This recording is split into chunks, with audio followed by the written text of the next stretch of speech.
All right, folks, welcome back. Day 29, as usual, keeping this streak alive. Once again, MAKU desu. Konnichiwa. Yokoso. So, yesterday we had our half day. Had a bunch of buzzwords being thrown around. That was interesting.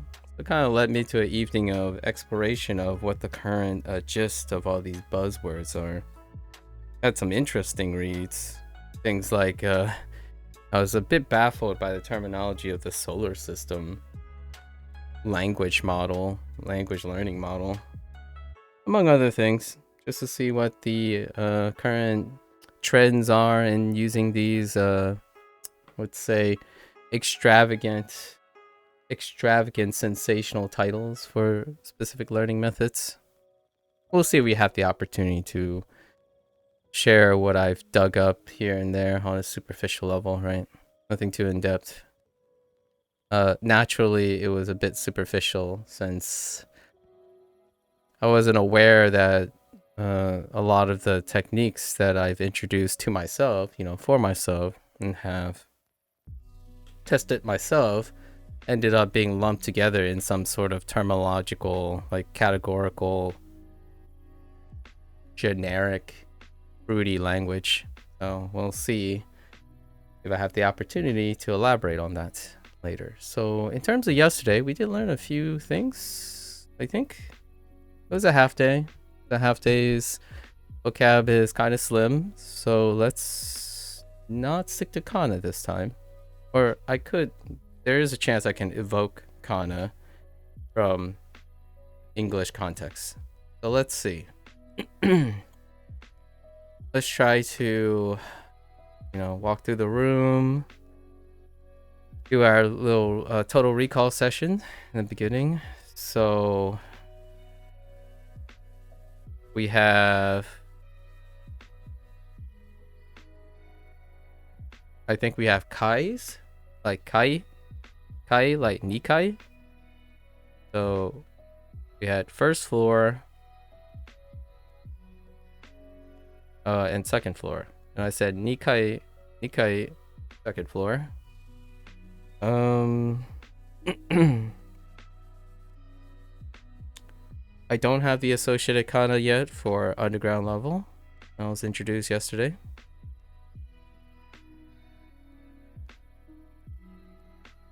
Homu, right? Homu, or platform, have an associated memory for puraturu.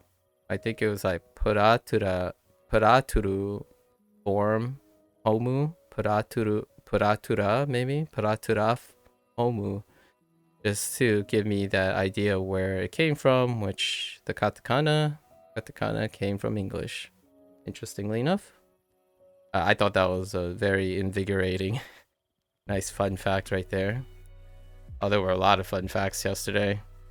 I might have been a little too direct with the whole fun fact things yesterday upon retrospection. So platform, Era beta, yeah, era beta. So elevator.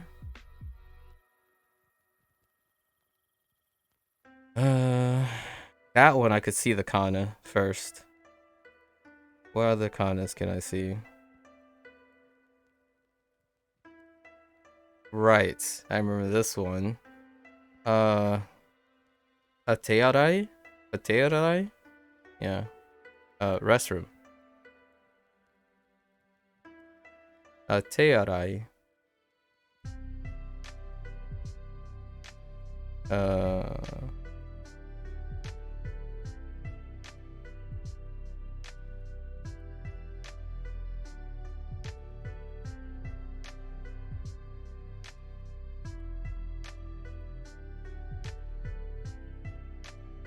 Atearai? Possibly. It might be ade, but we'll see. This one is a little hazy. It's a little hazy in my mind's eye right now.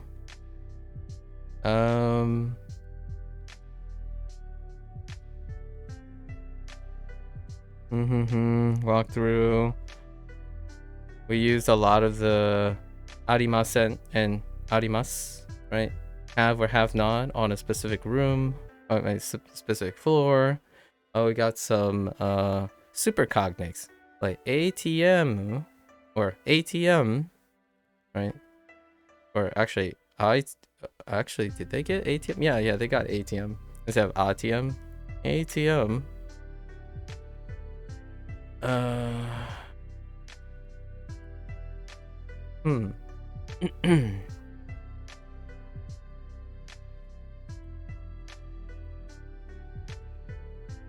Trying to scoop up some hirakana, if anything was in hirakana, outside of ateatarai, ateatarai.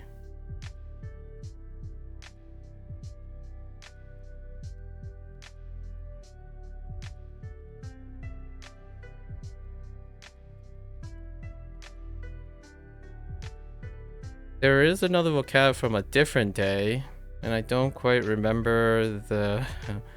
Nope, can't see the kana, but we did get ticket gate, so it might be yesterday, it might be the day before. A ticket gate. And then we got stuff from 2 days ago that I had trouble remembering, and now I can distinguish, I think. We have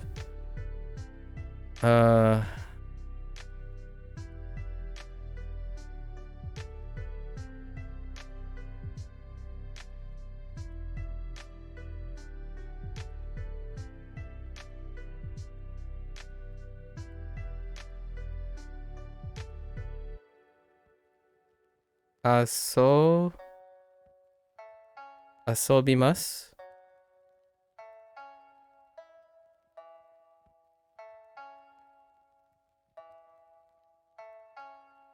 Asobimasu, which is to hang out. And then to go out is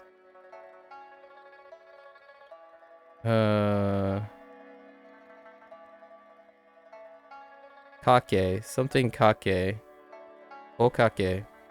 We'll just go with okake for now. No, that doesn't look right.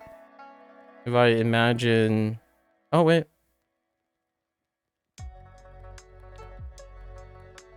Does it look okay? The kana looks kinda okay, but it's kakemasu. I forgot the first kana. Looks like this. And then... Okay.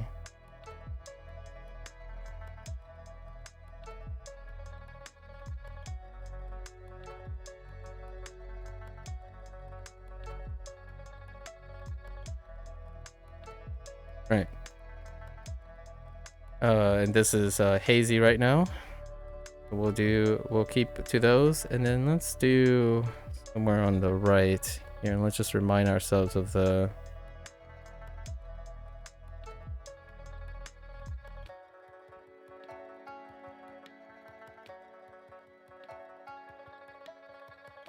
right. We have the kaimas, the kai and kaimas.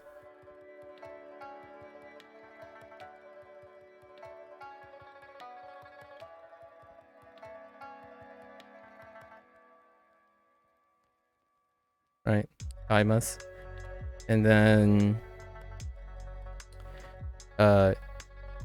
yojobi, no, dojobi. Whoops, dojobi. Right, so do and jobi. Do-yobi, sorry, jobi. Do-yobi. Do-yobi. Yo.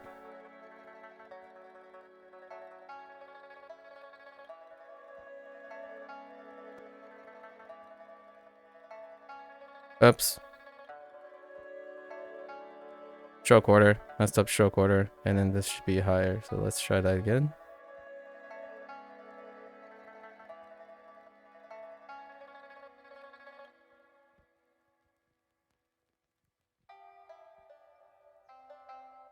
Alright.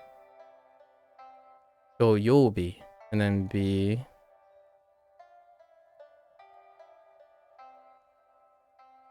And then we have hanashimasu. So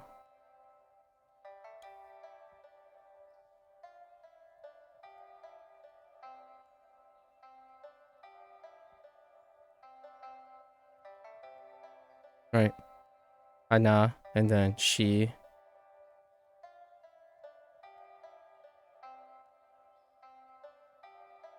Right, hanashimasu. Just to talk or talk. We'll just stick with talk instead of adding to in front. Right. So, is there anything else we can? We only completed 6 lessons yesterday. It was a half day. Wednesdays are half days. We had to chill with the gang. Honestly, just to give a little background of what I do on my off days. Me and 2 peeps that I've met over the years. For myself, my exercise is to explain. Generally, I take the time, prepare all my thoughts in retrospect, and explain what happened in the week. So since I'm learning Japanese and looking at digging in terms of learning methods for learning languages, I'm not a linguist, so lots of little side background off-stream stuff. I learned to explain it, and then I talk to them about it, or share. Really, it's more like a one-sided share at the moment, but the idea is the once a week meeting is a way to encourage expression, consolidation, keep people entertained or interested in what they're doing. And for myself, it's an opportunity to prepare things to share, work on communication. We do speak largely in English. I mean, almost exclusively English. However, these individuals do share some interest in the Japanese language, specifically the language itself, as opposed to its culturalism. We are all fans of the Japanese culture. So, what league am I in? It's right here. Here it is on the right screen. I can only be in Ruby League. Yeah, I can only be in Ruby League because it's only been 4 weeks, right? I have only played I have only used Duolingo for 4 weeks. Okay, and let's see. I think that's it for Total Recall. Other than our story yesterday. We've met someone who, in my opinion, was a little bit, I think, brilliant. But I would say brilliant but young. And sure enough, it fits in the category of conditions where communication hasn't really developed yet, in my opinion. However, semantics and knowledge was really well developed, I would say. I was quite impressed. It left an impression. I haven't seen that many strings of jargon I haven't seen that big string of jargon being tossed around that frequently. It really does strike me as someone that's incredibly passionate, although incredibly underexperienced with communication. It's not unheard of, right? I've talked about the inverse association between someone who specializes incredibly much, like hyper focused on their skill development, and then by way of sacrificing opportunities to spend practicing communication. Knowing a lot of language does not necessarily equate to better communication. I have to put that out there. Communication takes tact, compassion, and emotional intelligence.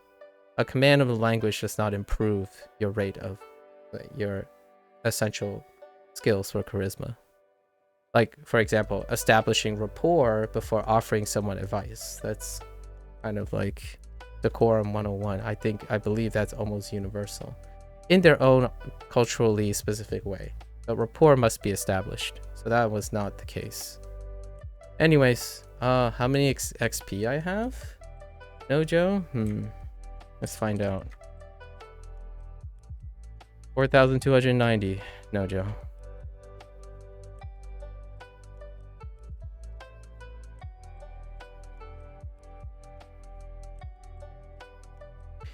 All right, so let's begin our lesson. We'll do some kanji again. Go through some old kanji because I feel like I'm forgetting the old kanji. Thanks, Nojo. All right. コインロッカーはありません。 That's right. Coin locker. Coin locker. Coin locker wa arimasen. You don't have coin lockers. Didn't I tell you? I mean storage lockers, but don't have storage lockers. Sumimasen. いいえ、Wi-Fi はありません。 Oh, that's right. Wi-Fi. いいえ、Wi-Fi はありません. It's also subtle. Also subtle Wi-Fi.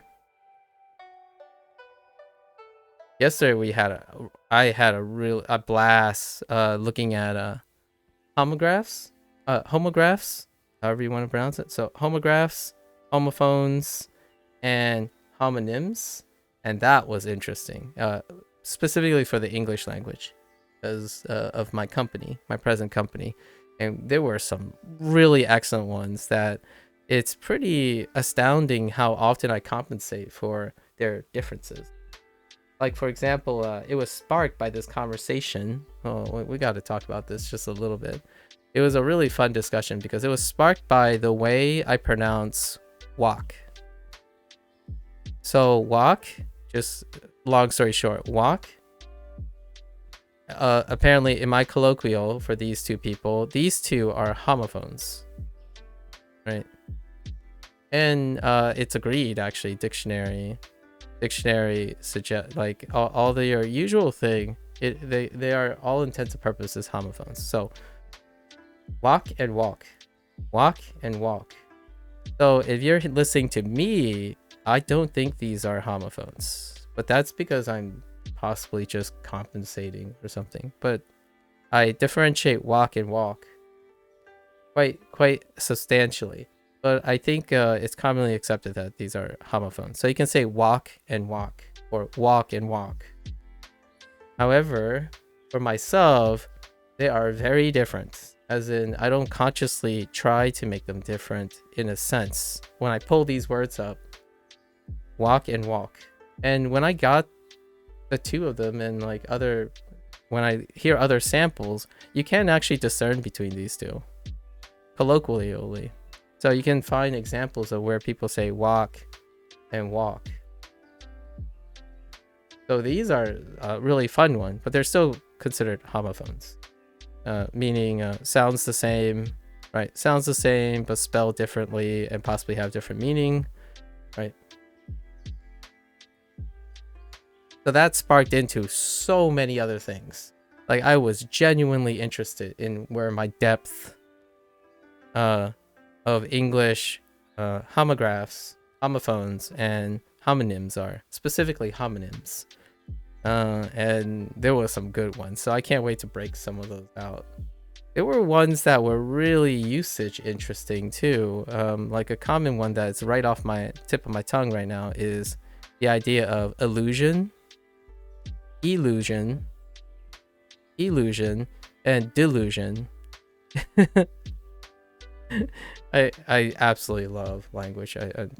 I mean, as a hobby, obviously. I don't do it professionally. But illusion, and delusion. Ooh-wee. That one's pretty good. They're like a mix between all of them, right?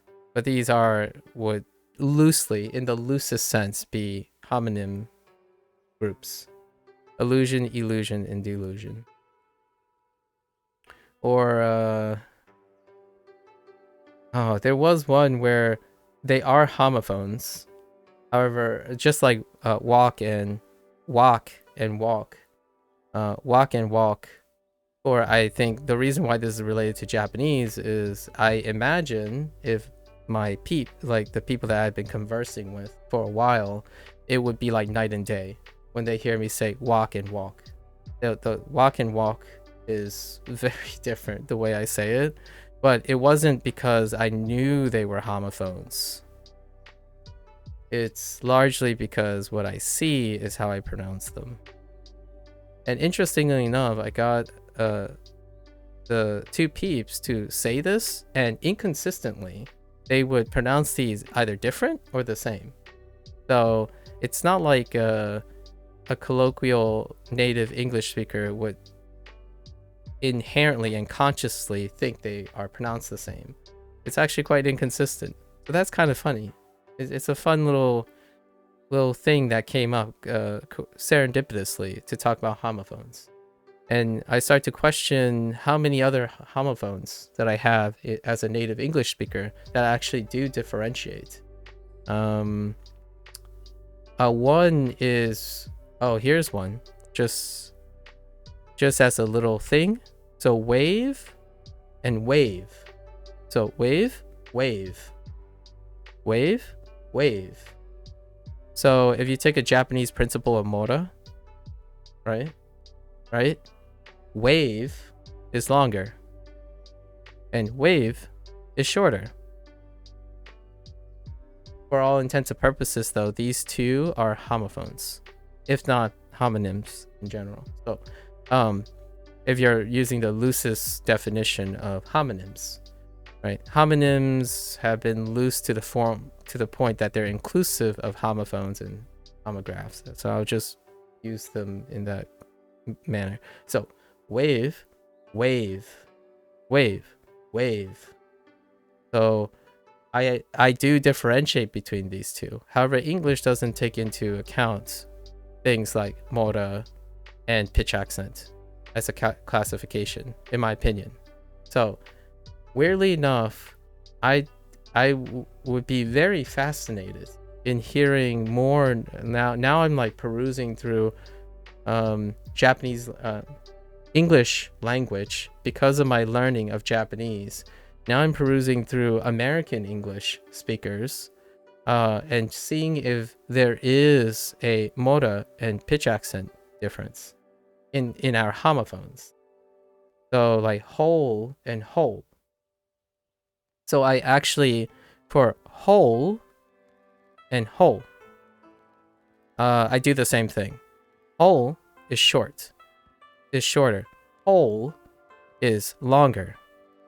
So much like Japanese, I actually, when I see a longer word that is a homophone, the mora in whole versus whole are two different ones. So yes, in a way, they are homophones to me. But at the same time, if someone was astute, like for example, a Japanese speaker who's learning English as a second language, they might be able to tell that I'm actually saying two different words. And that's so fascinating. That's incredibly fascinating. Like wave, wave, wave, wave, wave, wave, wave, wave. Whole, whole, whole, whole. A whole pie. A hole in the pie. So there is quite subtlety, but I'm genuinely curious if languages that use mora and pitch accent can pick up Native American English. Sorry, that's a really poor strung together adverbs. Native English speaking individuals who pronounces homophones with different mora and pitch accents. So that's something I want to explore in the future. If I learn Japanese with enough proficiency, I could approach a Japanese person and ask them, do I say wave and wave different, right? I waive my rights. I wave to someone, right? Or the ocean has waves versus I don't know how to wave an ocean, but you know, fun stuff. But walk and walk are very two different things, but they are still homophones. So even within English, because I met someone who is, I think, South American, and they gave me the example of bread and Brad. So bread, Brad, bread and Brad. Walk and walk is very much like bread and Brad. And yet walk and walk are considered homophones, and bread and Brad are not considered homophones. So really, really fun stuff. Anyways, let's get back to this.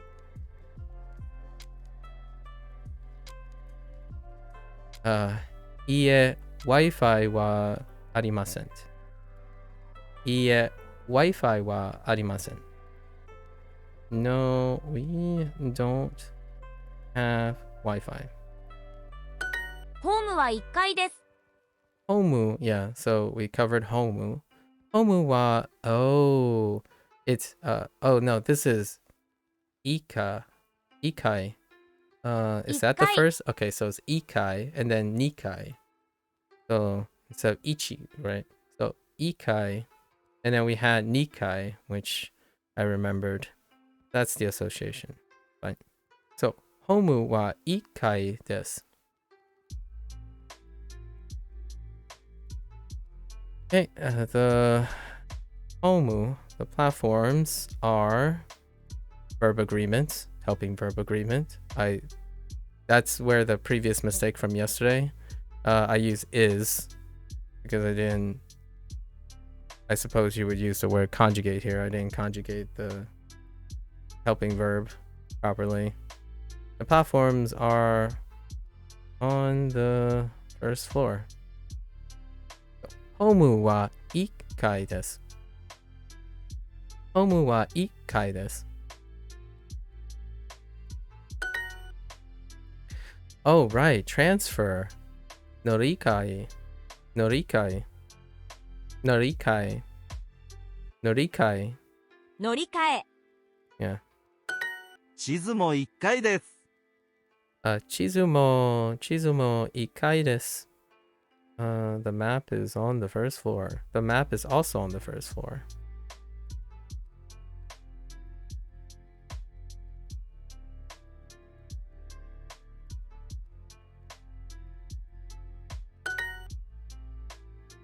Oh, that's right. Far and near. Forgot about those. Oi. Oi. Oi. Oi. Oi. 遠い Toi. Toi. Gonna be a little longer than that. Toi. I don't remember near, so we'll see it when we see す it. みません、ホームはどこですか？ Sumimasen.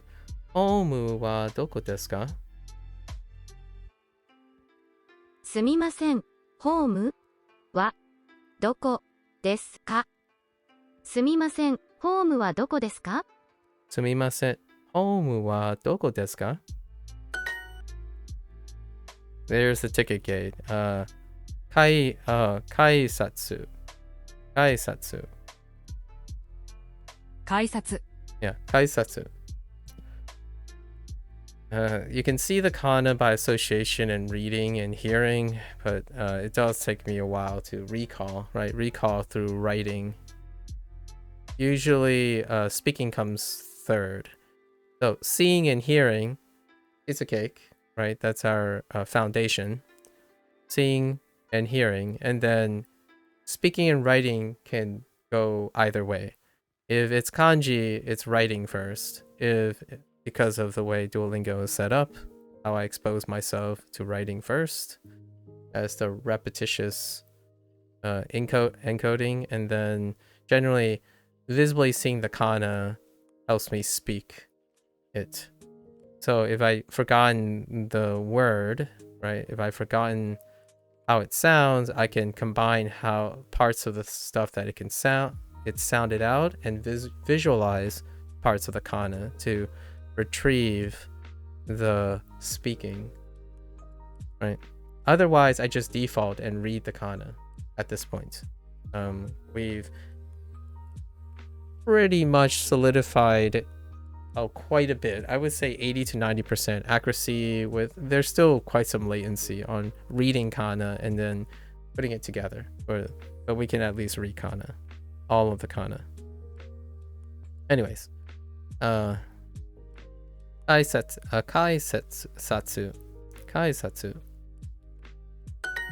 改札は1階じゃないです。改札は1階じゃないです。Okay, I heard kaisatsu. 改札 wa. And I heard ikai desu. Ikai janai desu. 1階 Ikai janai desu. じゃないです。改札は1階じゃないです。改札は1階じゃないです。Yeah, there's quite that distinct pause is kind of nice, really. But, kaisatsu wa ikai desu. Ikai janai desu.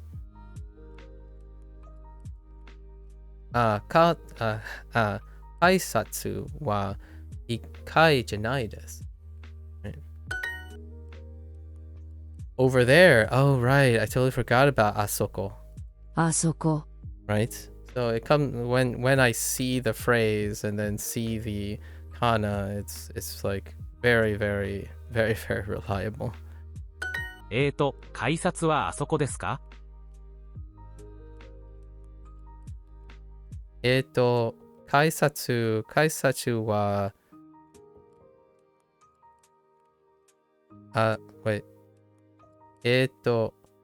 kaisatsu wa asoko desu ka? 改札はあそこですか？ Yeah, wa asoko desu ka? 改札はあそこ desu ですか？ ka? 改札はあそこですか？ kaisatsu wa asoko desu ka?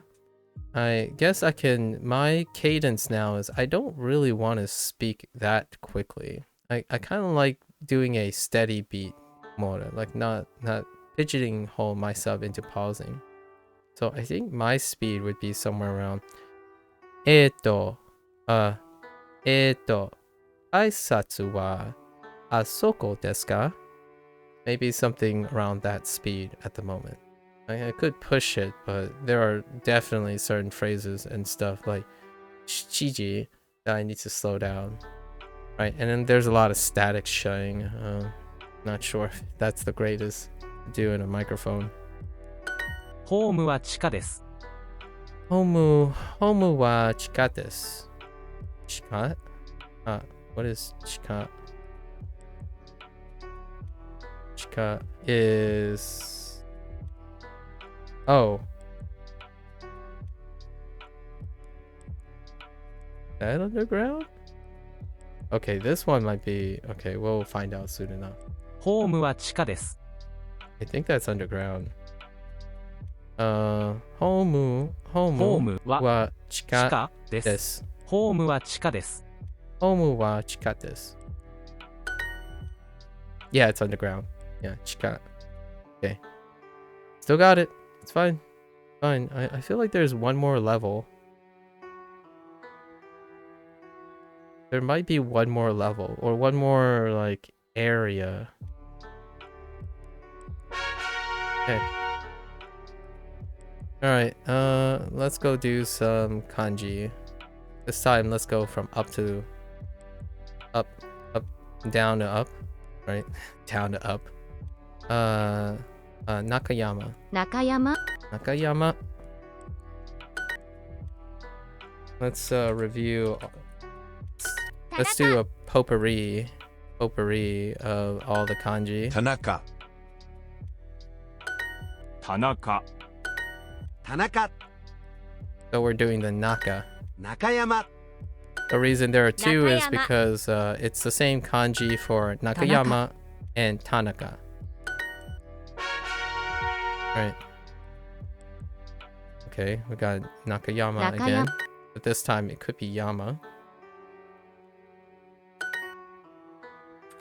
And and Yama, the kanji for Yama. Oh no, it's Naka.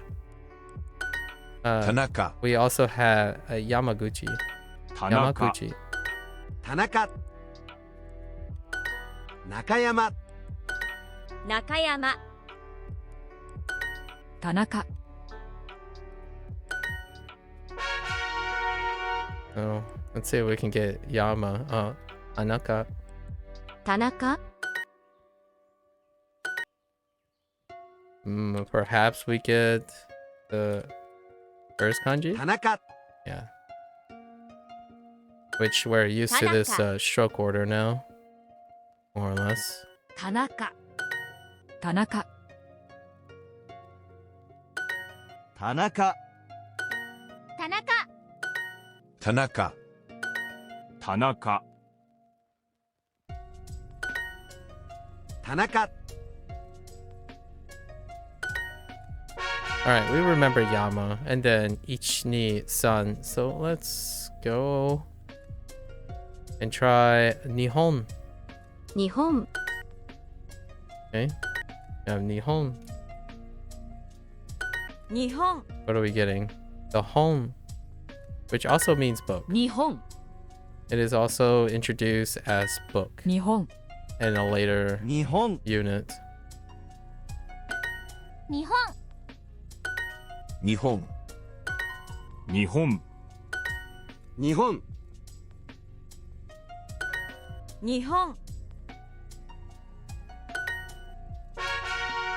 Okay. Go. Go is nice. Go. Kind of reminds me of a diving platform. Okay. My pen lifted there. 5 Weird.5 It's okay. Go. Hopefully I don't need a new tablet soon. 5 5 5 5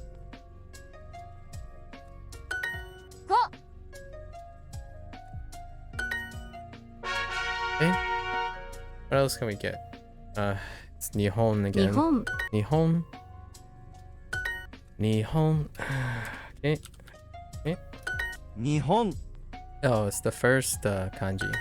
日本 And this kanji also shows up on Nihon. Sunday twice.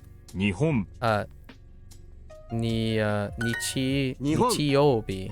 日 Nichiyobi. 本日本 It's a flank. Nihon. It flanks yo. 日 Yo. 本 Just developing associations, right?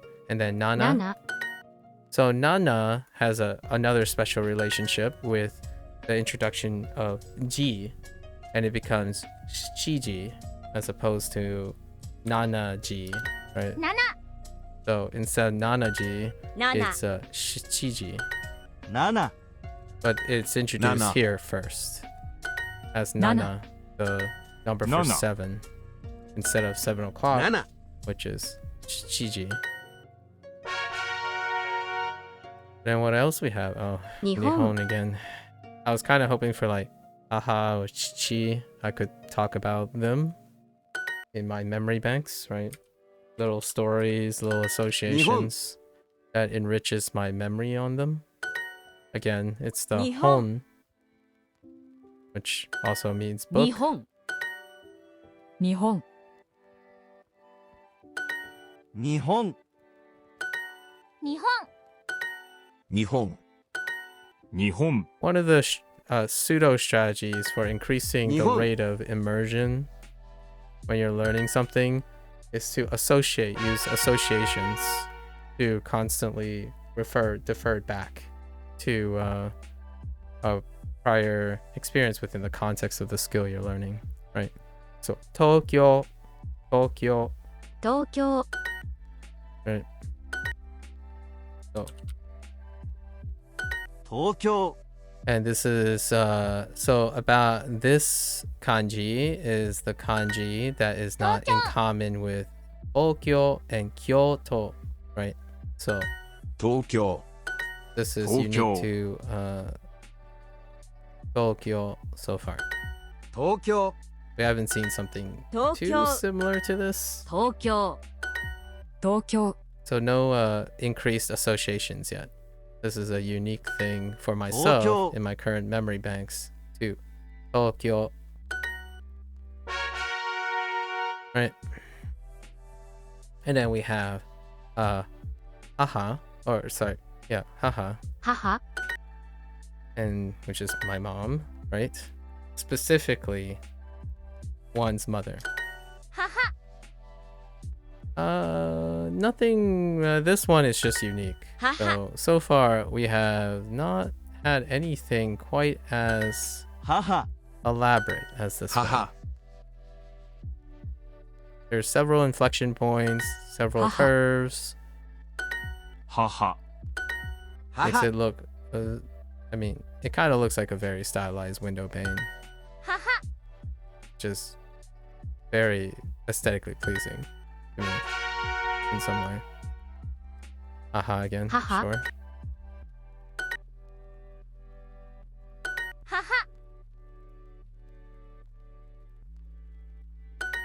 母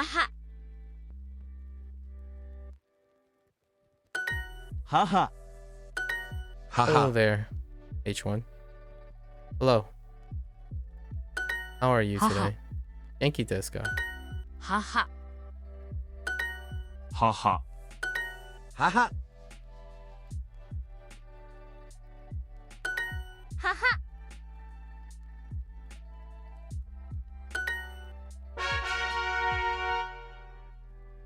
Nihon? 日本 I was kind of hoping to get. We're gonna move to the next section.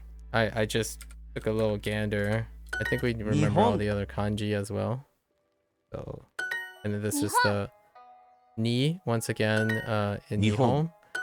And 日本 this kanji is used twice in Nihon. Sunday, flanking 日本 yo. 日本 So Nihon. nichiyobi, and it's also Nihon. occurs in Saturday with B, and I'm likely to assume that all the other days end with this kanji character with B. All right, let's do our next one. Yomimasu. Right, 読みます this is to read, and we have a new association for yomimasu. The left side of yomimasu is quite reminiscent of the left side of hana in hanashimasu. So there is 読み that ます new association. 読みます So we got that. Right. 読みます 読みます So that's 読みます another association we can use to our advantage or disadvantage. Sometimes it might lead to confusion. However, 読みます hanashimasu has the left side 読みます of this kanji. At least, whoops. Sorry. Got distracted with my stroke order while trying 読み to ます talk at the same time. I usually use my frequency of talking as an indicator of how automatic and 読み how ます long term I have it. So a lot of times my conversation while doing this is going to increase with more familiar kanji. And then mimasu. 見ます This is to watch. And we do have sort of a related one. It's not quite the same. However, using that 見 association ます will benefit us, which is our 見ます association with kaimas. Kaimas, the ka 見ます in kaimas has a variant of this. Not quite the Mimas. same. The proportions are very different. 見ます However, one can associate the similarities and be able to know which one's which. 見ます So, kaimas 見ます is the other one in our newest group, 見ます which is to buy new associations. A lot of times people err on the side of fear, where this is ichijihan, 1時半 and then we're drawing han probably, where they constantly voice the idea of making sure not to confuse things. But I typically like things that are confused because you become more hyper focused in the differences. So typically I do group things that are very similar together in order to heighten my focus on.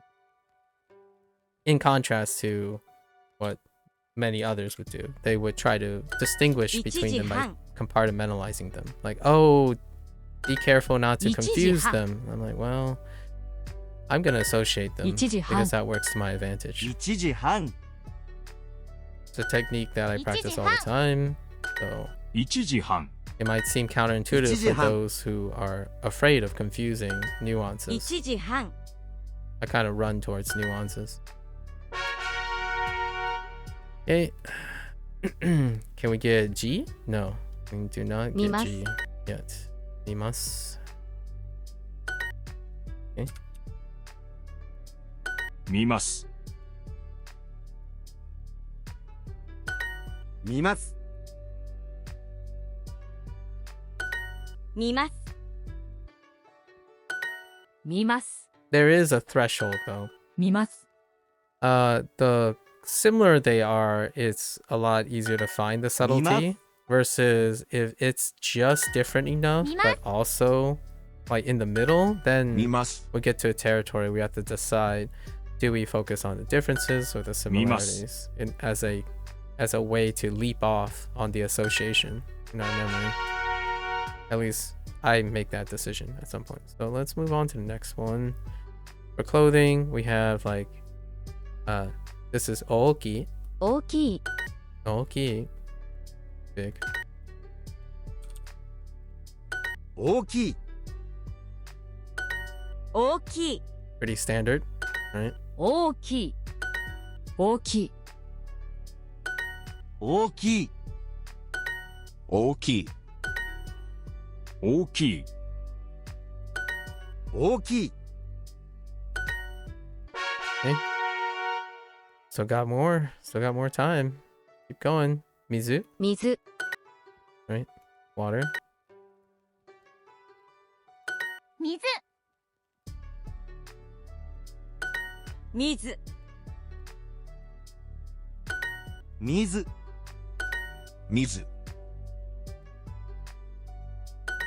水水水水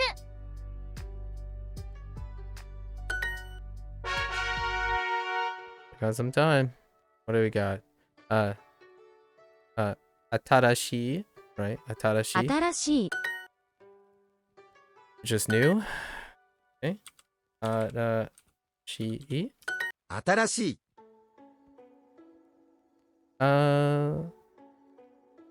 This one's unique for the time being, 新しい but it does have what I think looks like 新しい key on the bottom and a house on top of the key 新しい and a watchtower to the right. 新しい Like a part of a tent watchtower thing. 新しい That's largely how I remember Atarashi. 新しい And to remember the stroke order, I remember key 新しい in order to not mix up the stroke order on the bottom left. 新しい There is a habit of doing the 新 vertical しい as an English writer. There 新しい is a habit of doing the vertical stroke first. 新しい That's okay. 新しい Okay, that's the end of 15 minutes. Your streak is now 661. Nice. You've learned some kanji throughout Duolingo Japanese letters. I see. You're doing great. Very nice. Thanks. Yeah, we were doing the whole 15 minutes of kanji thing, just to refresh our memory of everything. I think our newest ones are pretty fresh in our head. We just did a total recall of these. Kaimasu, Doyobi, and Hanashimasu, right? I'm doing pretty well. How are you doing, Mouse? What's up? Hello. We just got through some 15 minutes refreshing our kanji writing, and then we did the review for our platforms and floors and stuff. Now we can go in. Oh, that's a really cute animation.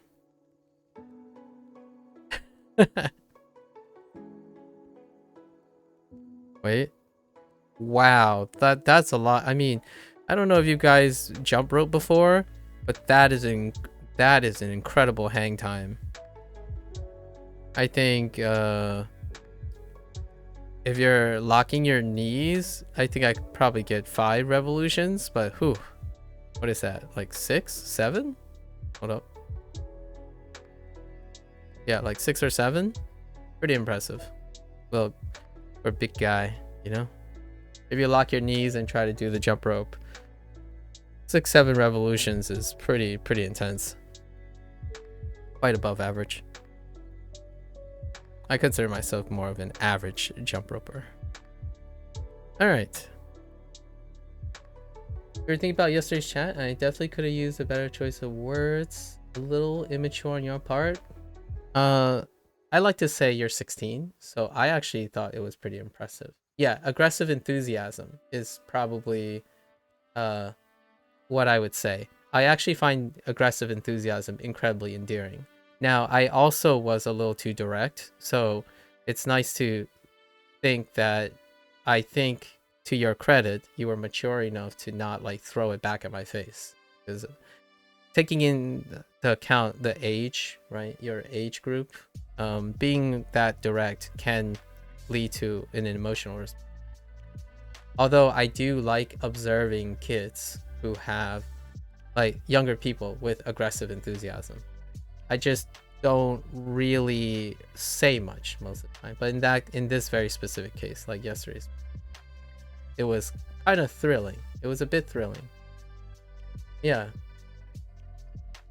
Yeah, I hope I reckon that's not what you meant. I think it was unintentional for you. I actually think you care about learning a lot, and that's where that aggressive enthusiasm comes. And having like saying you're only 16, I still think it's very serious. You're thinking like a college student already. And when you walk into a college class, at least if I'm the professor, I wouldn't take anything you say very lightly. Aggressive enthusiasm, I usually take with a very serious tone. One, do not discourage people from being incredibly enthusiastic. So I go pretty deep when it comes to someone who especially types in long thoughts. I think you're the first one. Yeah, first one that's younger than 18 that's typed in complete thoughts. That's actually very uncharacteristic. So it was pretty intense. I appreciate it. One thing I did think about over the evening, I didn't give you the impression, well, it was very difficult because our meeting was a bit brief. However, I didn't give you the impression that I have already been applying a mix of a lot of methods. So it's not that I was disinterested in the natural approach. I actually agree with you statistically about the natural approach. I actually use 6 to 7 subtypes of natural approaches in learning with Duolingo. And I use Duolingo as the primary framework to use other strategies on top. So Duolingo, evaluating the product means that it has to be the centerpiece of evaluation. And then everything I compensate for is what I review. The first review that I've ever done so far is after 25 days. 25 days was when we completed section 1. I've set myself for a 30-day period. So either the 30-day comes up or a section is complete. So section 2 is about 50% longer. So whichever comes first, day 60 or section 2 completion. I mean, I might try to ramp up, perhaps change up my cadence. Generally speaking, at those days, I will be doing like what I feel Duolingo applies, like their methodology, and what I use outside to bring to Duolingo. I typically want to mold things. I like to use tools for what they are and use my experience to complement it, as opposed to using a tool that is forcibly or characterized to meet all my needs. In terms of someone, I view learning as a sustainable thing, independent of tools a lot of times. So most of the strategies that I'm thinking of are independent of the tool itself. So I do recommend, lots of people have recommended LingQ for sure. I looked at LingQ, their aggressive monetization model and whatnot, and to substitute for the whole natural approach by listening to conversation, I typically, before I even use Duolingo to learn Japanese, I have already been listening to multicultural conversations. It's actually part of the typical, like if you were talking about learning methods, Fujonese, my first language, Fujonese, is entirely immersion. So it's 100% immersion. And like total immersion, it has its drawbacks. Since Fujonese is not taught with formal grammar or any form of schooling, I do not have any evidence of structural grammar translational methods that allow me to explain Fujonese like I would be able to explain my second language, which is English, right? And technically, the second exposed language is Mandarin. However, during that time, around 5 years old, we exclusively moved to an English schooling. So there are a lot of techniques through my life. And usually I would say when it comes to learning approaches, it's an amalgamation of all of them. At this point, the thing that Duolingo does kind of well, really well, in fact, a little too well, is the grammar translation method. And then a little bit more on the audio lingual approach, right? Provided the person who's using Duolingo is speaking and imitating first. And then a part of the natural approach also takes into account the idea of when you are using auditory production, it can be normalized by listening first and through imitation, and then presenting and producing the actual one from scratch, right? If you were thinking about a time frame, I don't expect any form of rigorous sentence reconstruction yet for the first 3 months, at least for myself. This is technically the third language I've learned formally. I have used the grammar translation method and that the whole drilling and the 80-20 rule, right? The 80-20 principles when I was learning Spanish, which started in high school and goes on to college. And I usually stick to the 80-20 rule for other types of skills. So that's one that I'm really familiar with. Just to give you an idea of lots of the different themes of methods that have been, I just use my method. I don't call it anything. I don't sell anything. I just do these things and hope that you can tease apart here and there observationally whatever works for you. You kind of find it funny. Your true goal here is to examine Duolingo. However, you seem to indicate you're learning Japanese. Any reason for not truly telling your audience the true reason for my streams? No, the true reason is to demonstrate me learning Japanese by using Duolingo. That is the true reason. When you ask me why am I learning Japanese, is to communicate and interact with the community that's learning Japanese.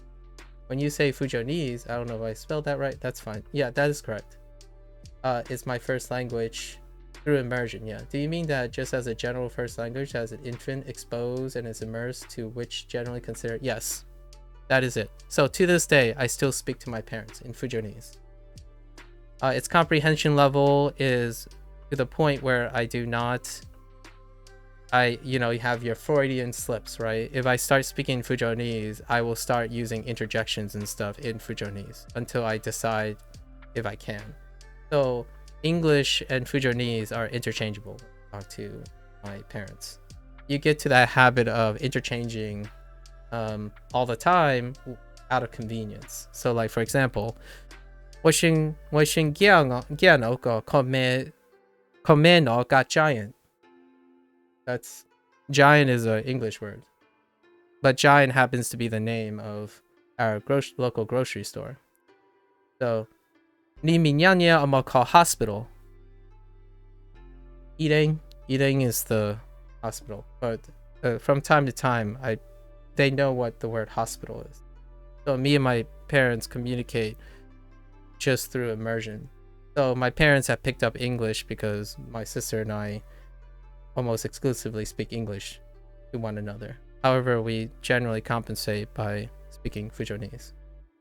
And when you're thinking about like what does that mean, I have to think about what I said in Fujonese in English to explain to someone.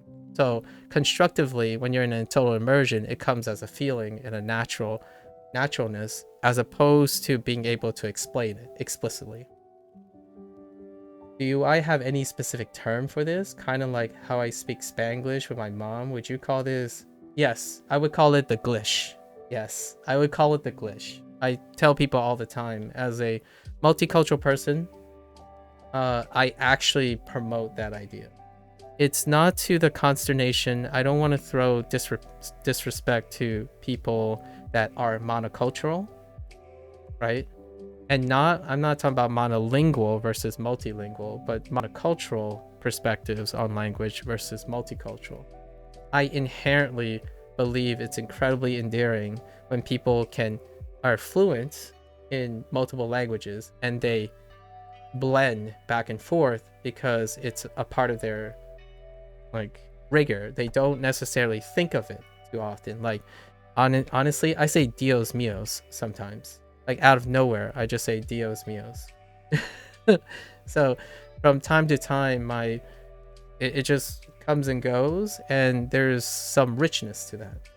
And that's kind of how I feel about the perspective of my life experience. I'm not Chinese, I'm not American exclusively. So when I learn Japanese, I'm not really focused on learning Japanese exclusively out of its purity, to as humbly as possible to not disrespect the Japanese language. We have to compromise. So if my Japanese turned out to be a little bit weird, that's perfectly alright. I recommend you briefly saying that you are the result of East meets West. The quotes are for a good reason this time. I have already said that ad nauseum. So I am the poster child of East meets West, and that comes up. You'll probably hear it at least 15 times. I think I've said it at least 15 times in the last 28 days. How that influenced you to pick Japanese? Oh, okay. So about Japanese. Oh, you remember that. Oh, not that you recommend. Okay, yeah. I am the East meets West. And I love that. And I want to use that as a culturalism to spread linguistics. So the idea is doing this gives me the opportunity to talk to other people who strive to be somewhat multicultural, right? When you're learning through language. How did I pick Japanese? That's an interesting thought. The short story is media. So my hobbies deal manufacture-wise, like creative process. Lots of products come from Japan. So I already have a lot of ear training for Japanese, be it anime, classic films, business designs, cultural things. So like work ethic, behaviorisms, mannerisms, all that is steeped really deep from Japanese culture. So naturally, I picked this place because it's contentiously very, almost debatably antagonistic to the way English is approached. So even the culture of acquiring the two languages are very contrasting, right? And here we have at the intersection, Duolingo is actually a Latin South American led project in the United States, using English as a platform to teach a Eastern language, which happens to be Japanese. So that's a less short answer of why this piques my interest, because now I'm usually using products trying to gather the perspective of the people who are making the product, just like the way I evaluate video games is often trying to come up with the perspective of what their goals are and what their intent and methodology is, not what I wish the product to be. I do show what my preferences are and how I constructively add to it. But in Duolingo, this happens to be an American English centric, but with a founder that is from Guatemala. So they have a Spanish English, right? American English and Spanish are very heavily coupled in the Western Hemisphere, especially the North American continent. So they're presenting a course through the guidance and development process on a Eastern language, which happens to be Japanese. And I'm not going to stop there. I'm kind of going down in the last path of least resistance, I suppose, if I'm correct about my own self-awareness, because Mandarin comes after Japanese. So then I will go back to Spanish, which I am formally trained in. So even then, a substantial part of Spanish is probably going to be review for me. Now that you mentioned the 80-20 method, rule, theory, whatever it's called. Yeah, whatever it's called. It's like named after that person. I call it the 80-20, etc. I know your goal most likely isn't fluency, but rather how effective the method is. But how competent are you in the Spanish language? Not so competent. My speech is non-existent now, so it's under practice, much like most muscles in the body. Vocally, speech is gone. I use Spanish almost entirely in the specific of gaming, right? Because in the North American region, Spanish speakers, they type in Spanish, right? So whatever comprehension is in that. And it's more a reflection of the immersion now, where because I only use Spanish in a specific context, that is the most salient part of the Spanish language. It's not to say that I don't have grammar and stuff that will come back upon review. So Spanish is following Mandarin. So when Japanese happens, it's more of a raw learning experience, in my opinion. And then Mandarin, I have a closer connection with when it comes to vocals and training. And in Spanish, I actually have formal schooling in that, and see how all those three types of starting positions change with the use of Duolingo. So I'm using 3 different levels of starting position. And Spanish is also the flagship of Duolingo, given that the priority was Spanish at first. And then English comes a close second nowadays because of English Corporation and the influence of English has as a secondary language. You know, it's pretty early, but how would you compare it to Duolingo? The 80-20? Oh, that's interesting. So, right now, the path, I mentioned that yesterday, right? How the Duolingo path changed in 2023. I actually think not so subtly, they applied the 80-20 rule. So they moved around the paths a lot. And the 80-20 rule, a part of the 80-20 rule is that when you focus on a very specific group, right? A very specific group that's responsible for the communication, the phrases they're doing are very classically some of the phrases that I've seen myself use already in conversation, or when I talk to people in conversation. So they actually restructured a lot of their paths to try to accommodate a little slice of the whole 80-20 method, where if you focus on the vocabulary that you will use in a conversation that's responsible for like 80% of conversations, like casual conversations, that's kind of the way they organize their units. So in section 1 and section 2 up to this point, you know how to travel, order food, apologize, greet, right? And no grammar points, no focus on grammar points. The 80-20 method tends to have a defocus on grammar points, much like the natural approach, right? You get the gist of things. Now, the downside, the contrasting thing about Duolingo is it's still corrected on correctness, right? Like it's still error correctness approach. So that's like the whole you got to correct yourself while you're going. So that's kind of a little bit of a hug from the whole your like a more aggressive 80-20 approach, because there's a de-emphasis on grammar, and all the other natural approaches there's a de-emphasis on trying to be right, like precision, but more like the exercise, and eventually that intuition will come into play. Duolingo does not do that, and that's one of the biggest criticisms, in my opinion, when it comes to anyone who practices an outside natural approach, which includes the 80-20 thing. In your opinion, you could be competent in one area of a language, reading, for example, and not at all. Yep. You can also be competent in all areas of language and fail to communicate properly. And that has very little to do with the components of speaking, writing, reading, and that comes, in my opinion, the area of emotional intelligence. A lot of perception of language learning deals with intellectual intelligence. How to speak, how to write, how to listen, like discern the mechanical nature of language. However, it requires emotional intelligence, which is the one that I prefer to focus on most of the time, like your motivations, your compassion, your ability to empathize and immerse in the cultural background of the use of that language.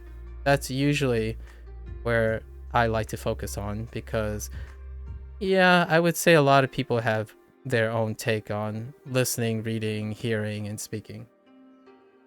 There's a quick grammar correction from before. It would be Dios míos, not a Dios mío, not the again, right?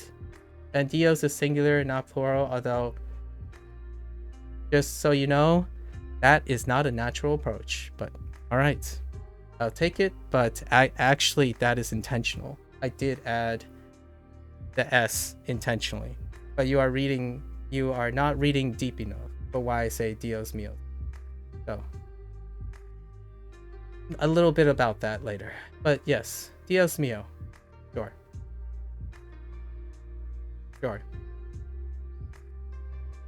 Again, empathy, emotional intelligence, not semantics. So once again, it's about that whole hyper-correctiveness. It's kind of humorous, in my opinion, or maybe a little ironic, or that when you're one that mentioned how the natural approach is a method to doing things, right? Like maybe a little bit attractive. One of them is that, the whole grammar correction from before. So I've already established that I may or may not have retained the grammar of Spanish, whether I'm educated or not, because I'm under practice. However, in this very specific case, I actually did not do that unintentionally. So one has to also understand if I'm concerned about grammar. So unsolicited advice when correcting is something that a very aggressive and enthusiastic person may really be almost compulsively doing. But in this case, I actually do add the S for a different reason. But yes, I would agree with you if I cared about grammar at this point. You're just a bit confused of how emotion comes into play here. I also said that I don't use natural acquisition as my learning method. Plus, how I was supposed to know that you did that intentionally? You don't. You ask. And I share, right? So I'm sharing now, so do you feel guilt about it? I'm explaining to you why I added. Are you afraid to make mistakes? You just said that you don't use the natural acquisition, so okay, so that's my bad on the inference. Since you brought up natural acquisition last time, I figure there was a motivation to bring up natural acquisition. However, you don't. You make the mistake, or you might think it's a mistake, but all you received was an additional information from it, right? So the thing that may make you feel guilty is, like Duolingo, you are referring to right and wrong ways of expression as opposed to appropriate ways. So when you go out to say also quick grammar correction, as opposed to saying quick grammar correction, one could say grammar suggestion. Like, it's usually commonly used as Dios mío if you want to be grammatically correct. Not, you're wrong, here is the correct way of doing things. So that's emotional intelligence. That's not intellectual intelligence. I do feel that people who are very hyperly talented, especially at a young age, do not have command of emotional intelligence when communicating to people, much like offering unsolicited advice due to one's passion. So that's often an experience-based thing with language and communication as one gets older. I have not yet corrected you on anything. I have only corrected what I felt was you made a comment about something I did, and then I clarified it. So I have not made any correction to something that's unsolicited in response. And that's usually taking into account where that person's perspective is.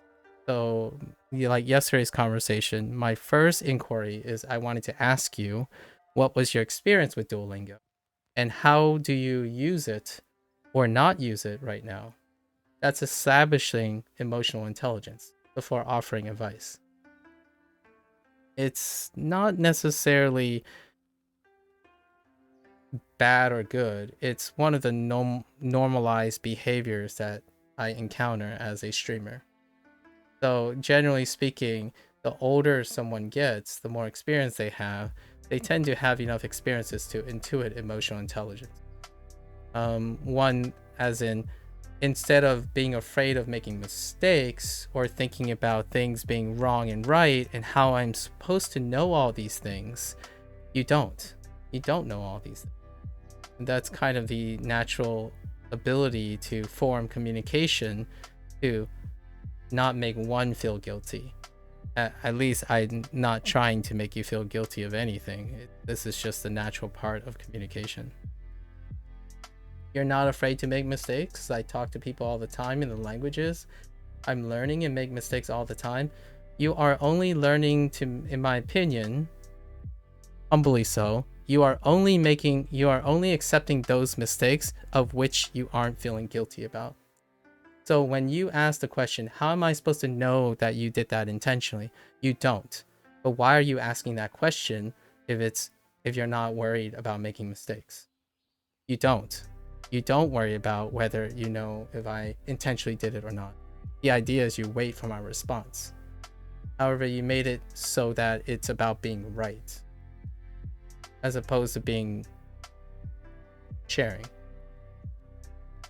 So in my way, you did not offend me in any way in inferring or even assuming, really. I don't usually get offended by people assuming anything. I mean, I'm generally a multicultural person, so a lot of assumptions are made, and they're usually not quite on the mark, and I'm very comfortable with that idea. As someone who needs to exercise this, I must communicate that generally speaking, I will subvert most people's expectations only because I don't adhere to a single monocultural perspective. So someone asks me, oh, your mother must be different now that she lives in the United States. No, I have a tiger mom. All right. And then someone's like, well, your dad must be like, some businessman or doctor or something. It's like, no, he's retired. Pretty relaxed. Complacent. So all of that is, you're going to have that. So the idea is, if you're speaking to someone, emotional intelligence would prep you for language to be used in a way that's like, oh, I'm sorry if I'm too bold, but may I ask, right? How do you feel when someone corrects you? Well, I didn't want to I hope I didn't give you the impression that I'm correcting you. I'm clarifying, as in, you can't possibly know everything, and I can't possibly know everything. And you always say fluency is through being understood. Well, in a way, I disagree with you if you're using English. So far, I didn't mean to say quick grammar correction in a way of right or wrong, but because I wanted to help. That's aggressive enthusiasm, yeah.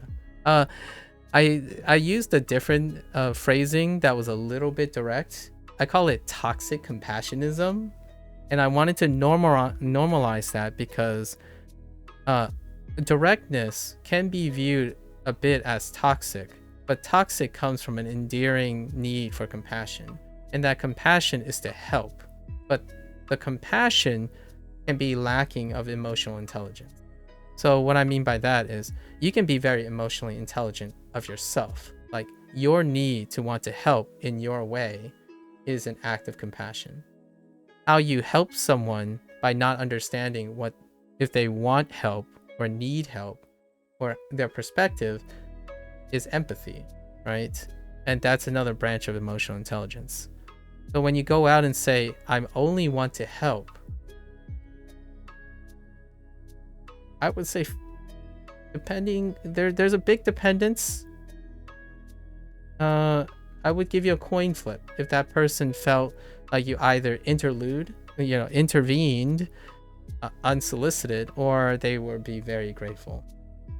In this case, I'm a bit of a mix. If you go up to like a Japanese person and they're like doing their own business, and then you're like, I only want to help, that's a very westernized thing to do, right? Am part of American. There is part of me that really want to go out of my way to help people. My Asian side, my Chinese side would say I typically would help when solicited. Yeah. But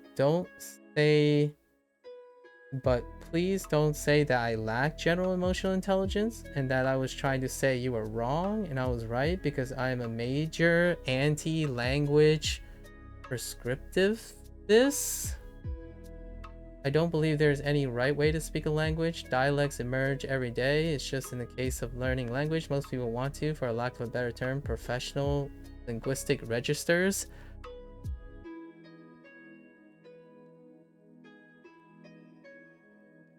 All right, I'm not going to say it, but I hope you read that, right? This is what I mean, but I won't say it. Now I don't have to say it. You just read back what you've just written. It's completely unfilling and detached.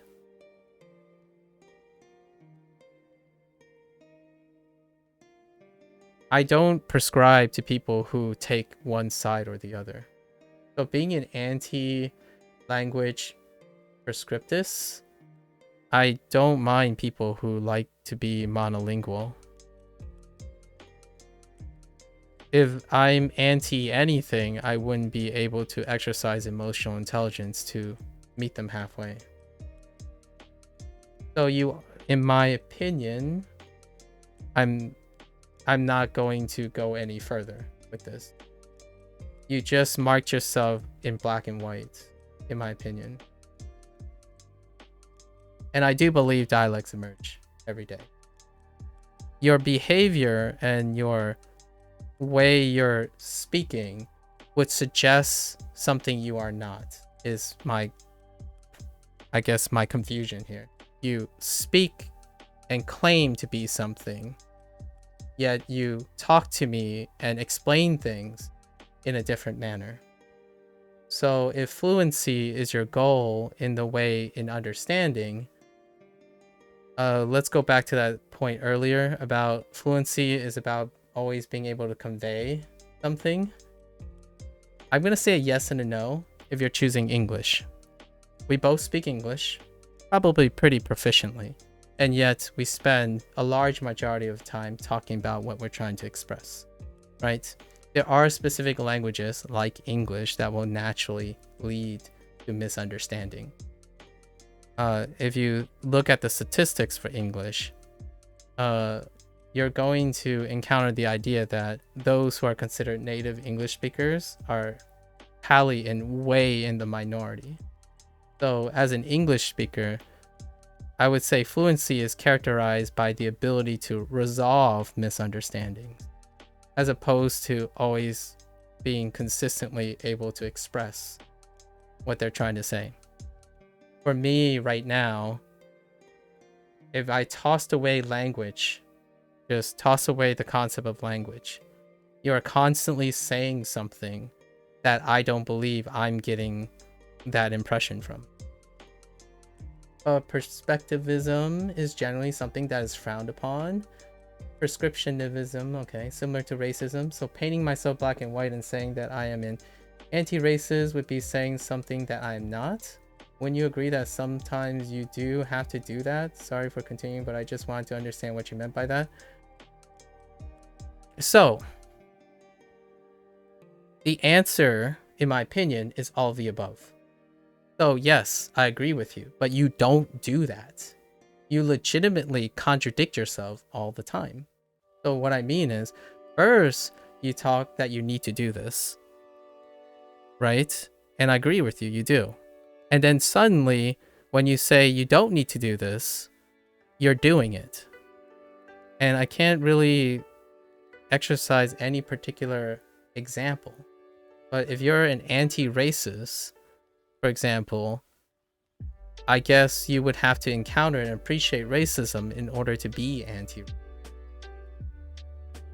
So I'm thinking grays, not black and whites. Yet, when I tell you you're lacking specific parts of emotional intelligence, you think it's all generalized emotional intelligence. Yet I went through great lengths to say there are spheres of emotional intelligence that are typically underdeveloped by someone so young. And only time will allow you to have experiences, to accumulate enough experiences to communicate with many different people. It's a thing that takes time, just like language. So it's not a bad or a good thing, it's the human condition. Yet you find that everything I say is polarly white and black and white. In other words, you're saying I can choose a side, but in general, I shouldn't state it publicly? You can probably state it publicly, as long as, I suppose, it depends on the person, but for myself, I don't mind if you state that. I'm not saying you shouldn't. You never talk about these things, not even in debate classes? Yeah, I think you're fine. For me, it's great to understand where you stand. And the only reason I'm mentioning these things is I'm getting an impression that you want to be something, right? You want to be taken and recognized as. And I am explaining how I interpret your actions. They're going to be very different if you talk to a different person. I actually think the stuff you say might not even be interesting to other people. For me, it's quite interesting. You have a hyper attention to categorization, and that you're gonna have hit and misses with other people. For me, it's really interesting the language you use, like prescriptivism, racism, professional linguistic registers. I have to say, you do strike me, you do bring a bit of nostalgia of my older self. Lots of I'm imagine you're a lot more well behaved than I am. However, when I was younger, I was incredibly detached. So I would use a lot of esoteric jargon that is actually honest to myself. However, it lacks the ability to express and communicate to my peers around me. You don't even talk to your mother about this? Why not? She only knows I like language but never gotten this political before? Why not? Political. Interesting. Do you happen to live in a place where politics is something? I think the branch that we're talking about here is emotional expression, as opposed to political, like political semantics. Like, are you anti this? Are you anti that? I'm largely talking about the ability for an intelligent person to connect with another person emotionally. One of the things that I've done over my life, when I was 16, I barely talked to anyone because my comprehension was not on the similar length, like thought. As I grew older, my speech slowed down. So I've largely slowed down, and I speak very differently. So right now, let's kind of make this relevant to language. So for English, someone asked me what my English proficiency is. Well, generally when I'm streaming, I only use a really small a very refined subset of the English language. And then when I enter another like environment, I would use almost a pretty exclusive new set of vocabulary. And right now, this conversation we're having is actually non-traditional of the language, of the vocabulary that I use. So oftentimes when people talk about fluency, it's kind of difficult to characterize without thinking about the 80-20 thing, right? Sometimes if you're using 20% of vocabulary for a specific discussion or a specific environment, and then you go to a different environment, emotional intelligence helps you kind of curate how much of that 20% stays or it substitutes for another 20%. So I don't sound like this when I'm teaching someone something. I don't sound like this when I'm playing video games. So it kind of ebb and flows. And that's where I have me personally, so this is a expression of my own opinion, I have problems with the idea of fluency or the idea of expressiveness. Being expressive is not just bound by intellectual intelligence. So understanding all the nuances of a language doesn't necessarily help you express your emotions and connect with someone from a specific culture. Language helps, for sure. However, feeling someone out is an entirely different subject matter. And when I was younger, I was really interested in the acquisition of knowledge. And that knowledge made me a very, very unrelatable kind of person. So I was incredibly not down to earth, almost intimidating. And then I was possibly not like you, I was pretty hot-tempered. So a lot of times I go out of my way to think of corrections, like, well, technically this is not correct. Well, technically I want to help you, but you're just wrong here, kind of thing. And nowadays, that's why natural acquisition is kind of attractive, because now it's no longer about, even if you're trying to help someone be correct or you being correct, it's less of a notion of just getting the vibe and the feeling of getting the point through, even with broken grammar and not broken grammar.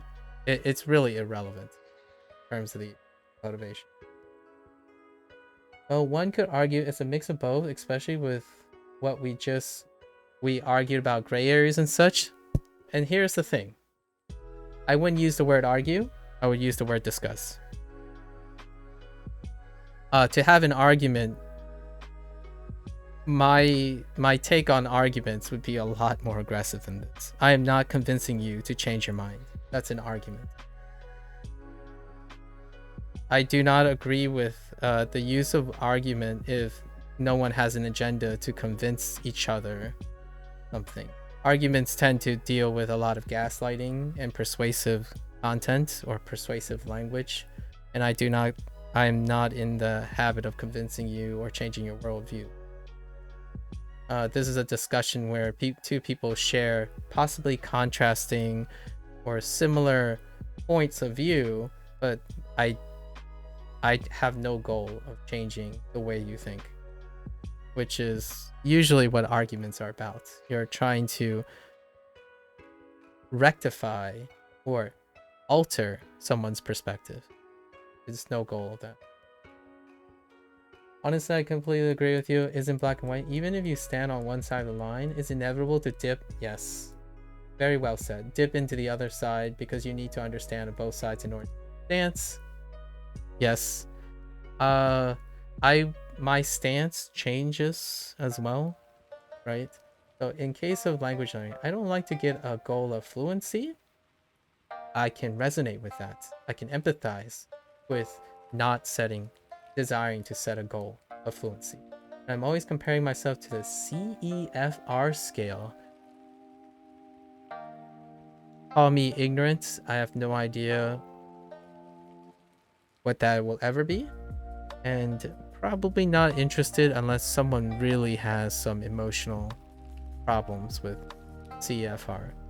That's my motivations to do most things are my intrinsic need to understand someone emotionally.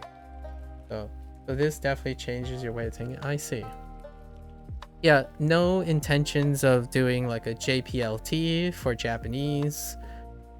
I don't think I've had any way of officially standardizing my English proficiency anymore, so there's that. And then, you know, a bunch of people have asked about my IQ, for example. So all those standardizations have gone by the wayside for the most part. Unless someone is incredibly emotionally dependent and vigorously having a tough time solving some sort of intellectual problem with it, my interest is usually not piqued. And my personal hobbies do not usually adhere to standardization. I spend most of my life in standardization. At least in your definition of argument, it can be synonymous with discussing. Yeah, depending on context. Fair enough. That's usually how people use the word discussion and argument.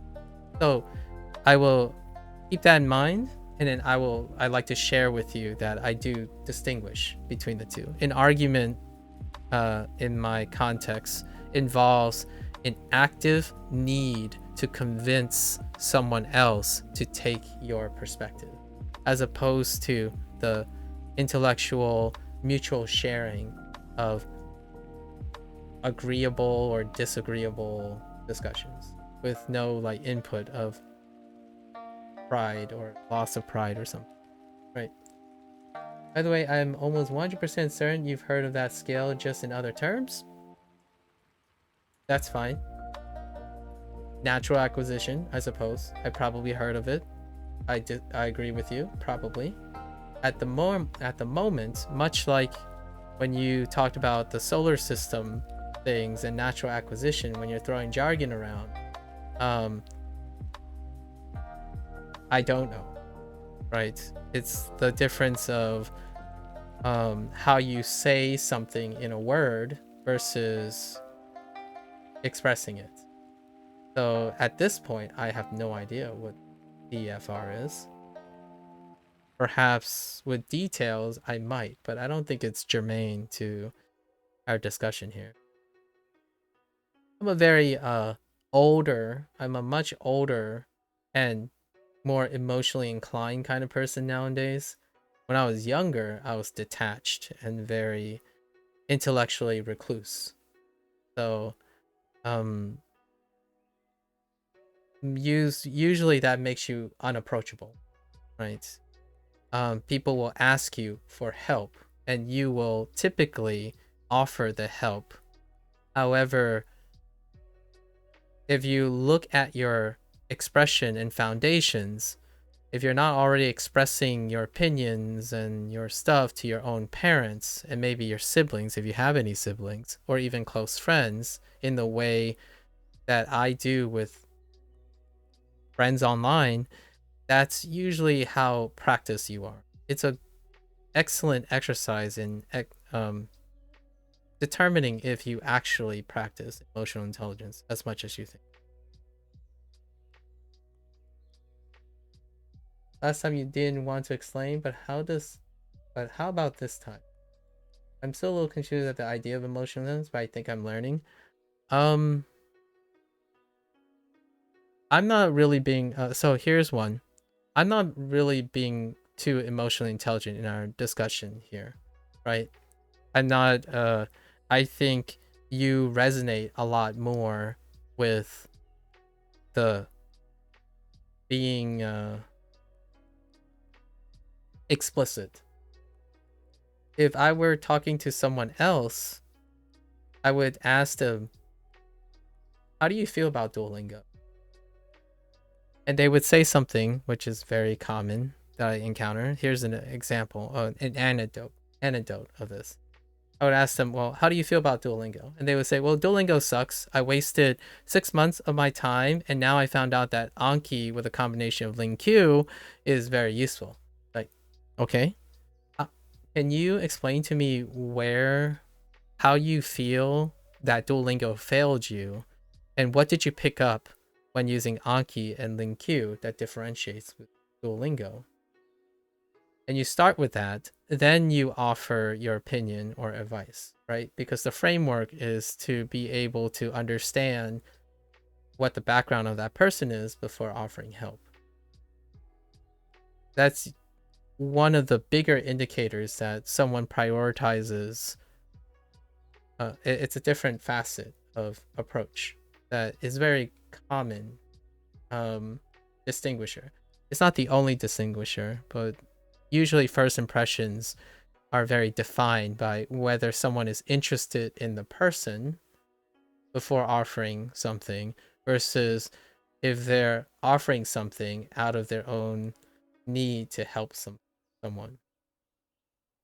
Don't get me wrong, I absolutely love helping people. However, you have to ask yourself if they want help first. And usually that comes with a lot of discipline. It's one part that is not the same as this person is suffering. I see that this person is suffering. Or this person is sad. I can see that this person is sad. That is one of the basic understandings, in my opinion, one of the foundations of it. Now, it gets a little more complicated when people get older or they have more experience. It's like, wow, this person is really stressed out. I should really help this person. And then suddenly, an hour later, you realize this person wants to be stressed out. And the only reason they're getting better at the thing they're doing is that they're deliberately being stressed out. Intentionally. So effectively, if you offered and intervened your advice, you would naturally have hindered their progress as opposed to offering help for their advice. So an emotionally intelligent person would probably ask, hey, you seem a little stressed out. Is this normal? Or is this good? And then the person would respond, right? And then it removes all doubt. However, a lot of times when someone doesn't practice emotional intelligence, their first inclination is, I know better, or you might not think you know better, but you act as if you know better, and you offer the advice on the pretext that you are very confident in your inference from that split second that you understand what that person needs. And that's like a grammar correction, or a fun fact regarding the mistake that they made consistently. Things like that. Right.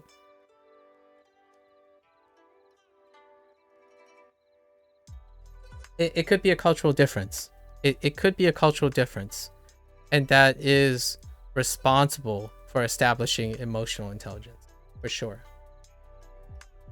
Not lack of emotion. No, I don't. They're not mutually exclusive. I think now we're having an argument.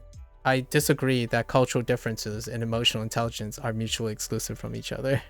Emotional intelligence and intellectual intelligence is the umbrella of interpreting cultural differences.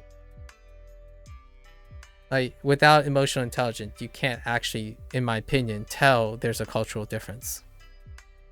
The whole idea that we're having an emotional dissonance right now is the idea that we have a cultural difference. Right? I feel a certain way about certain things, and that makes that cultural difference. At least where you grow up, people throw advice around all the time. That's monocultural perspective. Yeah. So when when everyone around you throw around advice all the time, and you meet someone online, your normalized behavior is to presume the highly chance that the person would want advice when it's normalized. Interestingly enough, both my emotional awareness due to my cultural difference with you is I ask first, right? So is it part of emotional intelligence? My answer is both. It's both emotional intelligence and cultural differences. I think you don't like being called emotionally unintelligent.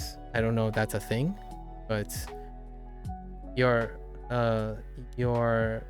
attempt to separate them so that you can ascribe it to cultural differences and a lack of emotional intelligence, I think I probably want to stop suggesting that you're deficient in some sort of fundamental personality.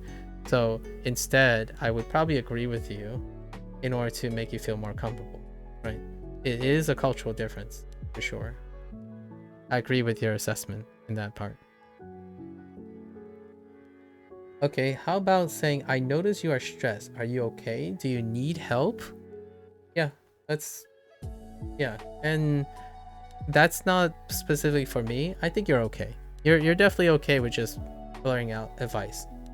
One thing I have to stress a lot is when people offer advice to me, there's a chance if I don't see it as advice, I will not like give it a lot of attention, right? And I've encountered a bunch of people who can become a little offensive about it, or like they become offended by it, right? Like someone states like, oh hey, you made a mistake here. Like, yeah, I know I made a mistake here, right? And the person's like, oh yeah, you do know this is the right answer. It's like, yeah, I do know that's the right answer because I made the mistake and I saw the right answer. However, that can come off as being very ungrateful. So when you offer advice based on inference, you also can get blowback, and then it would lead to some disagreement, which has happened in previous days. I understand being open-minded is important, and I'm working on that, but it's hard to just change my habits. It is, absolutely. And no rush, right? Like you said before, I want to echo the nice thing about being 16, right? The nice thing about being 16 is you give me the impression that you are extremely brilliant. And I get a little bit of nostalgia from the way you hold yourself. Like the complete sentences, the complete ideas. I'm absolutely reminded of my younger self. At the same time, I no longer sound like my younger self. I've been in the presence of very brilliant people who they speak at a different level. And unfortunately, I just don't understand them. Right? Especially ones that have been doing all your life. But you're 16, you know? Life has a magical way of putting two people together that don't characteristically come together. And one can end up laxing or changing or ebb and flowing. You might not change at all. That's also a possibility, right? So can my advice be seen as an innocent mistake or a lack of cultural awareness instead of having a superiority complex? I don't think you have a superiority complex. I see a lot in just a brilliant person, a brilliant younger person who I imagine you interact with a lot of friends, right? Do you have friends your age that are just as like I suppose higher aptitude? Like, do you have people around you that are typically of that higher aptitude? Generally speaking, I'm going to tell you where I live, the culturalism around 16-year-olds. You have dialogue that would make quite an impression, but not necessarily a relatable impression to 16-year-olds around where I am. Think of it as a chance where you can give advice to your younger self, like in the movies. I do. I know a couple really brilliant peeps, and they get over the years of communicating, I think one has become more expressive, because there was one that is incredibly complacent, so he doesn't express anything, and he doesn't have the urge to express anything. And then another one that has the urge to express everything, but not quite in a tactful way, right? So I've encountered plenty of people, like younger self. My younger self was bad. I use the anecdote all the time. I had a bad temper.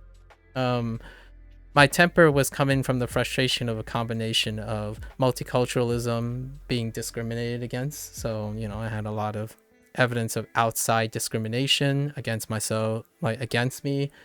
That's besides the point. The other one was I just couldn't resonate with anyone. Like, for example, you sit in an English class and I'm like, dude, this grammar stuff is awesome. And then everyone's just complaining about grammar. Right? And then that's what happens. Hey, yo, Indy. Genki desu ka? Genki desu. I'm gonna be honest, I have some acquaintances in school who have a similar way of thinking to me. Nice! But I don't really hang out with them. Oh. I have friends that I talk to that I've known for years, but we usually only crack jokes and talk about video games. Man. However, we don't have any classes together, so we usually only talk when we hang out. On the other hand, I have a lot of classes with the others, and that's where I get to talk about topics I care about, like calculus and geography. Yeah.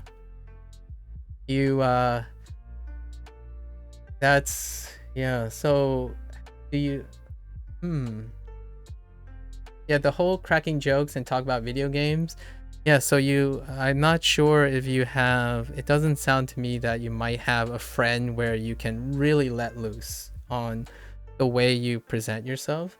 And it's a shame that you have acquaintances that kind of think like you, but didn't have the coinciding like events to talk to each other like that.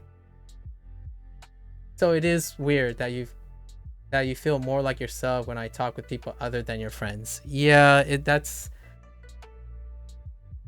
I'm not gonna say that's weird, because that's how my childhood was like. My childhood was that. Not only do I have a cultural difference, I'm also multicultural. So everything I said was not like myself, right? I spent most of my childhood trying to fit in, or had the desire to fit in. Kind of, to some extent. And it's always been half there, half this, half that. And eventually it becomes normal, right? So I wouldn't say it's weird from my perspective.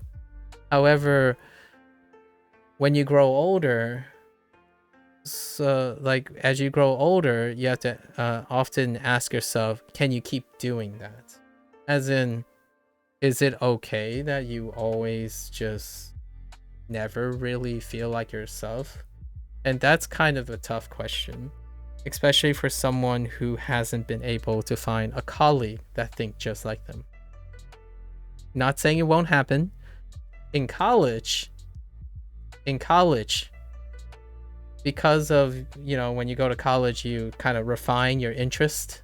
You increase the odds of that happening. Statistically, as you refine and continue to think about how you can find the communities you belong to, your odds go up. And a lot of it also comes down to college and stuff. So when I went to college, I actually met 3 of my best friends. And the reason why I have to say 3 of my best friends is because they're identical triplets.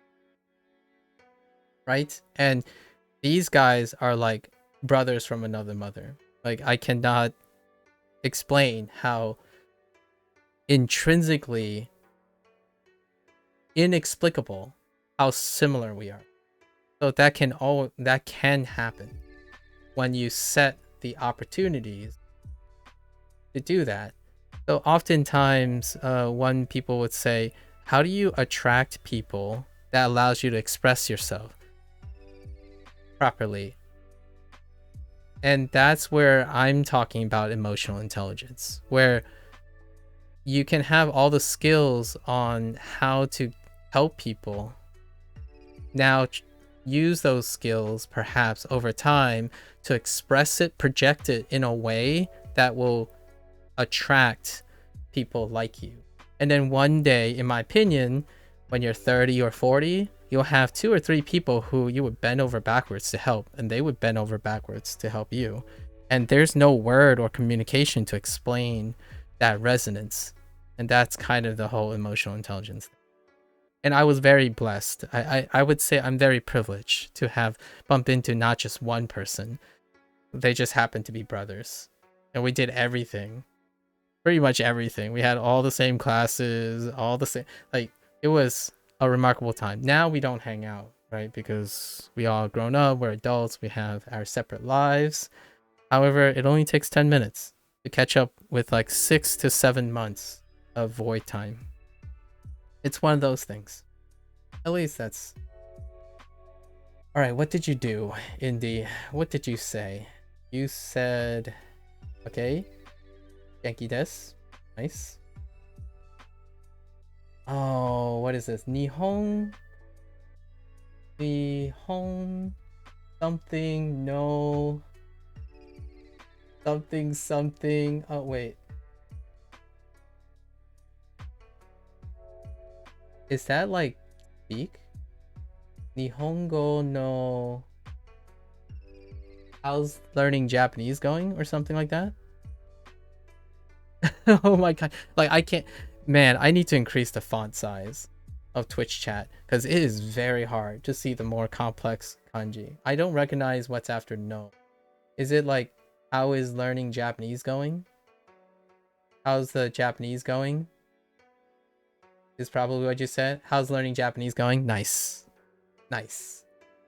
Not that I'm not happy when I hang out with my friends. We have fun playing games, hanging out, playing soccer, etc. It's just that they aren't interested in the more specific things I like, whereas I can resonate and, lack of a better term, let out my nerdy side with those acquaintances in my AP class.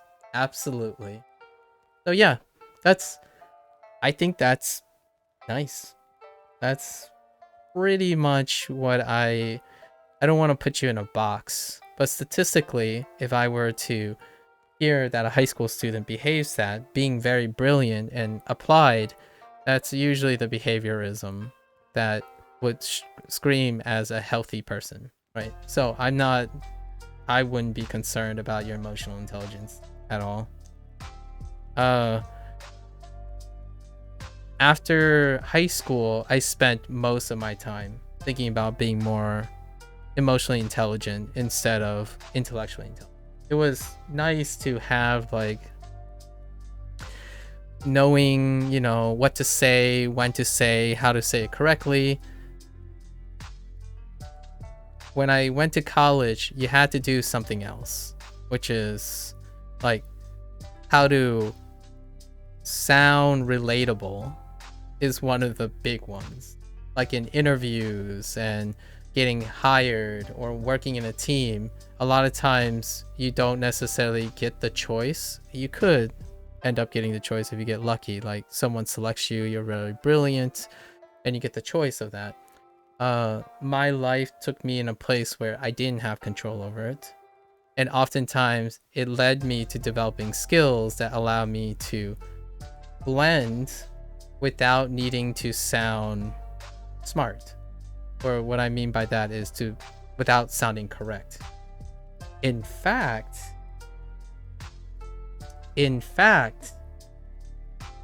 here's one funny issue, or not issue, or maybe not. I don't think I've openly told people this.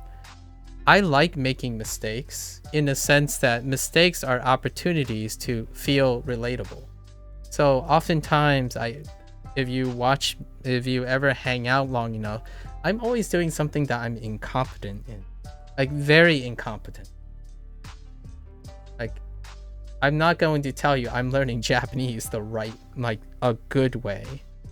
My goal is to learn it a way and then watch me scramble through it. I haven't worked in a professional setting in a long time, so I do not offer any form of actual professional advice. I'm not paid.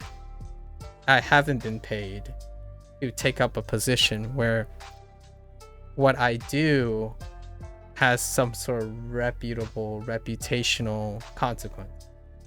It's been a while. So nowadays, I'm this, what would you call this? This hipstery. I have this hipstery like approach, which is kind of funny because you mentioned natural acquisition. I would say that's probably fairly accurate on my hipstery approach to things. So when people go around and say, this is the best thing, this is the right and wrong thing, you're gonna have me say things like, well, it's gray, and are you happy?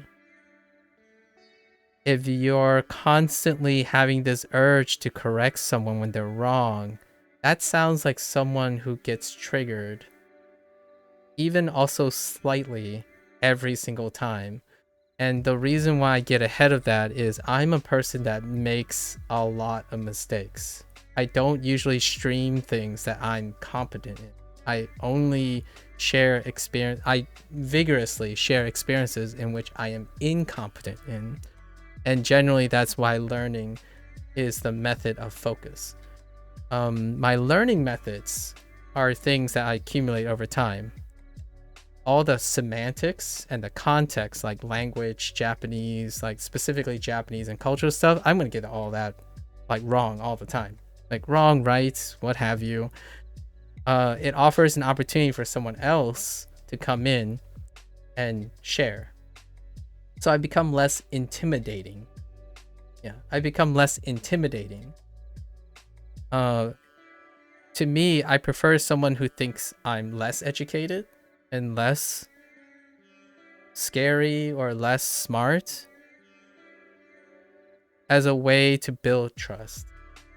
That's kind of how graduate school does. Like that's how, at least in the United States, that's where the whole idea of graduate school happens. When you walk in through that door, most people are of equal footing, as in like the Japanese behaviorism of being business polite. When you walk in, I take you seriously. I don't care if you're 16. I don't care if you're like someone with 18 years of experience. You're a human being that have a perspective that, even if it's limited, it is informative. Like because it's limited, like what you are is informative to someone that is not like you. So being 16 is something I can never be ever again. And the older I grow up, the older I get, the less and less I'll know about what it's like to be 16 anymore. Especially in a different country, in a different growing environment, like different culture. So it's inevitably always intellectually stimulating.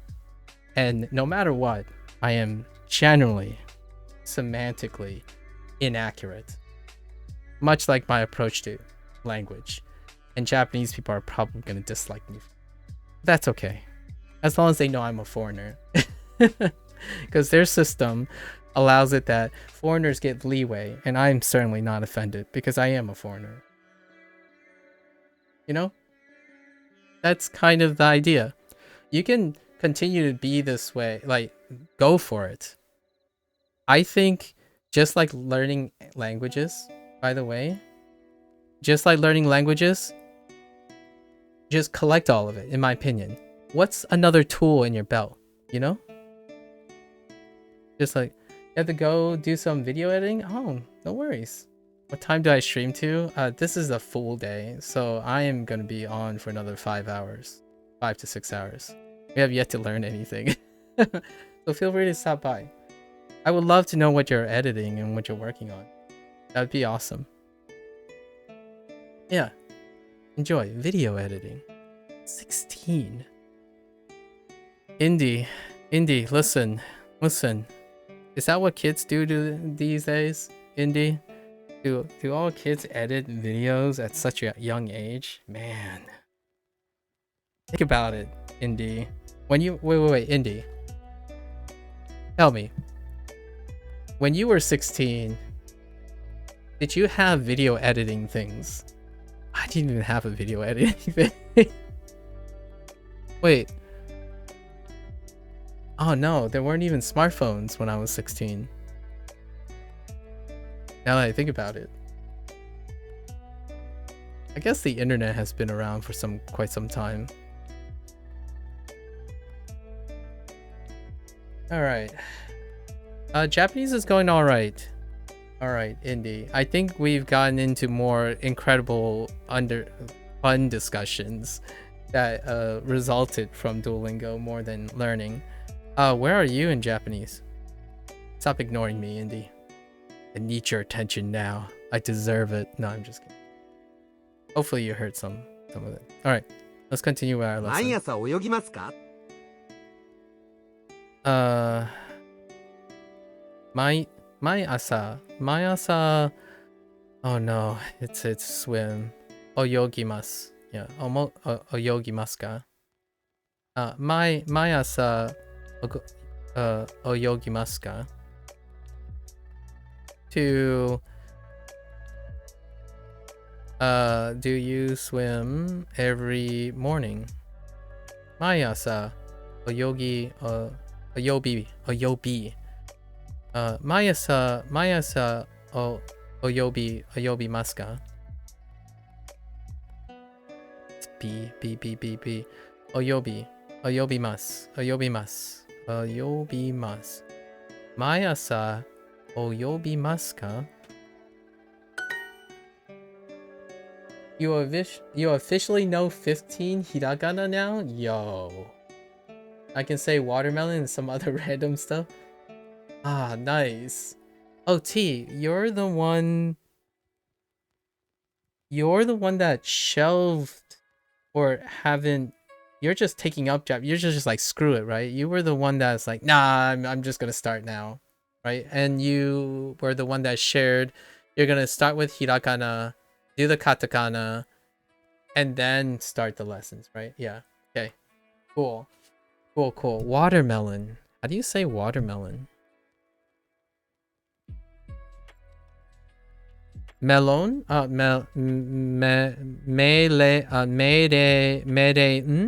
Mereun? Oh no. Oh right, hiragana. Whoops. Hiragana. You did say hiragana. Sorry. I was thinking katakana. Just like, I'm like, okay. Suika. Okay. Suika. Interesting. I didn't remember.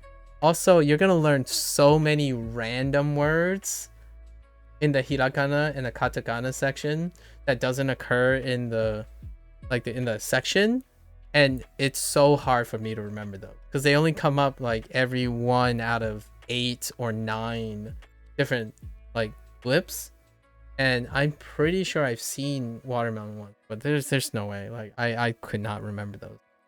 When it comes up on a lesson though, it's kind of cool. One that comes up later is oh, you get all the other ones like mizu, ocha, right? Mizu, ocha when you learn the rest of the hiragana. Oh, and you start using bushu. Okay, bushu, it's more structured for you. Nice. Can you explain to me what do you mean by more structured? Like can you compare and contrast how the path works for Duolingo? So you've already taken a Duolingo, like one of the units, right? Have you started doing the units? I was kind of curious, is that the structure you're talking about, and how bushu do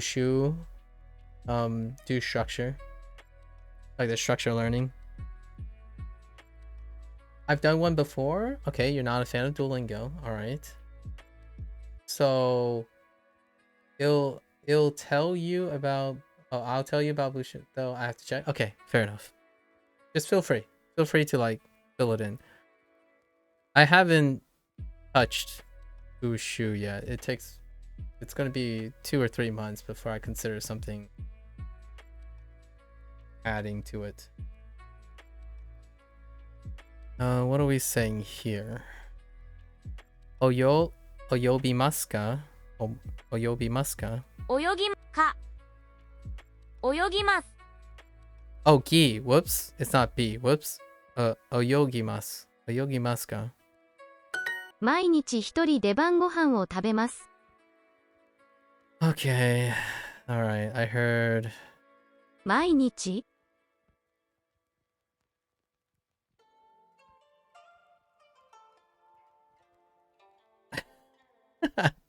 Sorry. 毎日一人出番ご飯を食べます。一人で Oh no. I missed. It's either dinner or lunch. 毎日一人出番ご飯を食べます。晩ご飯を食べます。毎日一人出番ご飯を食べます。 Okay. Chapter 1. It starts with introductions. It teaches you greetings, introductions, the first 5 hiragana, and then once you pass a small checkpoint test. Okay. Interesting. 週末はテレビを見ます Shumatsu. Shumatsu wa terebi o mimasu. Shumatsu, on weekends, I watch TV. Terebi o mimasu. 泳ぎますか Oyogimasu ka? Oyogimasu ka? 泳ぎまかあ泳ぎますか Oyogimasu ka? Do you swim?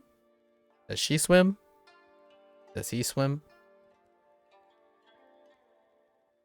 It moves into other things like learning essential phrases, some news of countries, okay, some names of countries, the next 5 hiragana, saying your occupation, and how to ask and negate questions or statements.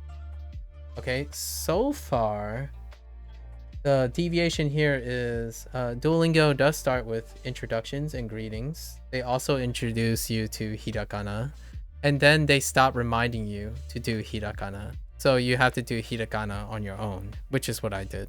After every 2 lessons, every 2 little like blips of clusters, I would do hiragana. So in 7 days, I completed all the hiragana at the same time. But they do it in the beginning and remind you, hey, we have a hiragana section. So that's self motivated in Duolingo. And then they do again move right into learning essential phrases. And the first essential phrases is ordering food, or like food items and talking about food items after greetings and saying goodbye. And then they move into countries as well. So where you're from, where you live, that's also where they go. And again, the next 5 hiragana would be something you self-prescribe in Duolingo, just to compare and contrast. And then you state your, and then in the next area is routine. Routine is the next one. So you get introduced to occupations, like sports, hobbies, what if you're a student or doctor, right? And then after that, here's where it changes. They do not, oh wait, they did do one negation statement, which is janai desu. They tell you how to say that it is not, but they go into asking where things are and what things are. So they didn't go to negations until way later into section 2. So the first negation shows up like a formal negation, like arimasen, comes up way later. However, I think Bushu explains those things. Duolingo does not. I think that's one thing that people like. Yeah. So they tell you how the grammar works, right? Like, oh, this is a negation. Yeah, yeah. And Duolingo goes by pattern. They work by pattern recognition all the way until much, much later. So in the beginning, they approach you in a way that's like, don't worry about the grammar. Just immerse, right? Here are some essential phrases. Don't worry about the grammar until way later. And even then, I'm still not seeing like really strong grammar explainers. So that's what I'm doing extra on top of Duolingo. So when you're looking for grammar curiosities, you're explaining all the patterns. Also, the way you described it, I think Bushu moves a lot faster than Duolingo. Duolingo takes about double the amount of repetitions. Just by the way you're describing, you're probably moving a lot faster. Duolingo use repetition to like make it seem like you like you get the pattern in versus explaining it grammatically. So I think that's usually how people like it more. They like the intellectual stimulation of explanation. It takes it slow in the first 5 chapters until there's about 50 or so lessons per chapter, so they spaced out from A1 to B2. Interesting. Not as fast as I thought. How long have you been using Bushu? A little bit. Yeah. 週末は漫画を読みます。 A bit more spaced out than I thought. 週末は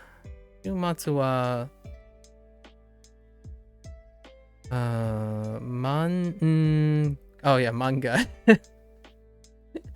週末は漫画を読みます。Okay. Since yesterday for Japanese, but I've dabbled in it for other languages before. I see. Fair enough. That's a lot. How far? What did you complete since yesterday? 週末は漫画を読みます。漫画。一人でアニメを見ます。一人でアニメを見ます。一人でアニメ Oops. アニメ一人でアニメを見ます。見ます。一人でアニメを見ます。Okay.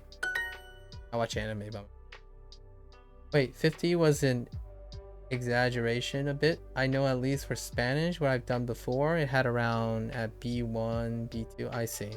It's more like 20 to 25. That's still a lot more spaced out. I feel one of the downsides of Duolingo, one of the criticisms that people don't resonate with Duolingo is they feel like they're doing the same thing over and over again, right? And I am not sure if I have that same feeling because my speech practice takes a really long time. My reading into my speech practice takes a really long time. So I spend most of my time repeating this stuff as a great exercise. I can't express how rough it was when I first got here with Hitori de anime o mimasu, right? I actually tripped on mimasu for like 2 days straight, just trying to say mimasu instead of adding an extra syllable somewhere. It constantly came out with 3 kana instead of 4 kana instead of 3 kana. Indy, who are you asking? Are you asking T? 週末はジャズを聴きます。 Yeah, the repetition is what get people with Duo. It annoys lots of people, but it is good in that it helps you really remember what you're learning. Oh, you're asking me? Yeah, of course. On my total recall days, in the beginning, if my beginning ends up being nothing, then you'll know I stopped learning. Right? So the first 30 minutes, it's often a positive stress moment where I realize that, oh, okay, I can only visualize the English and the Romaji. This one I can only remember the kana, but not sure what the meaning is. And this one I know what the meaning is, but I can't pronounce so it's still a constant, incredible struggle. And also the repetition. I want to clarify more, T, about the repetition. Most people, it helps them remember what they see and hear most of the time. However, one of the deficiencies that I hear Duo not do, which apparently it has this functionality, but people are not speaking into their like smartphones or something. Apparently there's a functionality, but I'm likely thinking it's behind the super functionality. But they're not practicing speech. You're either doing writing or speech as your last step, right? One of your biggest steps. Yeah, the AI thing, right? They're slowly integrating the machine learning and the AI detection thing. And that's not available to me, so I do it somewhere else. And here I do it unhinged. So this is the most natural. This is the natural approach. Basically, I'm saying them. It doesn't matter if I'm saying it correctly. For now, what it's doing is I'm in the stage of imitation. And the things that I'm imitating, if they're like 2 weeks old, 2 to 3 weeks old, now they're non-issues. Like, I don't have problems greeting someone, you know, right? Jane is goodbye, mata ashita. I don't think about it at all. Konnichiwa, right? Genki desu ka? Even though Genki desu ka is not even not even one of the vocabularies, you know. Ohayo gozaimasu, right? So I don't think about these things anymore because I've said them so many times. But I think Duolingo would greatly be less negative. Like, people would criticize it much less if they can demonstrate that speaking can be added to imitation. So in emphasizing like, hey, you know, have the dual bird just pop up and say, have you said this out loud? Like, try saying this out loud. Here's a help. Think of, you know, shomatsu. Say shomatsu to yourself. Shomatsu wa. Shomatsu wa. Because a lot of times the pitch accent and stuff in imitation, it ends with the particle, right? So shomatsu wa, right? And then you go to why you pick this one? Jazu. And then jazu o ikimasu, right? The reason why I clustered in all the particles is not because Duolingo is saying it. I naturally feel that the particle ends, and guess what? Go on YouTube, look at other people who break down pitch accents, and pitch accents are the word and the particle, the following particle. So when you hear it naturally, you feel like, oh yeah, they kind of sort of take a breath or something. Like there's a up down after every particle, right? And that's kind of what happened. So shiumatsu wa, right? Shiumatsu wa jasu o ikimasu. And then over time, because I have to do this so many times, my throat just goes raw all the time. So I can't even do it as much as I'm repeating. Am I learning new vocabulary? It slows me down on learning new vocabulary. I'm not like blitzing forward. I say this phrase at least 3 or 4 times per unit. Like chiumatsu wa jasu o kikimasu, right? Chiumatsu wa jasu o kikimasu, right? And that's kind of something that it requires it. However, I don't think necessarily people are doing that. And Duel can definitely do something clever about that. I'm acquiring speech way faster than I'm writing. the closest thing to writing is I do kanji every time 15 minutes shows up. Whenever there's a 2x XP, I do 15 minutes of kanji. Just randomly, haphazardly click on all the different groups of the kanji up to this point. Now, there's a downside to Duolingo's kanji too. It's not comprehensive. So I'm going to have to do something to compensate for that. They don't catalog every single kanji they introduce, which is a little disappointing in my opinion, just objectively disappointing, because I thought I could rely on getting my writing up to snuff too. I actually write kanji more vigorously and less like processing involved with the kanji that I know than my hiragana and my katakana. Hiragana and katakana now only serves as pronunciation things, and I have to vigorously go back in the evening and write out all the hiragana and katakana just to keep it fresh. So I do that every 4 days. Every 4 days I write out all my hiragana and katakana. It takes about 2 minutes. 2 minutes to write all of them out. No, 1 minute each. 1 minute each set. I do the like next to each other, you know. E, u, e, u, I, o, right? Or I, u, e, o. I, u, e, o, and then just go across in pairs. And I do that every 4 days. Something like that. To keep the kana fresh. The kanji is fresh as heck, because there is an actual writing section. So like the hiragana, you have to remind yourself in Duolingo to do that after every so often. And that's something they could add in, but what happens is it slows it down even more. And most people that use Duolingo and quit, not the people who continue to use Duolingo, the ones that quit are the ones that say, this is too long. There's too much repetition. I already know all this stuff. And the idea is, well, I would argue they probably know all the stuff from ears and eyes, and I totally agree with them. If I stop talking, just not talk, just listen, and I would complete these lessons 3 times as fast. At least 3 times. Then it robs me, or I rob myself of the opportunity of imitating.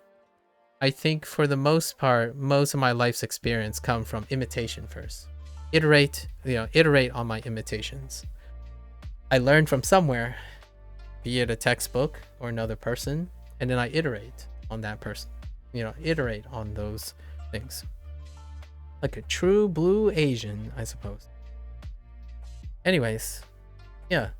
Wushu sounds really interesting. I might have to consider doing that in the future, because it actually seems like there's some nuances between the two so far from what you're sharing, T. So that's kind of nice. Yeah, they do both sound like they take the structure approach for sure. How much translating do you do when you're looking at those lessons? Do they rely on grammar translation, like using your native the language that you choose to use, probably English? That's another thing Duolingo probably has similarities with Bushu. Okay. Another criticism is those who are fans of the direct method.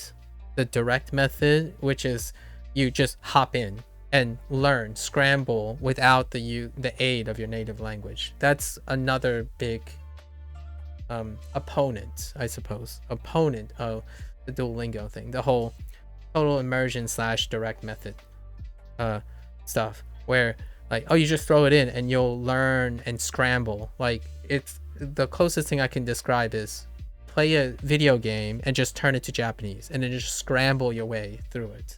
That's the direct method, where you have no aid with your secondary language, so you're learning something alongside learning the language. That has been very effective for other people. Kind of like listening to conversation and trying to scramble as much as you can from the conversation without any basis of understanding grammar or any, and actively doing that will naturally get you to a similar position. Those are contrasting ways that other people don't like structured content like Bushu and Duolingo. It's nice that even Bushu and Duolingo has some different variants. I would love to use both. Unfortunately, no matter what, Bushu is always going to be after Duolingo, so that might warp my perspective a little bit. I'm not using Bushu as a blank slate in the future, probably.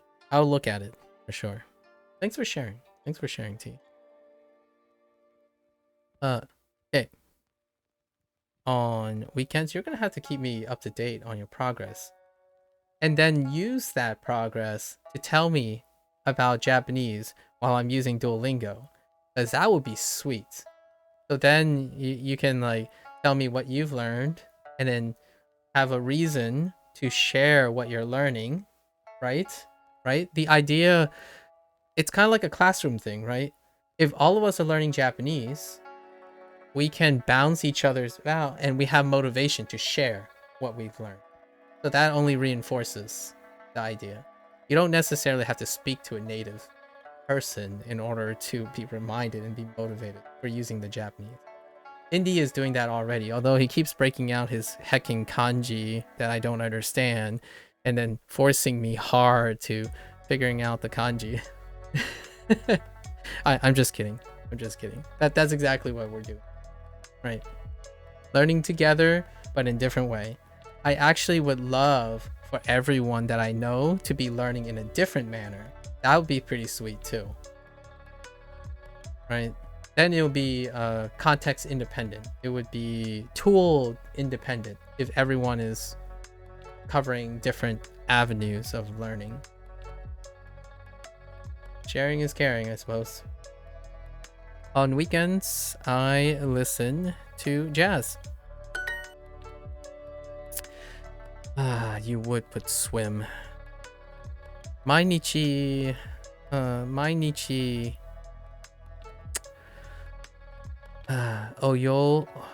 oyogimasu. Mainichi oyogimasu. 毎日泳ぎます。週末はバスケットボールをします。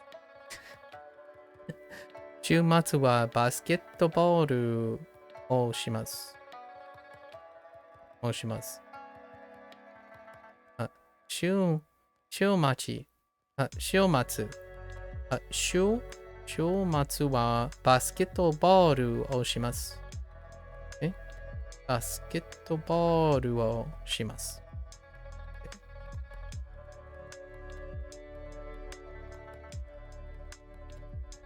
Also, Indy, why'd you ask me if I'm still learning Japanese? Do you feel like what about you? Do you feel like you're still learning Japanese from Duolingo? Where's that question coming from? 一人で本を読みます。一人で本を読みます。一人で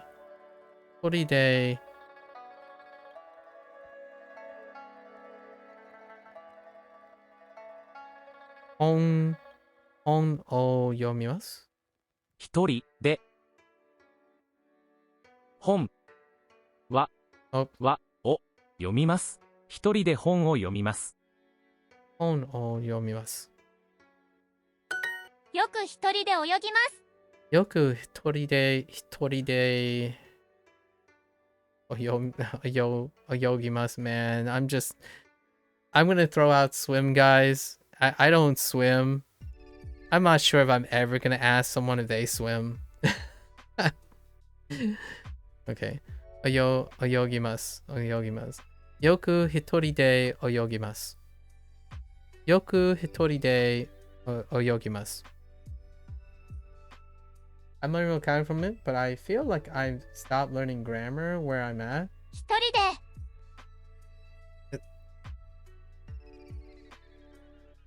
And do you feel like, how do you feel about that? Do you feel you've learned enough learning grammar comprehension where you're kind of like doing the English thing where, oh yeah, it's really about encountering the weird usage of English that violates some of your foundational grammar thing, and then it's all about just encountering new words. Are you telling me you're in the end game? When it comes to grammar, I suppose. Have you tried like creating really weird sentences and see if you can get away with it? That's my favorite part about English, right? Yeah, it's more like I only have casual Japanese to learn. Yeah. Yeah. So, I I would love that your feeling is one of which like, oh yeah, you know, I can make a really long Japanese sentence if I wanted to, kind of thing. You know, an unnecessary verbose English sentence, for example. And the only necessary reason to do that is to flex, but really non-functionally flex, right? You get into the creative process. Like if you're using fruity language and sophisticated jargon, that's a flex that really is not all that pragmatic. It's superfluous in nature. So learning vocabulary now, actually, I'm curious. How do you feel about your vocabulary? Do you largely feel like your vocabulary encompasses, you know, the 20%? That the core 20%. Like, oh yeah, everything else will be very specialized vocabulary. Like a telephone pole. How you say a telephone pole? I'm not even sure if Japanese people refer to them as telephone poles, but yes, actually. Oh, I like that. That's very auspicious. That's incredibly auspicious. So you know what the last stage is, Indy. I need you to record yourself talking to someone and just banging it out, and then I will truly believe you have ascended. I'm just kidding. Don't do that. Or you're not forced to that. Maybe we'll. I've always wanted to engage a conversation with like a Japanese as a second language. Most of the stuff you're learning seems quite specialized. Can you give me an example? Like underwater basket weaving? That's pretty specialized. I use that as a euphemism. Whenever someone like goes into specialized jargon, like this is the atomic concept of learning language, all I think about is underwater basket weaving. That's how I bring it up. It's incredibly specialized jargon that may or may not be necessary in conversation. I say that to myself a lot. If I become incredibly esoteric or verbose, both verbose and esoteric, I remind myself that I am not a professional underwater basket weaver, so that I can like chill. First school semester, this is an example of the specificity that you're at. Oh, first school semester? Dang, that's pretty specialized. Yeah, that is pretty specialized. How do you go about remembering them? You just how do you go? What is your way of bootstrapping Lotus on specialized terms? Are you going for the brute force method where you just do drills, or be like, oh yeah, that's neat? Also, as for talking to people, at a certain point it becomes super useful. I use yeah, that's what a lot of people use. I'm gonna use a different method, and it doesn't rely on, it's gonna be a funny method. We'll see how it works out, because in this case I'm a streamer, right? So I have a different take on it. It's so far down the line, but I'm already excited about it. I've kind of teased a couple ideas already. It's gonna be like an integration of a lot. Like actually having conversation. I haven't decided if I wanted to participate in language transfer. I really like the idea of language transfer as well. Yeah, wake up every morning and do flashcards for like 20 minutes using Anki. Okay, then like 10 minutes of kanji practice. And then Duolingo on top of that. Yeah. Got it. The drills. Nice. Yeah, just practice a listening exercise at this point because that's where I'm weak at. I know what I want to say, but not sure. Yes, exactly. Yeah, yeah. I feel at some point, you know how when you caress grammar, right? Let's say for English, those who went to English school, right? English school, you caress grammar at like 7th grade. Generally, once you pass 7th grade, your goal is to retain those 7. Everything else is incredibly superfluous. In fact, all the intricacies of English and creative writing, they're free pose. They actually kind of violate and play around the foundations you've already built in 7th grade, right? Middle school, a lot of times. Okay, I'll go as high as 9th grade. When you do like, I don't know, Shakespeare and like aggressive antonyms and synonym associations. So, but generally speaking, between 7th and 9th grade, and then the rest is listen around, pick up whatever you feel is useful. In my opinion, if my vocabulary seem a little distinct, it's generally because I'm habitually intrigued by other people's lives. So when I acquire things like, I don't know, K lastima, I don't know, funny jokes like Takeo and Quesadilla, that type of stuff, it's generally due to exposure.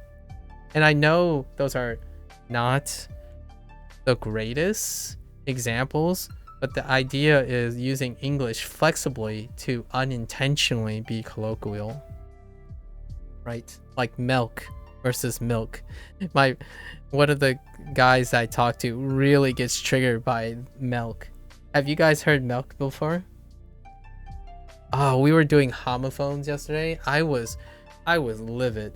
Well, not livid in a bad way. I was very energized. I was talking about homonyms in English, and there were so many good ones. You guys, I don't know if you guys both were here, but I was talking about how it was triggered. This whole exploration down the rabbit hole. I spent like 6 hours, by the way, looking at homonyms, both homonyms and the related homophones and homographs. And it all started with 2 words. 2 words. Walk and walk. Walk and walk. And I absolutely know that Lotus, you and Indy can probably hear the difference. And it all started with that because they're actually homophones in English. Most people just say walk and walk. Walk, walk. Walk, walk. I say walk and walk. Walk, walk. And it led me down this rabbit hole of, because of learning Japanese, it sounds like night and day. A walk, you cook with a walk. You go for a walk. Right? Right, guys? They're homophones. In English, they're traditionally considered homophones. Yeah, I just practice the listening exercise, blah, blah, blah. That's why I don't have conversation with people. That's why most of my posts have been about how to say things, because I've been very lax in that. Now I'm regretting it. You got, please guys, you got to back me up here. You can hear the difference, right? And the funny thing is, it's not like the guys I was talking to were incapable of saying them differently, because we had examples. It's just when they read it, they have a natural habit of going back and forth. Like, are they going to say walk, walk, or walk, walk? Walk, walk, or walk, walk? And then there was others. Like, so now I'm questioning everything I understand about English. As in, like, what is considered a homophone, right? Homophone means they sound the same. Well, they don't sound the same. And even the mora is different. So the way I say certain words, the mora is different. As in, like, I'm retroactively, I wanted to ask a Japanese person so badly. At least you guys are surrogates, right? So, like, for example, just as a refresher, wave and wave. Wave, wave. Wave, wave. This is longer.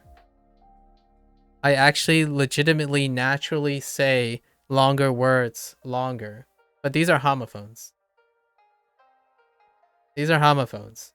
But I naturally say them longer. The brain does so many tricks behind the scene for these things, and then we don't even notice until learning it. Yeah, exactly. It's so wonderful. I absolutely love it. Like, it's breathing another dimension of explainers to English. Like, I no longer actually view these guys as homonyms or homophones for that matter. They're different. The mora is different. The ocean has waves, right? But you wave your rights. You waive your rights. You don't waive your rights. You waive your rights. It's always, for me, it has largely characteristically been slightly longer. So it's so cool.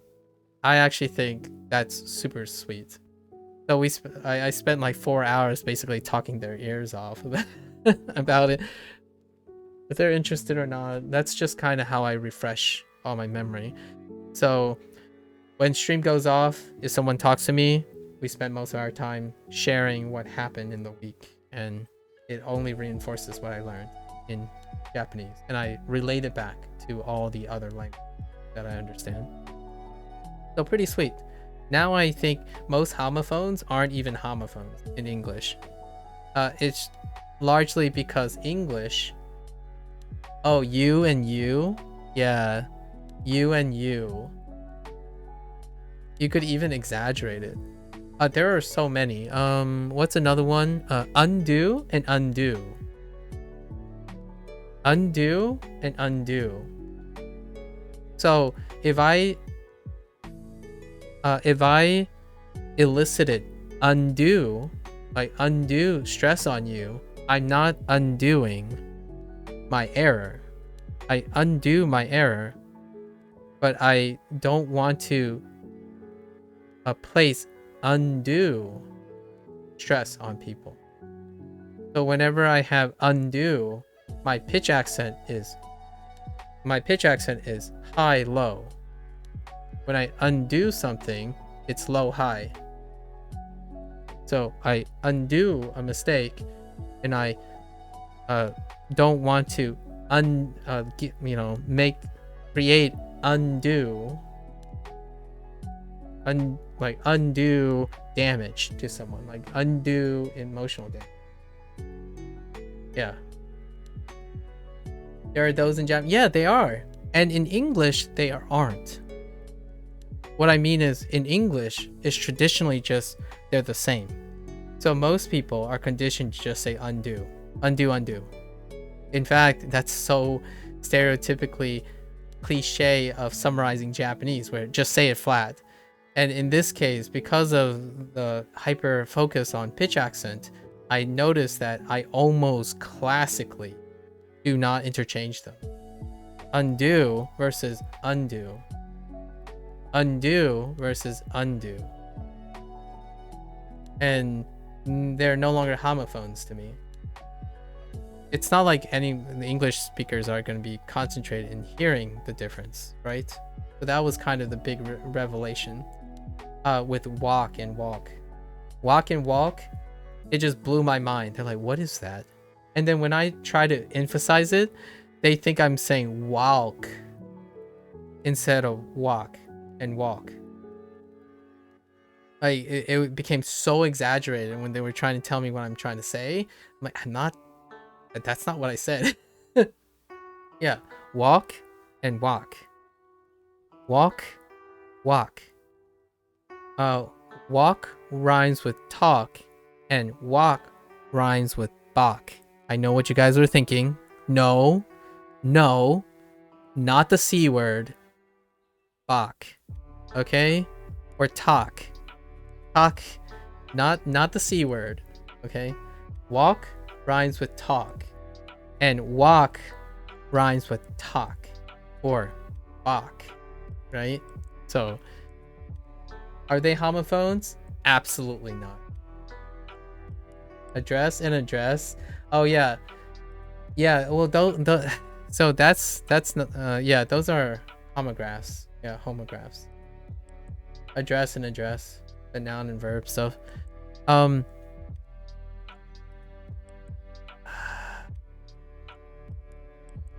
It was a good one. It was a good one that's really... Oh, duel? You duel someone in a duel. I don't know if you hear the difference, but I hear the difference in the way I say it. You duel someone in a duel. You duel someone in a duel. So you have duels. And people in duels duel each other. D-U-A-L and D-U-E-L. They're homophones. Or homonyms. So they're actually classified as homonyms, but their meaning are kind of related to each other, so maybe just homophones. I don't know. It's very loose. I think walk and walk shouldn't sound the same. Yeah, walk and walk shouldn't sound the same, but they are homophones. So colloquially, I can't go against the majority, right? I feel like this is the thing where you can change the emphasis on a verb to say it's a noun. Yes. Yes. Shouldn't you say the L in walk? Well, to the English person, it's W-A-A-K for both. Walk. W-A-A-K.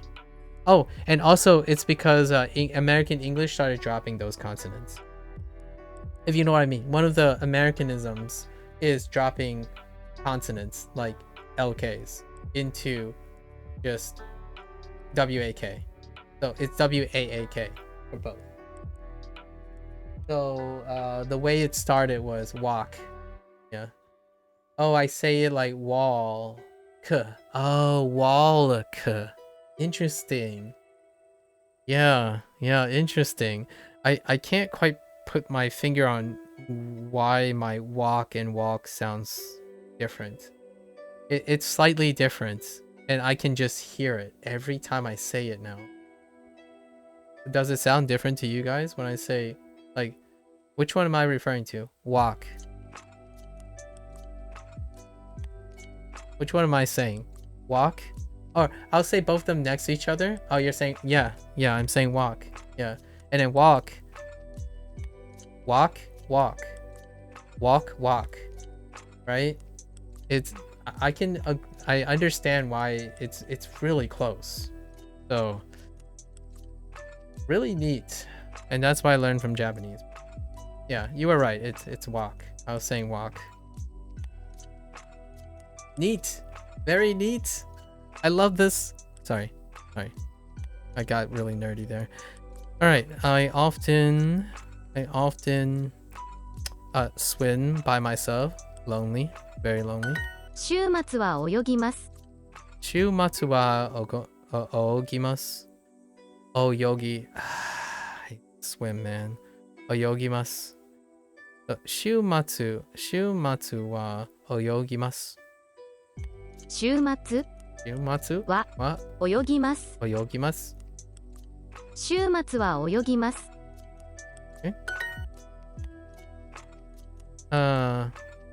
毎朝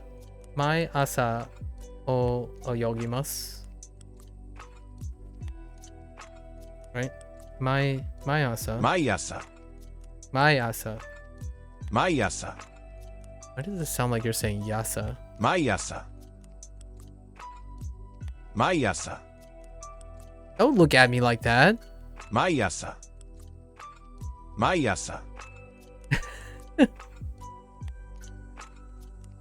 Sorry. 毎朝 Oh no. Oh, whoops. My 泳 bad. ぎます Oh.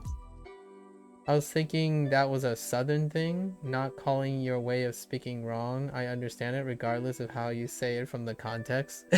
True. True. That's fair enough. So the thing is, right? Now we have to put the language in context. And the nice thing about context is what Japanese.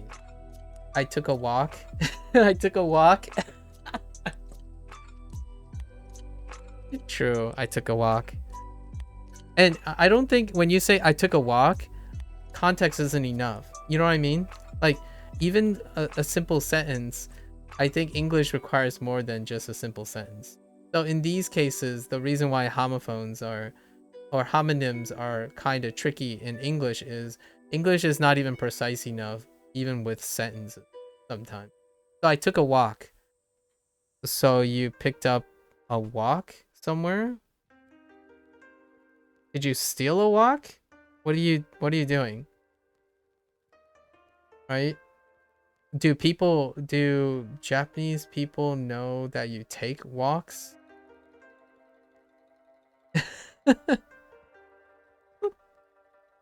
Or do you go on a walk? And I literally said walk intentionally instead of going on a walk. I don't know if you got to it yet, but I forgot that kanji again. Kakeru. Okay, kakeru was strange for me at first. Oh, I did get to it. I did get to it. I just, yeah, I did get to it. I did get to it. Is that o? It's supposed to be o kake. Kake. I got o kakemasu. We did o kakemasu. To go out. It's either a kakemasu or o kakemasu.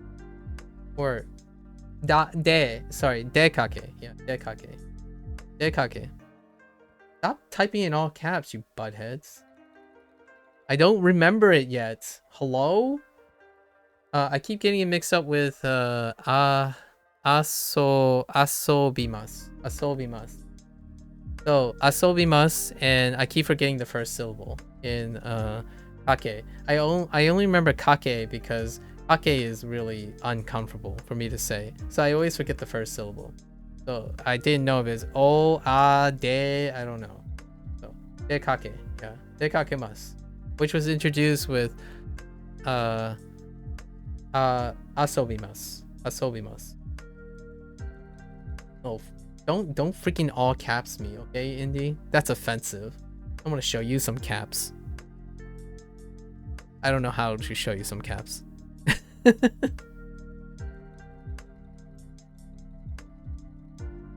Okay. Oh, what were you gonna say about it though? What's strange for you? What were you gonna say about dekake? But yeah, when I translate it, it would say I go out with my friends. Yeah. Yeah, so the whole tomodachi to okakemasu, right? De kakemasu. Sorry. Well, it said it was strange for you at first. So how was it strange?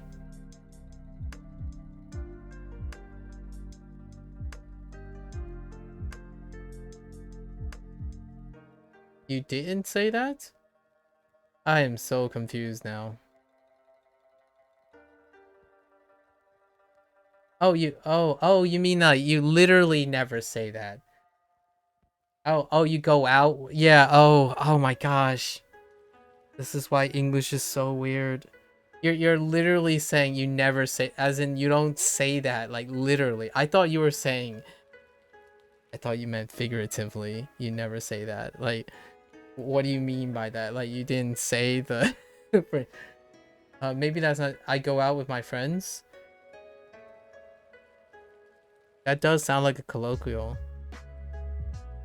I usually hang out is, yeah, my first comment about going out and hanging out was I don't know which one I would use.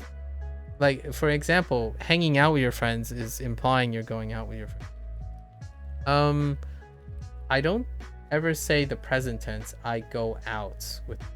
I suppose. I've heard a lot of I am going out, as in the present, I don't know what you call it, the present participle, or the progressive present. I forgot how to say what you're about to do, as opposed to what you are doing in the present tense, because that's present tense, right? When you say I go out with my, I know, I just said what the hangout means. Asobimasu. They're introduced together. Heck, in indie, why aren't you paying attention? Do you want me to cap you right now?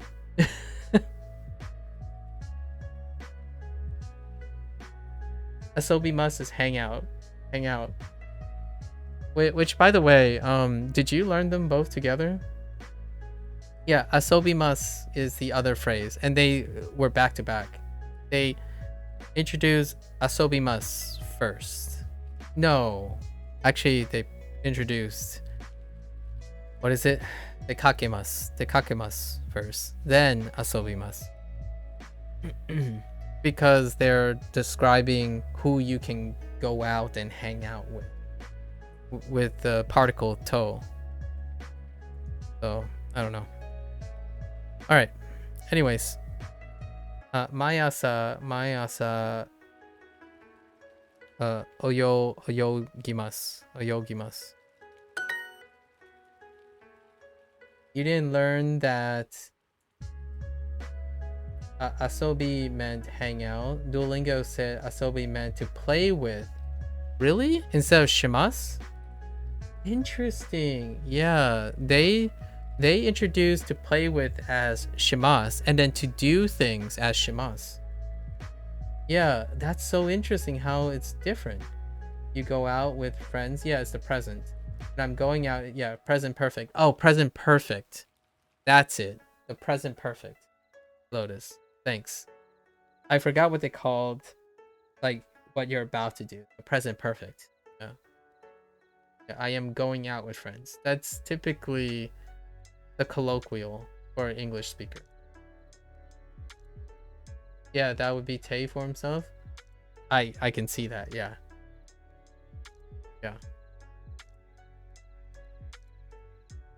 Yeah, so I'm not sure about the whole go out with friends as a present. I would use that when someone says, oh, what do you do on your free time? Some people might say I go out with friends, but then they could probably substitute it synonymously with I hang out with friends, right? So those two phrases were introduced back to back, and I go out with friends in the present form. The only reason I would say they introduced that is for the future, where you can say I'm going out with friends, right? It's necessary to introduce those, even though they're associated and maybe like superfluous to each other. However, it forms the basis so that you can conjugate later, right? At least I think it's a conjugation. I imagine you conjugate go out to get present perfect.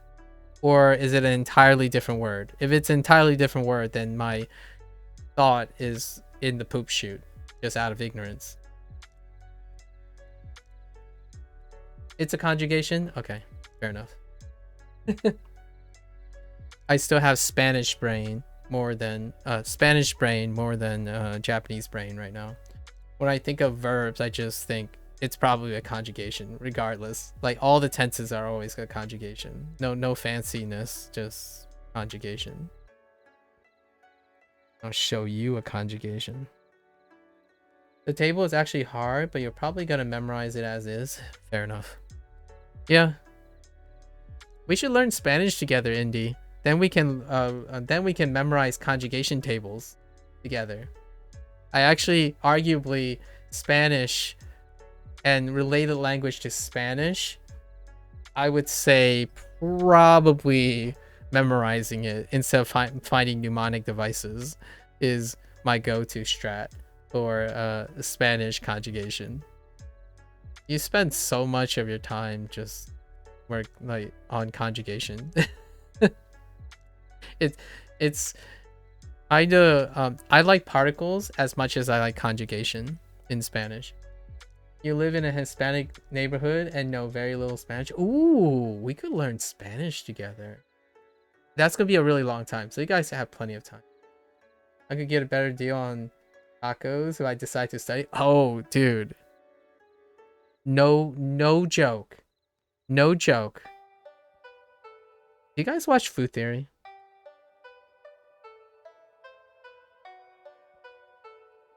It's a really unnecessary coincidence, but you watch Food Theory?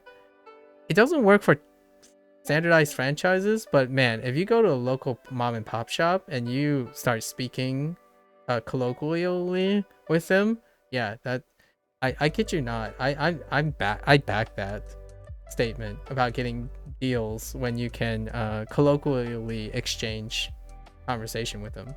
My parents are so guilty of that. If you break out Fujonese to them, the sky's the limit. Now you practically become family the moment you break out Fujonese. Like, I mean, Xiaoma did it too, where he learned a little bit of Fujonese, and it's like instant. It was instant, like, oh, that's so great and stuff. It makes me very, it puts a smile on my face. I have the same soft spot that my parents have. If someone comes to me and be like, yo, I can speak English to you the way you speak English, my face would just light up.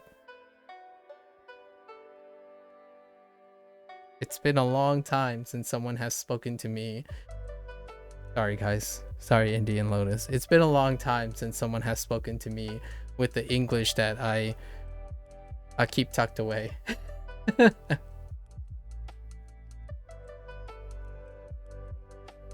It's one of those things, like I spend most of my time learning how to speak English appropriately for different environments.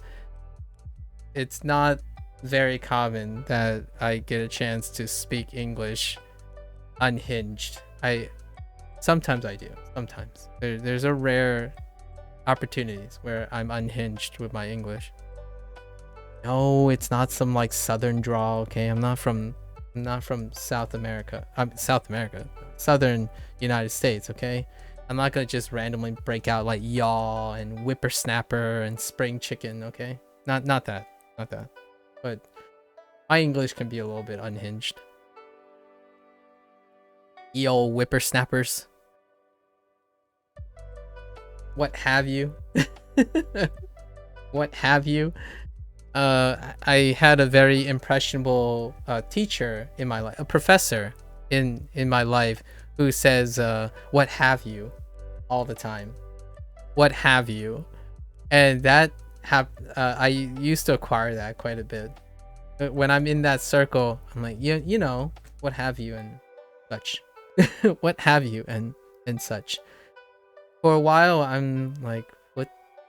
I don't really know how to appropriately use that. Does that mean, are you implying there are more things? Like, or you can go West Coast and just like, you know, like this, like that, right? Like this, like that, you know, like. sorry West Coast. When you get into the LA area, it starts getting a little bit more excessive use.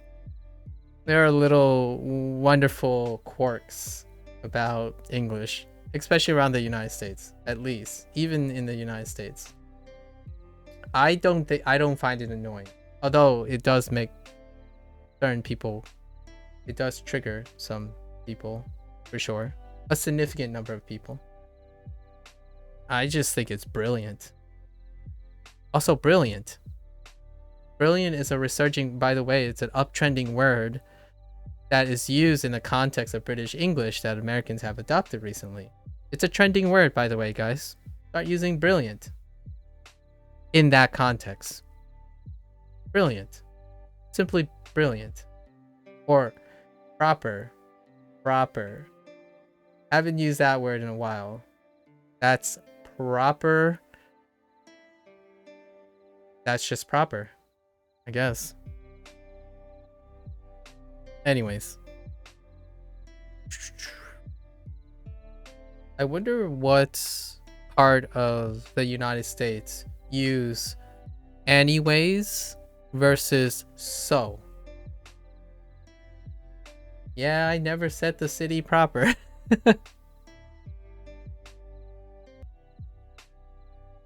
Brilliant. Absolutely brilliant. Well said. Well said, my clever friend. Let's see. My ban, oyogimasu. My ban oyogimasu ka? 毎晩 Oyogimasu ka? 遊びます。遊びま、泳ぎます。 No one saw that. か、 I watch anime by myself. Ooh, lonely. Hitori de anime o mimasu. Hitori de anime o mimasu. Hitori de anime o mimasu. I kind of want it to attach to the end, so just to remind myself of the pitch accent. 一人 Hitori で Hitori de anime o. Where's anime? アニメを mimasu. 見ます。 Right. Hitori de anime o mimasu. Do you swim every day? 毎日泳ぎますか? Oyogimasu? I'm just gonna throw swim out the window. Like, I'm not a great swimmer. I have an aversion to water. I don't float. Just gonna throw swim out the window. Mine, it's a coincidence I'm struggling with swim. 毎日泳ぎますか? 毎日泳ぎますか? 毎日泳ぎますか? Okay. I'm so behind in my lesson. We're gonna try to complete all of these. Since this is 3, yeah, let's keep going. Oh, dude. Durama? Is it Durama or it's Durama, right? No, it's Dorama. Yeah, it's Dorama. Okay. I found it interesting that you almost don't get a choice in what you learn. If other people say it and you want to understand them, you kind of need to learn it. I found it interesting that you almost don't get a choice in what you... If other people say it and you want to understand them, you kind of need to... Yeah. That is a fair point.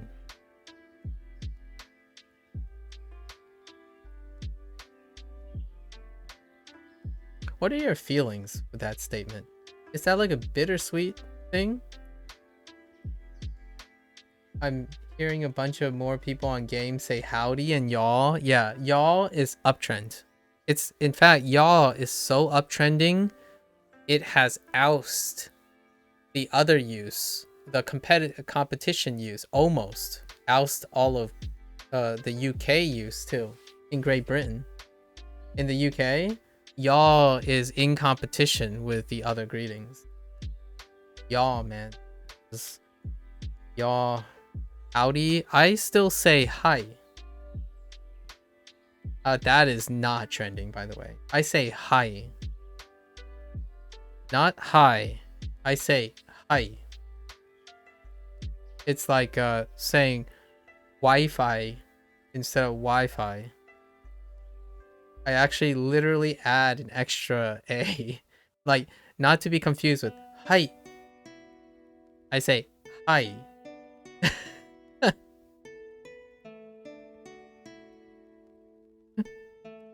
I don't know why. It's just like I saw someone type hi, and I'm like, all right, sure, why not? Let's just type hi. So like hi instead of hi. So hi. It's like I can't help but feel how inefficient the overlapping asobimasu and asobimasu and dekakemasu are. I have to learn both because if I want to understand people, but I could use it just one and be understandable. Yeah, exactly. That's how I feel right now. I can definitely resonate with it. And they did do it very cleverly. It's to the point where I have to. This is the second day, by the way, the second day that I know those phrases, and I still kind of like interchange them in my head. So in my head, they kind of blur together. Like, wait a minute. So I'm sorting that out.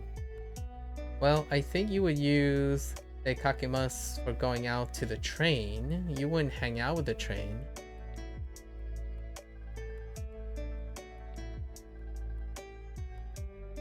You wouldn't hang out with the train, sure, but you could hang out in a train. Is that a different expression? Oh, because you have to use ga because you're acting on the train now? Is that what happens? You change the particle? Oh, that's a lot different? Oh, that's interesting. Okay. Dane shate.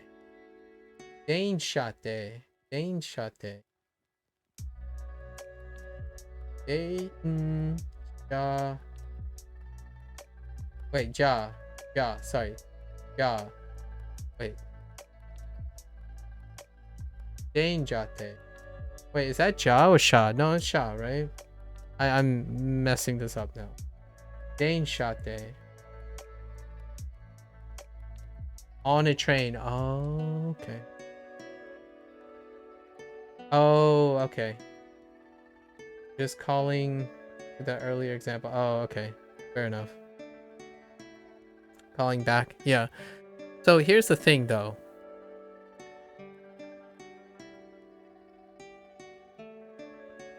I think here's where I would back Lotus's feeling. You don't hang out with a train. So the efficiency thing would suggest that if you're always going to go on a train and go out with people, then you could just use go out as opposed to learning hanging out. You see what I mean by that? Like, it's one of those, like, one use case has more use cases than the other, and then sometimes the other has more use cases than the other, and you draw a Venn diagram and you notice that they overlap quite a lot, and that creates an efficiency, that creates a redundancy feeling.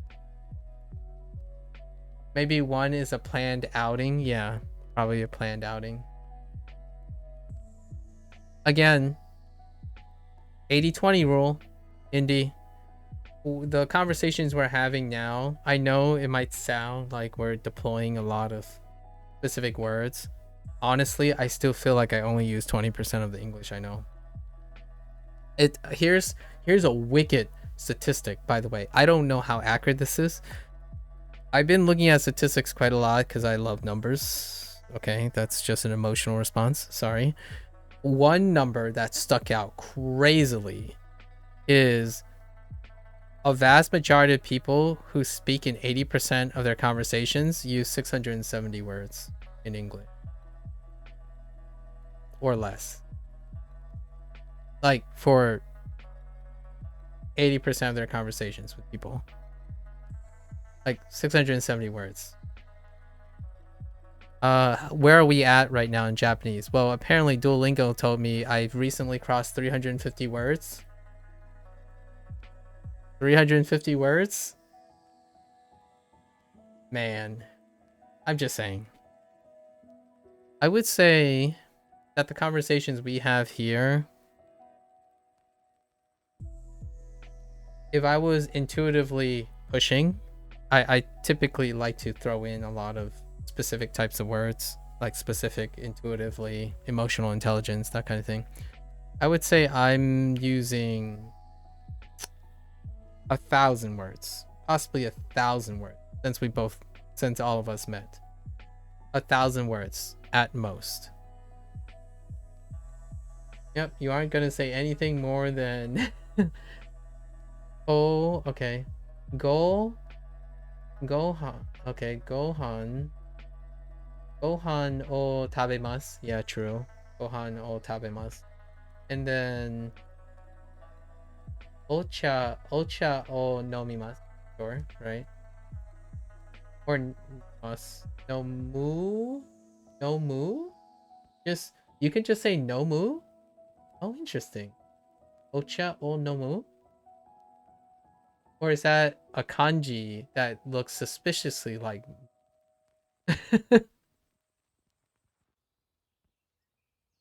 and then Dain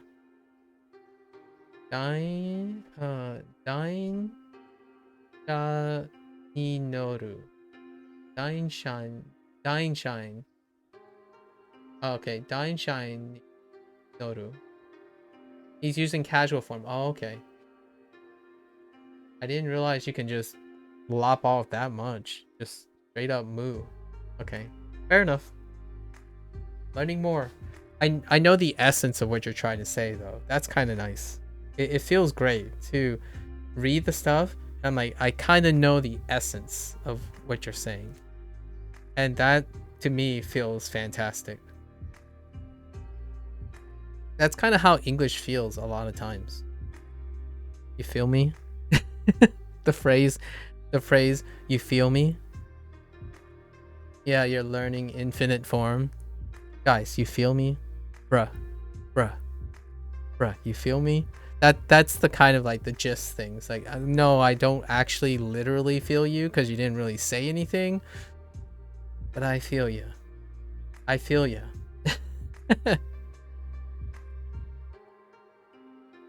Or to quote a Clint Eastwood movie, right? Do you feel lucky? Huh? Do you, punk? You know? You feel that. Hey, Milo. Alright. Dorama. Okay. Oh, interesting. Yeah, so you can phrase it that way. When you're using I. Yeah, I remember this. So, Chumatsu wa dorama o yomimasu. Dorama o yomimasu. Or just mimasu, actually. Sorry. O mimasu. 週末 Wa dorama ドラマ o を mimasu. 見ます I bet you an XP. ドラ Well, マを見ます。 Slacker. Milo. Slacker. I'm just kidding. How are you doing, Milo? What are you up to? ドラマを見ます。ドラマ Drama を o 見ます。 mimasu. ドラマを見ます。 Drama o mimasu. 友達と遊びますか？ Tomodachi to... Oh no. Tomodachi to asobimasu ka? Tomodachi to asobimasu ka? Asobimasu ka? Tomodachi to... Do you hang out with friends? And oof. So, does Japanese have a separate modifier for your friends, or is it always implied? That's another thing that I have that's another thing that makes me feel weird when I write it in English. You hang out with friends. You typically hang out with your friends, or do I hang out with my friend? And friends are often already implicitly implied as possessive. However, then if it's not implied as possessive, you specify whose friend. inherently. So do you hang out with his friends or do you hang out with her friends? You can specify. I see. Cool. So would you do like watashi no tomodachi to asobimasu ka or something? Do you hang out with my friends? Oh, okay. Hecking kanji. All right, I get it. Oh, Maku-san. Oh, Maku-san no. Yeah, I got it. Maku-san no. Fair enough. I went with the watashi no, but yeah, got it. Fair enough. Yeah. No. I know. We know. You wouldn't say your friends. Yeah, fair enough. Yeah, it's always implied. Yeah. Fair enough. So what I mean by this is, in English, it's always implied. You see what I mean? So when you're translating, it's, do you hang out with my friends? Or it's the person you're addressing, so do you hang out with your friends? That's the first implication. It's the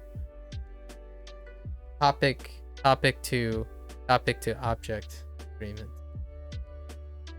Even though you could just leave it ambiguous like this. You can definitely leave it ambiguous like this in English. And then someone will ask you, or they will assume, first they will assume, right? By whatever you say afterwards.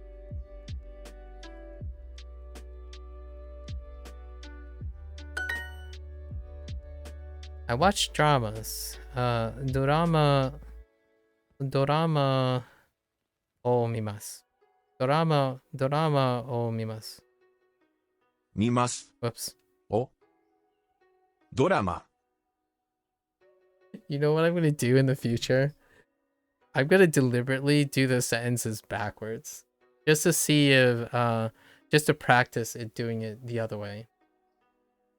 That would be a fun exercise to throw up to see how like quick to get the other, like be able to like scramble the ideas. So try to do the sentences backwards. That would be kind of a fun experiment. A little bit of a mental shakeup just to break up the, I know it might be undesirable and it's just intellectually stimulating to me. よく兄と遊びます。 So like for example, 遊びます。と。兄。よく。 I missed something. よく兄と遊びます。 Oh no, I didn't. よく兄と遊びます。 Yeah, so doing it in the reverse. I don't know if you guys done this before. One of the things about recall is a lot of times they would give you a series of numbers, right? And do you remember them from the earliest or the recent, or from the recent to the earliest? So if I say like 1, 16, 19, 32, 31, are you remembering it from the beginning or the end? So you're reciting it back at 31, 32. I've already forgotten my numbers. 15, 9, and 1, or something like that. That has wonderfully been an interesting exercise. That's when people play like memory games with each other. One of the challenges is to do that. So one of the games would be, you would say a number and you would pass it along. So someone would say 4. The next person will say 4, 5. Then the next person says, 4, 5, 7. And then when you get to one round, 4, 5, 7, 9, then it's automatically assumed if there are 4 people, you go in the reverse order. So then you say 11, 9, 5, 4. And then keep going. And then you bounce back again. So what happens is it kind of gives you that, it exercises not just unidirectional memory, right? Like just one directional. It can disrupt ways, like habit forming and drills get disrupted by that. But that's kind of funny. I did that in reverse and it felt kind of nice.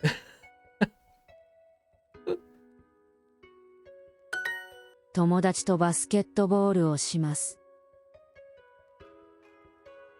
So for example, like let's do this backwards.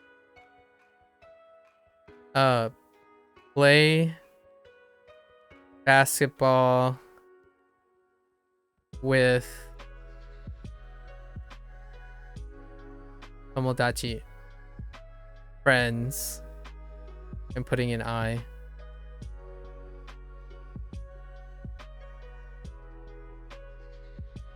You know? So, 友達とバスケットボールをします。I play basketball with friends. 友達と遊びます。 So, 遊びます。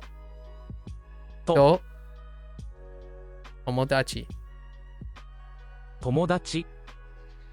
Oh wait, I think I actually heard something else. 友達と遊びます。 Oh no, I didn't hear something else. 友達と遊びます。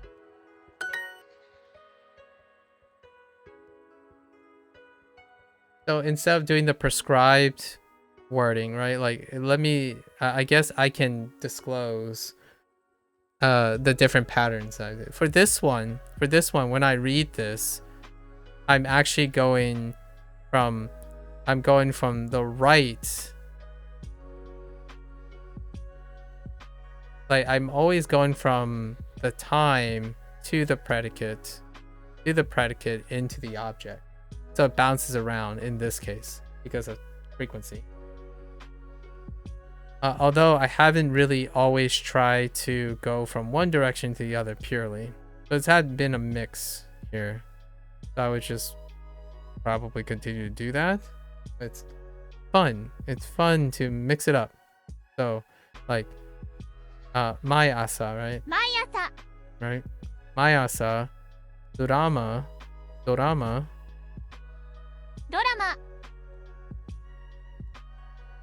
and then watch, right? Mimas. And then you need a park mimas.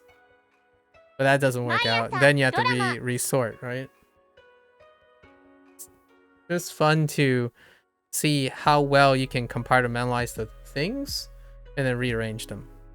So, 毎朝ドラマを見ます。I do that with Fujianese all the time. 毎日友達と遊びます。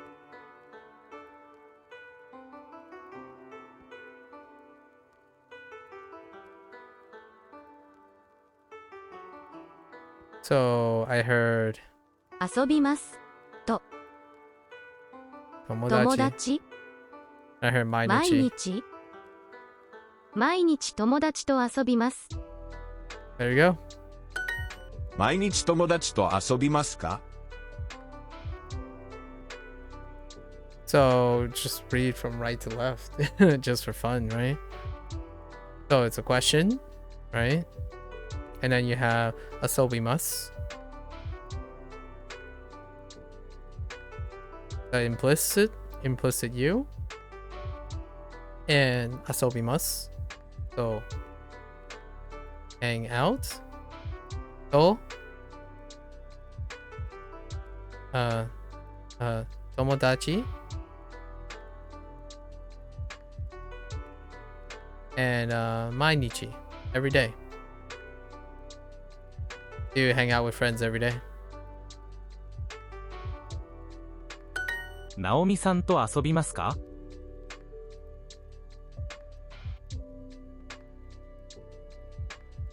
Asobimasu. To?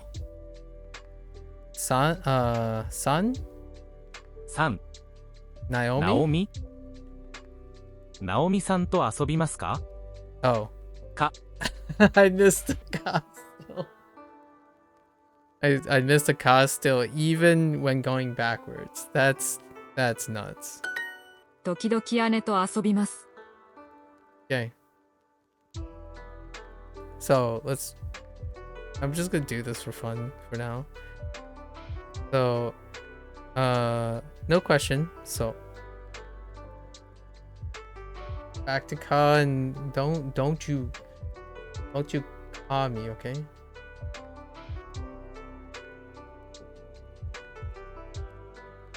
Kamachi? Wait. Oh my gosh, you kamachi'd. Oh, you are... Alright, well played. You win. I forgot you can say machi. Oh no. Freaking Ka Town. And you even added the extra vowel to make it sound like what they would do with that. Freaking Ka Town. Yikes. I gotta try harder. Kamachi. Okay.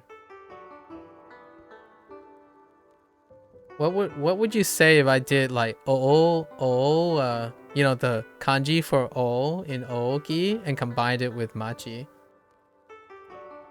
Like machi. Although I think o is fine. O is okay. You know?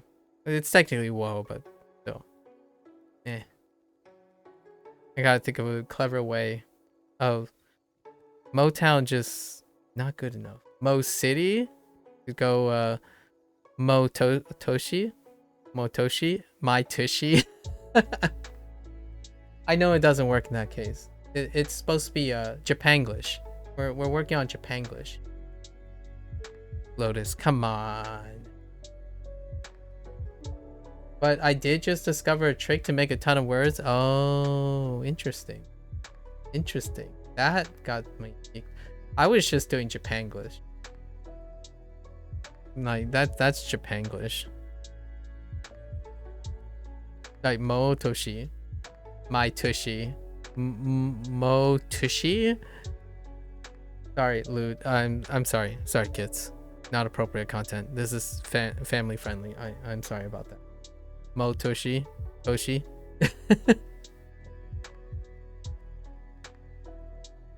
Okay. Okay. Toki ane. Toki ane to asobimasu. Okay. Alright, sometimes it's actually kind of stressful to do it from right to left. I sometimes hang out with my ane. 週末はドラマを見ます。 Okay. 見ます。 O ドラマ drama は週末。週末はドラマを見ます。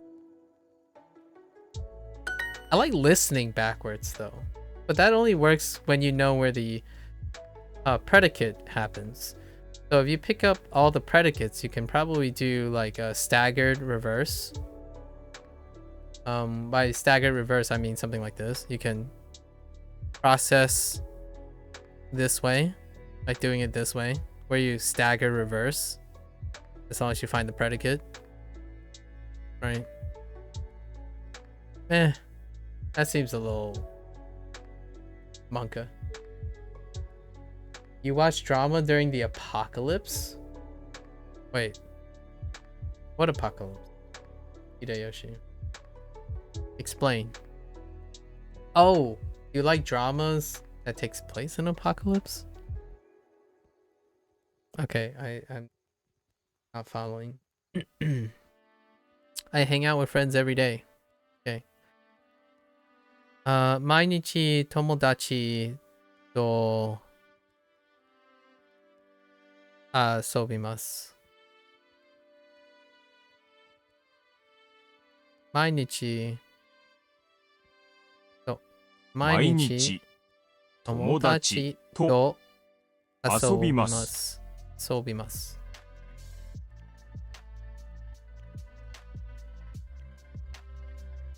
Oh, they're homonyms. Oh, interesting. Homonyms. I see.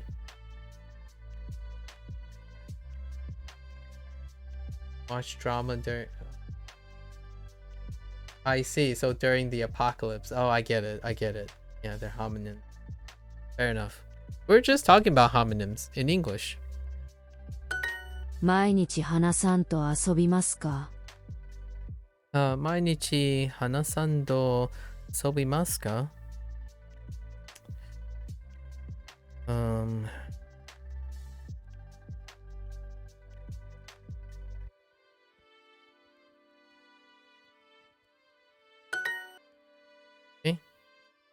I watch dramas with my older brother.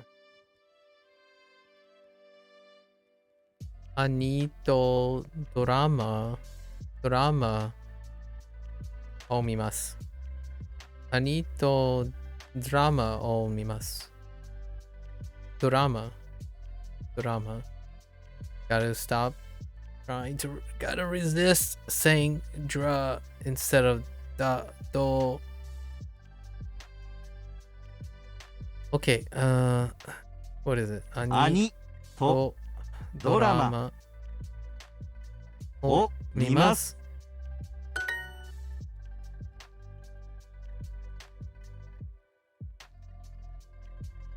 Okay.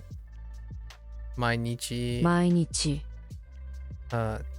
友達と遊びますか。It's pretty chill right now. It's kind of comfy ヨガを chill. しますか？ What's up with you guys in yoga? ヨガをしますか？お、します。か。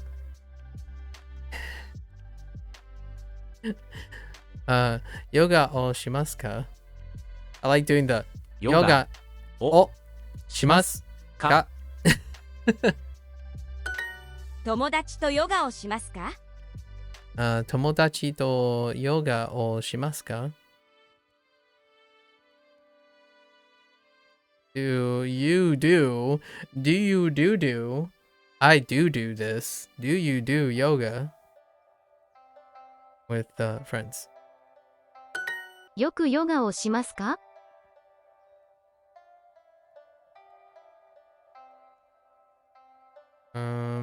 よくヨガをしますか？よくヨガをしますか？毎日ヨガをしますか？毎日ヨガをしますか？ Right. Do you do yoga every day? I don't. I do kind of stretch though. 時々家族と映画を見ます。Okay. 時々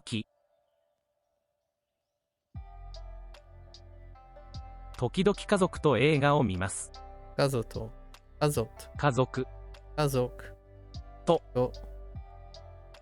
I heard 映画を見ます。時々家族と映画を見ます。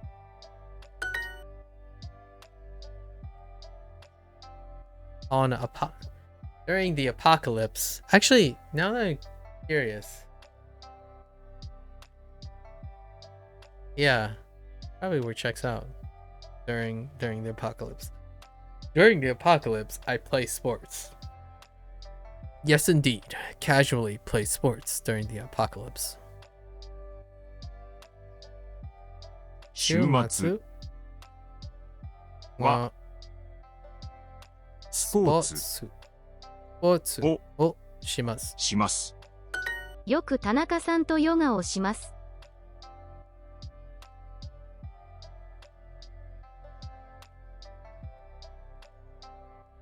Wait. よく田中さんとヨガをします。Oh. よくよく田中田中さんとヨガヨガををしま。しますす。よく田中さんとヨガをします。よく田中さんとヨガをします。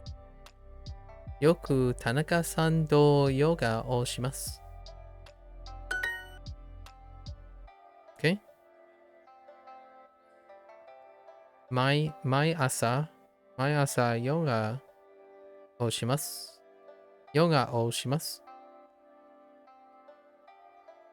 毎朝ヨガをしま。しますす。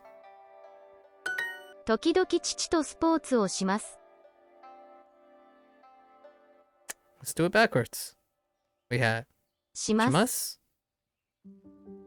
おスポーツスポーツとと父 and 時々時々 I think 時々父とスポーツをします。時々父とスポーツをします。Often play sports with friends. Okay. よくよく友達友達とスポーツスポーツをします。します。週末は妹とスポーツをします。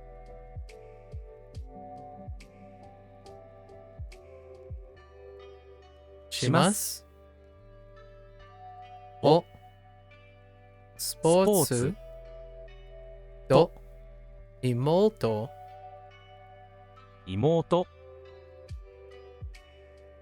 はは週末週末は妹とスポーツをします。週末はスポーツをします。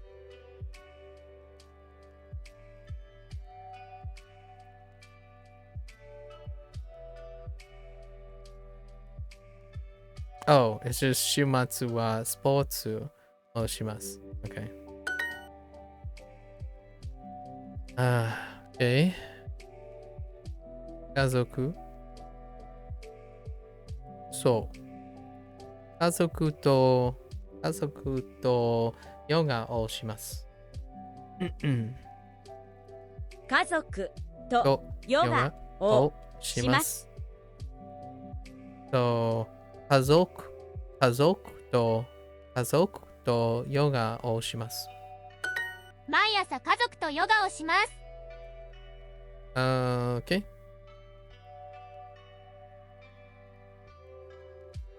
I do yoga with family every 毎朝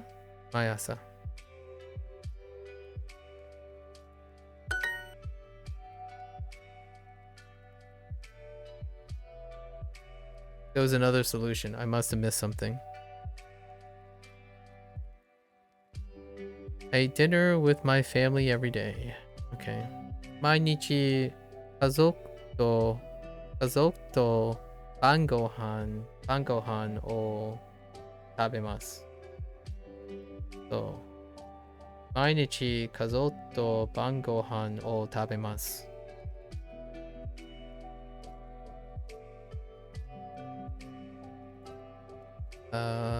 毎日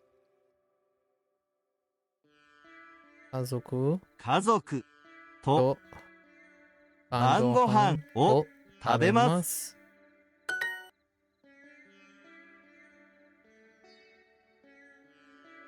田中さんと、よく田中さん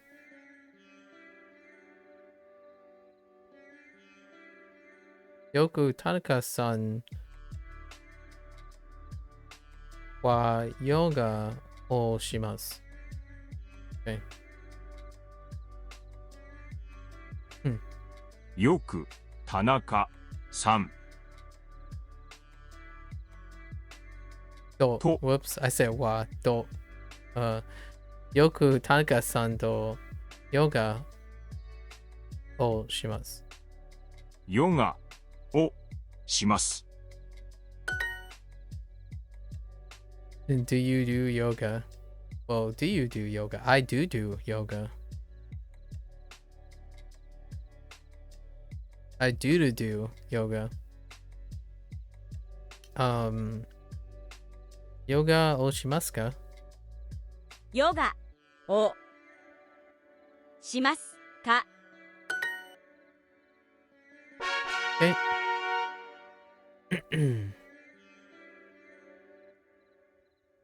土曜日土曜日土曜日土曜日土曜日 Oh, karate. Right. 空手をします。空手をします。週末は新しい漫画を買います。How many days have I had?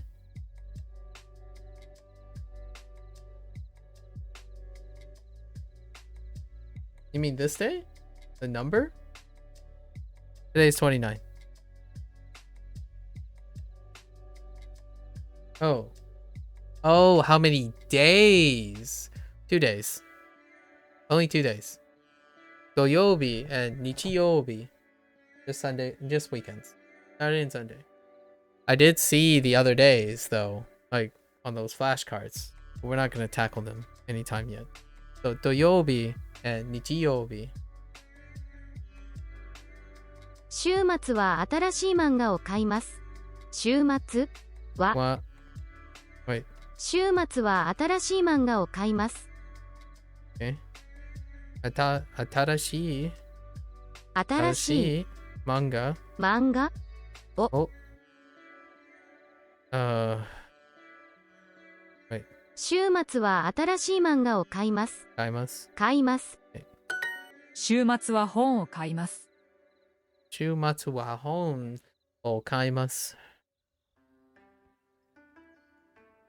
Buy books. No attributive words. I figured they might throw in an attributive word at some point. 土曜日はゲームをします。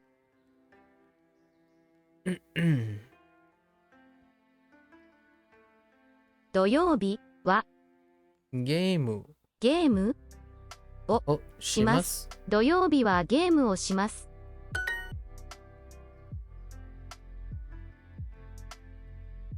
買います。Ooh, those are some fancy 買い ones. ます。土曜日は姉と出かけます。土曜日は I heard かけます but 土曜日は姉と出かけます。姉と出かけます。出かけます。Oh no. It's that 出かけます。ケンさんと空手をします。ケンさんと空手をします。Oh, they didn't go into it yet. Do you 空手 with 週末は友達と出かけます。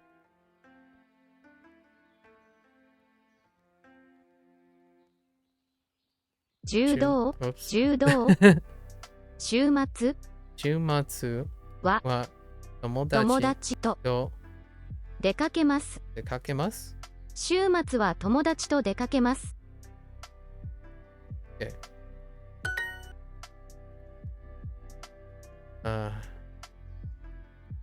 土曜日広告を買います。読みます。12山口よく友達とゲームをします。 What's an attributive word? Gave you the weekend words first? Yeah, they gave me the weekend words. So they introduced on weekend, like chumatsu, right? Chumatsu. And then they introduced doyobi and nichiyobi appropriately, because the weekends can be divided into Saturday and Sunday. What's an attributive word? It's a predicate adjective that can be converted as what I would say an adverb or an adjective before the object, which can be the subject so far, or the object. Sometimes it can be the subject too. Like so far, the attributive form is what I define as using a predicate adjective in front of either the subject or the object. I haven't seen them place anything in front of the topic, but I'm guessing it's also topic. So if that helps. Like oishi bento. Oishi is in the attributive form. And then when you do like a na adjective, or a na attributive form, I don't have a na attributive form off the top yet. That's also attributive form. The na particle can mark in attributive form of a non-adjective, although the e adjectives do not have a marker. Yeah. The only reason I know about attributive form is attributive forms don't have predicates. So when you say oishi bento, you still need a predicate to complete it. I mean, you could just still say it as a fragment in colloquial speak, but on paper, it's a fragment. Right. Fun times. Very fun times.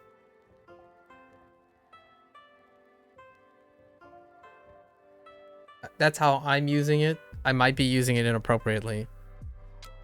Disclaimer. Ah.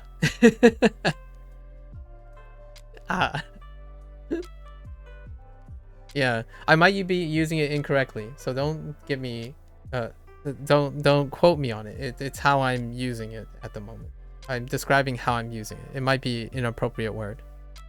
Dependent clauses? Dependent clauses. My definition, or like what I think of dependent clauses, in Japanese, I think the most frequently used so far now of a dependent clause is the topic. I just got the Duolingo sentence. You do not choose means in love and war. Is that a phrase people know? Whoa. I love it. But no. Or at least I'm not familiar with it. But I love it. You do not choose means in love and war. That sounds so poetic. Yeah, I'm pretty sure that's a cultural reference. Yeah, I'm pretty sure that's... I love it though. You do not choose means in love and war. How did you... You mean Duolingo just gave you that sentence? That's amazing. That's almost like a Chinese proverb. But I'm not saying it is, but still. The book that I checked out from the library last weekend.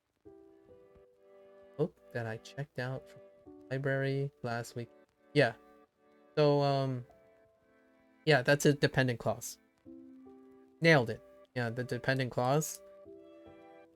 It's almost closer. So the book that I checked out from the library last weekend, that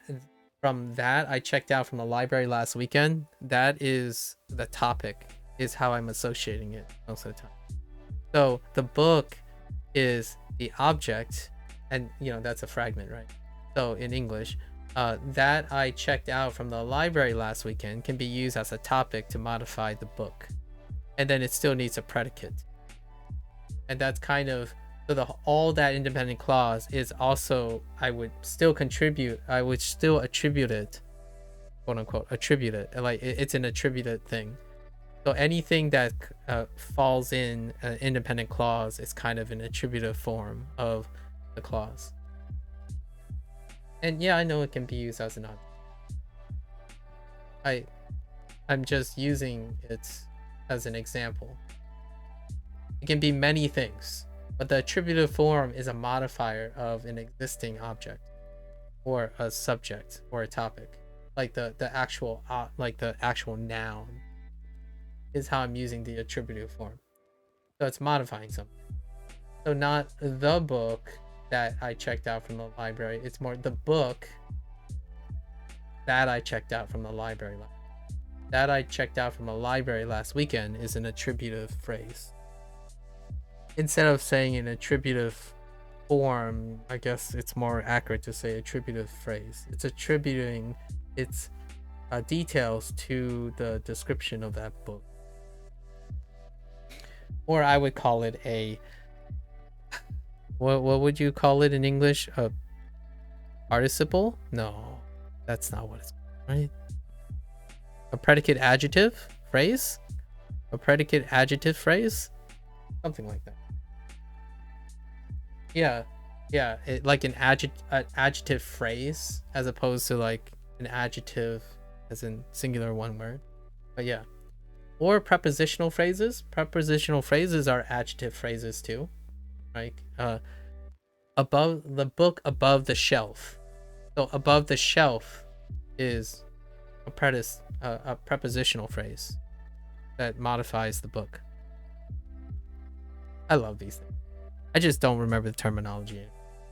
Like Lotus reminded me of present perfect. Like I don't remember what the difference between, like, what is a past participle versus a future present tense. Like I don't remember the jargon that's involved in it. So much like I'm using the word attributive, I don't know if that's the right jargon. So it's better for me to just describe it. Describe it is nicer instead of throwing around jargon everywhere. My bad, by the way. I did throw around the word attributive.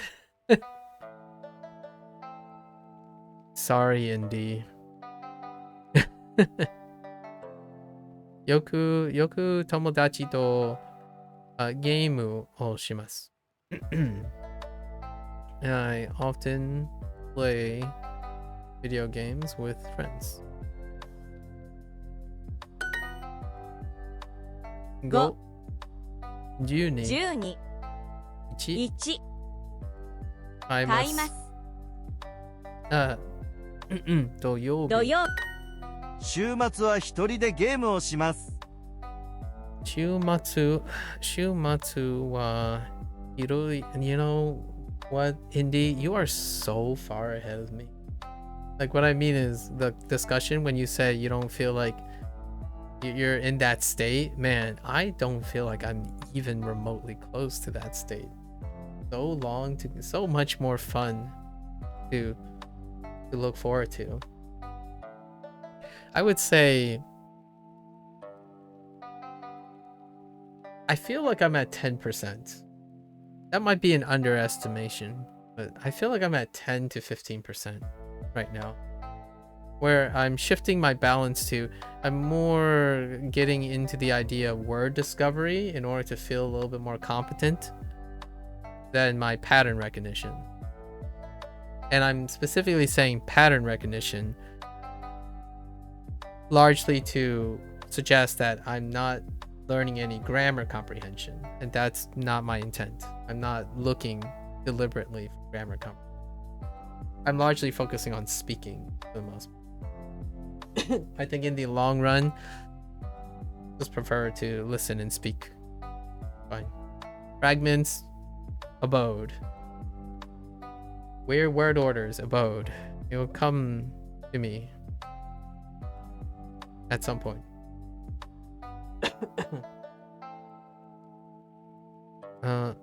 週末は一人でゲームをします。週末は一人でゲームをします。ゲームをします。そう。週末は一人でゲームをします。During the apocalypse, I play video games by myself. That's pretty quaint. During the apocalypse, I play video games by myself. Sooner or later, I'm going to feel like it's going to be awkward when I mislead people. I hope you guys will excuse me. Because I'm going to be saying one thing and doing another thing. Just because for me, it's kind of fun. Where one of the things that I enjoy when I get used to doing something is to deliberately do something else on top of the thing I'm doing. Maybe it's just that my focus has changed and I'm trying to embrace whatever Japanese accent I have, so I stopped struggling with indie. You're all grown up. I'm sorry. That was a little condescending. I feel like I should give you a hug. I think we finally reached the matching semblance of we truly have now resonated. Our wavelengths are touching now. Most of my pronunciation, like in English, Japanese, Mandarin, Spanish, most of that, if it works for you, I would say a lot of times I don't worry about pronunciation as much as it's a technical thing and execution of finding what really sounds nice to you, in my opinion. So if I say I hear someone that is well spoken to me, I tend to over time sound like them. It's kind of fun that way, in my opinion. So I typically find someone I attach an emotional tether to, and I start kind of impersonating them in a way. And that's kind of me not worrying about and embracing an accent. Like sometimes it's not just embracing my own accent. Often you could even add another layer. Find your favorite personality and see if you can like embody, you know, like how do you sound like, I don't know, a really deep guy, like or one of these guys, right? I choose my favorite character and I'm like, Shu Matsu wa Hitori de Geimu o shimasu. Just, and something about, I would say something about constantly experimenting with your voice. I mean, you're a singer, right? Indy, I know you're a singer. Don't shy now. The idea is like when you think of singing, people pick up singing. They like, oh yeah, I kind of want to just sound like this person for the day, like just pretend or try my best and then just forget about it, right? Forget about it. And then you start picking up another person like, oh yeah, I want to do an imitation of that. And over time, you just feel like you have the flexibility of going in and out. In my opinion, that's just my opinion though. It's treating your muscles, treating your vocal cords like muscles, as opposed to worrying about the intellectual consequences of trying to get your muscles to do something maybe they're not ready for.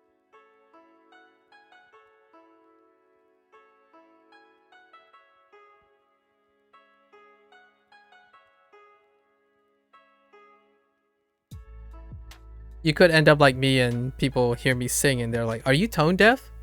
I don't think so. Is it really that bad? Disclaimer, not offering life hacks. Your mileage may vary. If you start sounding like a pep, I take no responsibilities. Fair warning.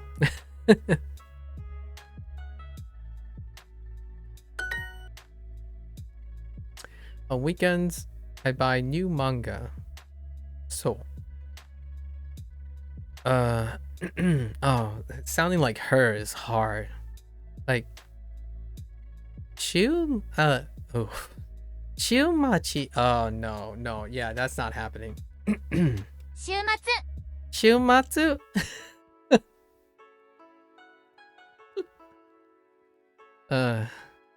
Shiumatsu. Shiumatsu, atarashi manga o kaimasu. Or no, I think it's just kaimasu actually. Wait.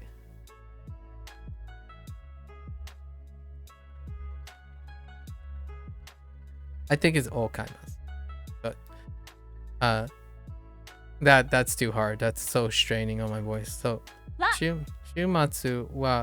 末は新新しいしい漫画漫画を買います買います。Yeah.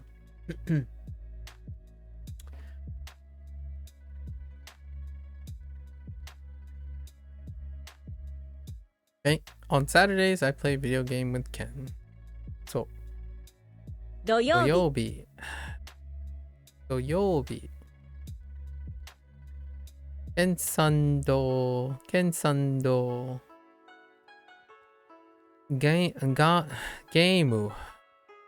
ムをします。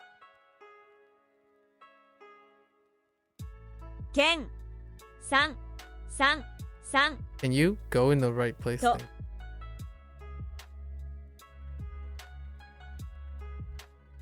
ゲームをします No, her voice is like 土曜日、ケンさんとゲームをします。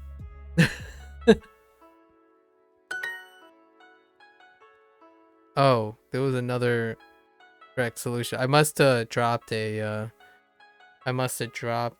particle somewhere, but it was optional or something like that.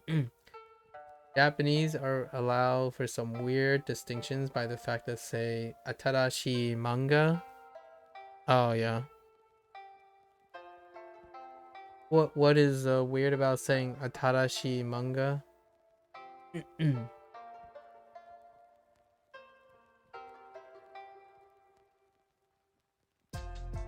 On Saturday, I go out with Naomi. 土曜日。はナオミさんとナオミさん So help me. Okay. So this is the 出かけます。出かけます You need to choose your words carefully. Ooh, here we go. Lay it on me. 土曜日は、ナオミさんと出かけます。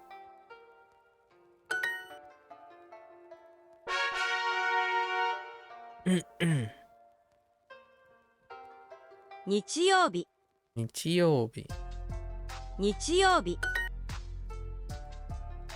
話します。話します面白い動画を見ます。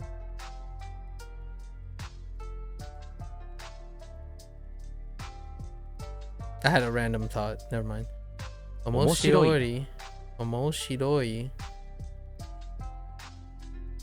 い動画を見ます。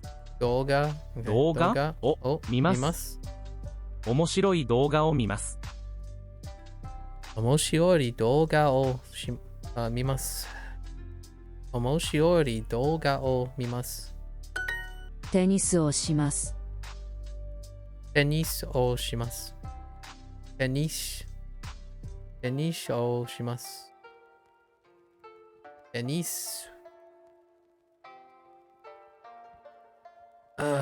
play tennis. 柔道をします。柔道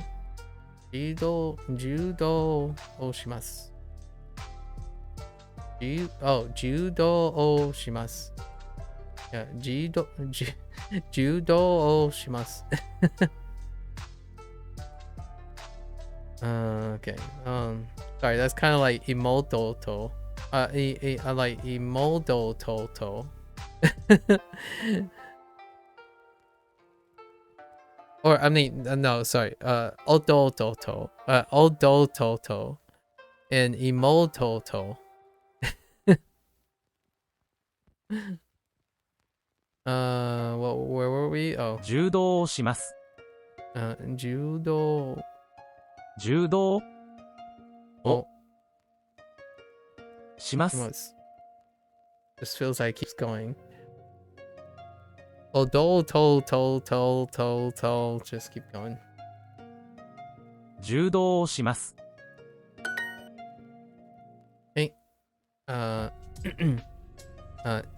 日曜日。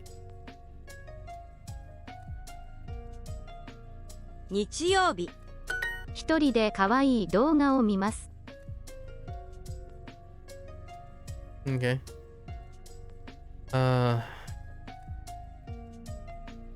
一人ででか可愛わいいい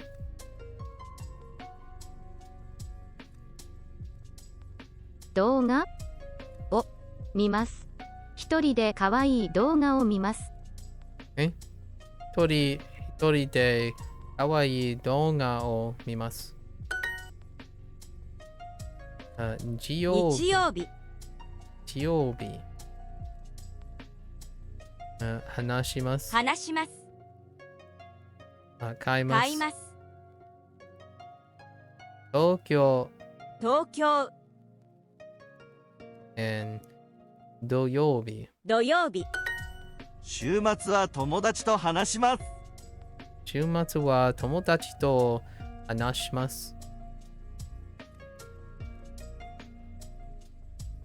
During the apocalypse, I talk with friends. I suppose. I guess they survived the apocalypse.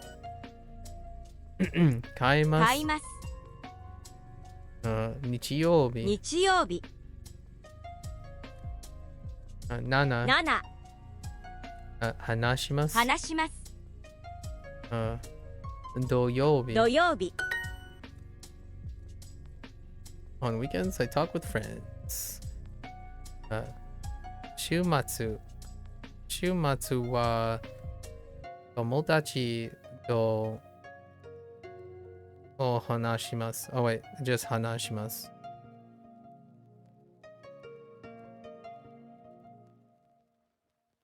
Yeah, because 8, yeah, 友達と話します。Okay, so where were we? 週末週末は友達と話します。日曜日は父と柔道をします。Let's try saying this. 日曜日は父と柔道をします。日曜日は父と柔道をします。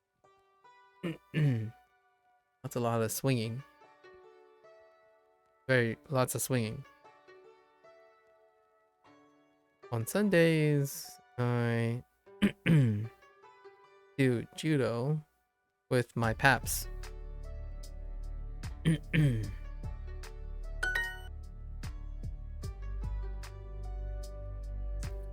週末は友達と柔道をします。します。週末。は友達と柔道をします。します。日曜日は田中さんとテニスをします。There are two words for new with the same kanji. Oh, interesting. And with the same root. That's kind of neat. What are the use cases with the two new words? Like the two kanji for new. One is for newly crafted things, and one implies a refresh or renewal. Ah, I see. Fair enough. I can get behind that.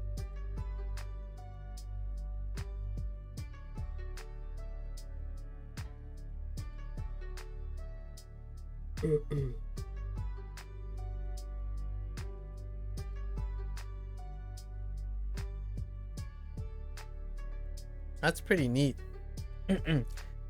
新しい versus Aratana. Aratana. Interesting. Which one am I saying? Is this Atarashi, is that the newly crafted one or the refresh new one?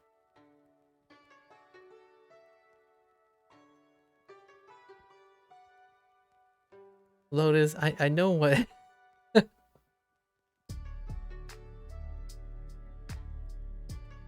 no, you guys, okay.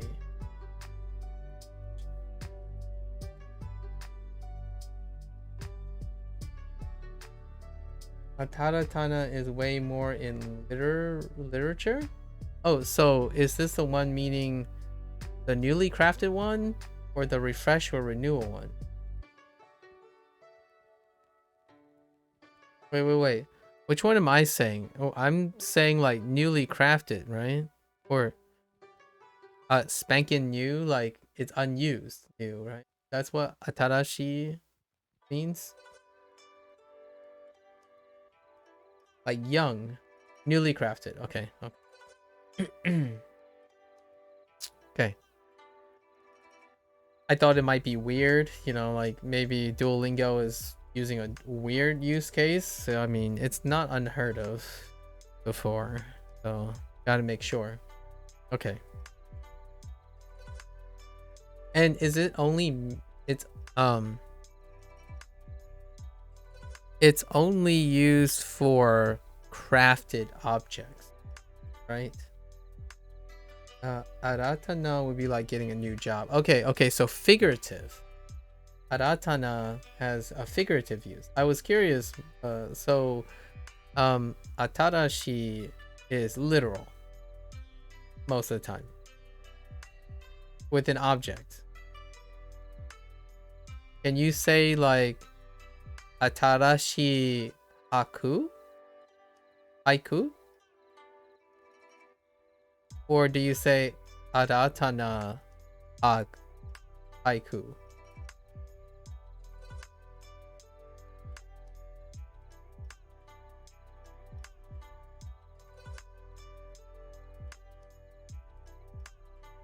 Or like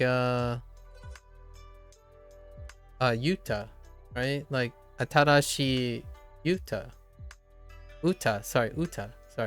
Atarashi uta or aratana uta. You didn't get the word there? Haiku? The poem?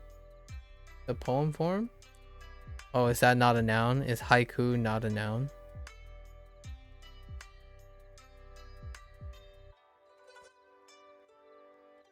You say atarashi? Okay. Atarashi. Interesting.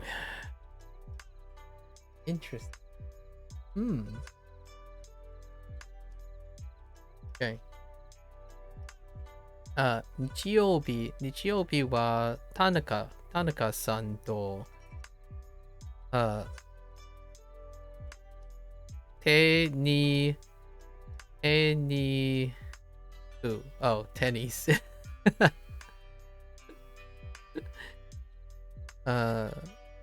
日曜日は田中さんとテニスをします。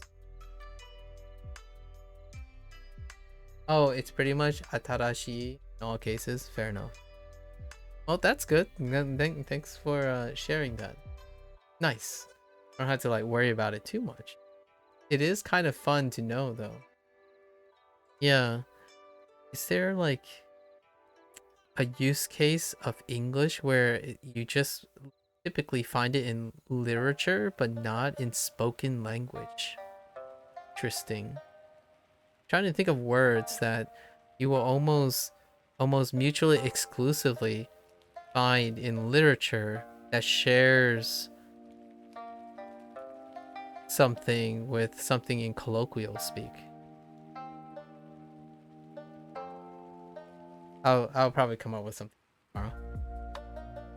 It's a really interesting observation that I, right off the top of my head, I don't have a parallelism for in English.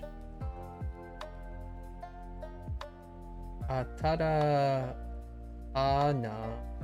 It's spoken in commercials a lot. Oh, okay. It's because they're like in commercials, they're writing from script, right? And scripts can be formal literary creations. So yeah, I would probably, that seems very reasonable. Yeah, new homes, new jobs, fair enough. You're abstracting the idea. Oh, commercials, right? Renovations, right? Renovations. Yeah, buying new cars is fair enough. Yeah, renovations, refurbish stuff. Fair enough. 日曜日は田中さんとテニスをします。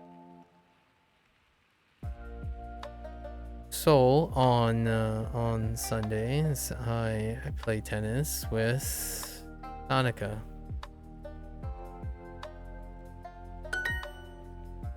On Sundays, I play tennis with the honorific, right, Mr. Tanaka. They accept that I drop the title. I'm not a title person. As ironic as this may sound, maybe, or like unexpected, I do like the Japanese culture, but when it comes to English, in my nuances, I try to de-emphasize titles. I'm not one that likes the idea that I either get special treatment or I give special treatment to people based on their titles. But I know there is a lot of people who do it as a sign of respect. Personally, for me, I don't go around saying I'm Dr. someone, right? Not really. And I know it's not the same as Mr. and Mrs. That also implies seniority by age and stuff and relative stuff. And if I'm in the comfort of my own colloquialisms, I like to give everyone feeling that everyone's mutual in status, equivalence in status. It is a big contrast with obviously the Japanese culture. And I have a habit of dropping titles when translating to English, not the other way around. I've already normalized honorifics when hearing Japanese. I don't normalize honorifics or titles in English. I don't think the last time I've ever addressed someone by like Mr. It's been a while. When I go into a class and someone says like Mr. someone, I might just call me by my first name. That's kind of the cultural differences, I suppose, in an academic environment. I actually have students just call me by my first name. It's to equivocate the idea that the students should feel like intellectual equals in a lot of capacities. And it took a while to get used to. My superiors, like the people who are mentoring me, they say, yeah, you don't have to say doctor this, doctor that, right? And after 2 or 3 years, you kind of get used to it. So I call my advisors and the people before me by their first name, which in return, we also condition the same thing, and I move forward on that too. So rarely have that ever come up. It happens a lot outside, colloquially. Just I'm not saying I'm representing, but I do drop titles quite a lot. So it's a weird feeling when online on YouTube and stuff, the running joke now, it's a meme, by the way. Like as a certified seagull of 14 years of migration, I can assure that this is how seagulls migrate. It's become a meme basically, especially on shorts and TikToks. That stuff has trivialized that, and I don't know, it's a little unfortunate that even that in the internet landscape has become very trivialized. People throw those phrases out as though it does not carry weight anymore. Feels bad, man. 日曜日 Nichiyobi Tennis o... Oh, wait. Yoku. Yoku. Yoku. Yoku.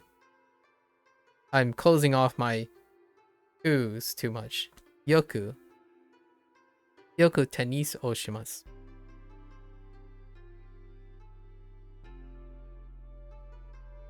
よく Yoku.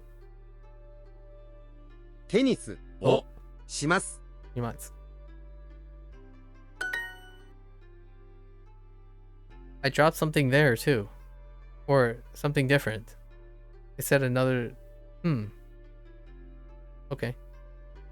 It might occur here too. Oh, it's probably the wa. It's the wa. 日曜日 Nichiyobi wa. Wa. Right. Nichiyobi wa... Ani... what is this one? Doga. Right? So, ani to doga. Doga o mimasu. Nichiyobi wa ani to yoga o mimasu.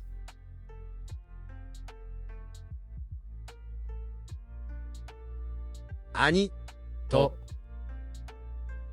と動画をを見ます。見ます。 Yeah, there I dropped the particle. I dropped the particle wa because I feel like it can be implied for every Sunday or some Sundays.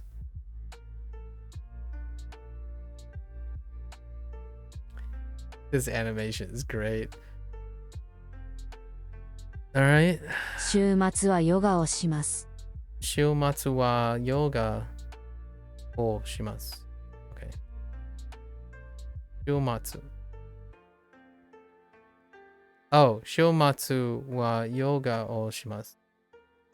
Weird turn of phrase here, but when we refer to ourselves, for whatever reason, the frequency or prepositional phrase is placed at the end. I yoga をします。I do yoga on the weekend. 一人で可愛い動画を見ます。 Okay. I had 一人でヨガ Wait. 一人で可愛い動画を見ます。 Oh, 動画動画かわいい動画を見ます。一人で一人動画 Oops. 動画一人一人でで一人で可愛いヨガ動画 Sorry 動画を見ます。一人で可愛い動画を見ます。一人で可愛い動画を見ます。よく花さんとヨガをしますか？よく花さんとヨガをしますか？よく花さんとヨガをしますか？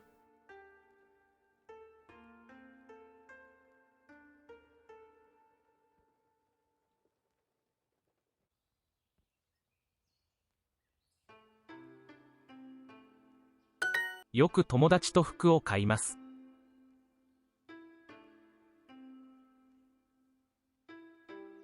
Okay. I heard よくよく友達友達とと服服をを買いま。買いますす。よく友達と服を買います。毎日ケンさんとテニスをします。Alone is better for a hitori day than myself. They say both. So, what's better than myself and alone is both. They actually say both. They just choose the first one at the top though. They said both alone and myself. And himself. And herself.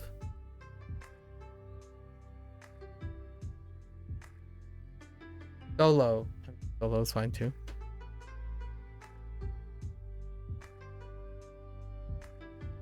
That's more of an English thing, in my opinion, there.毎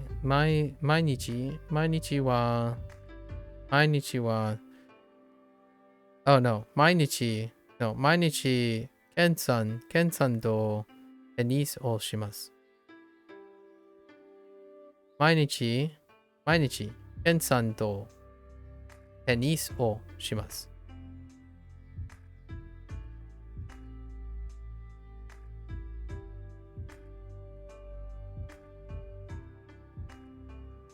週末は友達と面白い動画を見ます。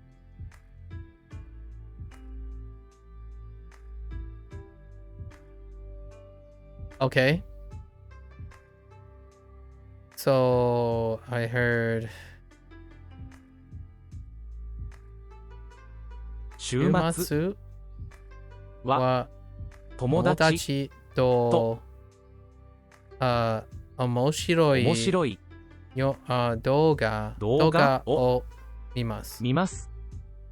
週末は友達と面白い動画を見ます。Okay.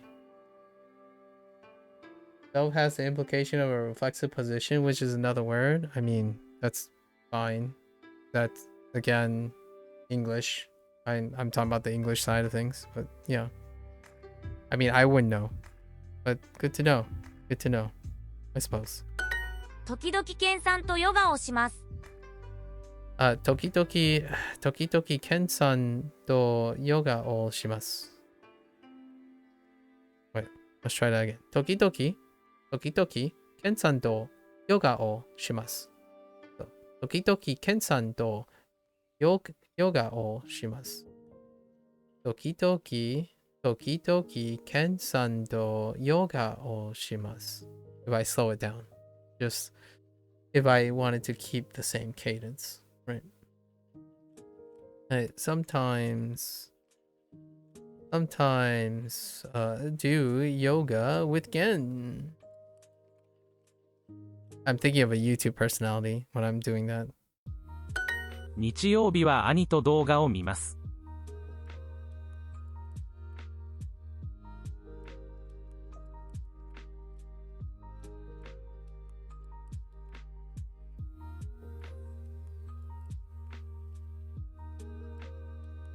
日曜日は兄と動画を見ます。Okay. 日曜日、兄と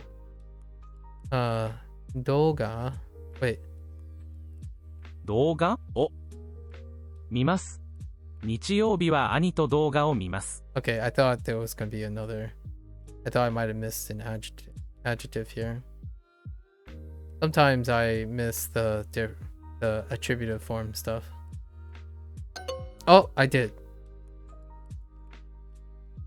Wait, maybe I didn't. Oh, did I forget wa? I forgot wa. Whoops. Oh, they don't accept wa here. Oh yeah, because it's not implied. I missed the wa particle. That's fine. 週末一人でヨガをします。週末は一人でWhoops. Oh, it's game. Right. ゲームをします。週末は一人でゲームをします。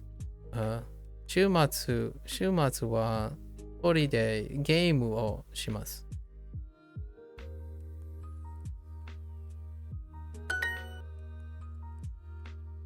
Okay.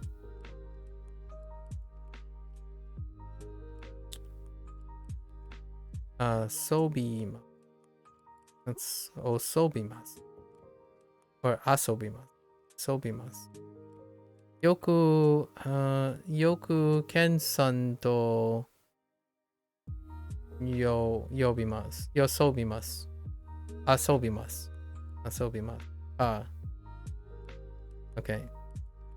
ケンさんよくよくよくケンさんと遊びます。遊びますか You often go out with friends. Okay. So. 友達と、よく友達と、遊びます。遊びますかと友達とよく友達と遊びますか Oh wait, going out. Whoops, that's 出かけます。出かけますか 出かけますか On Sundays, I read books. 日曜日、一人で本を読みます。本読みます。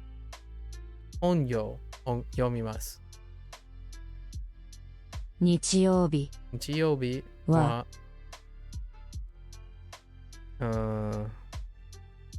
一人で、本を読みます。日曜日は兄と動画を見ます。日曜日は日曜日は兄と動画を見ます。兄と動動画画をを見ます。日曜日は兄と動画を見ます。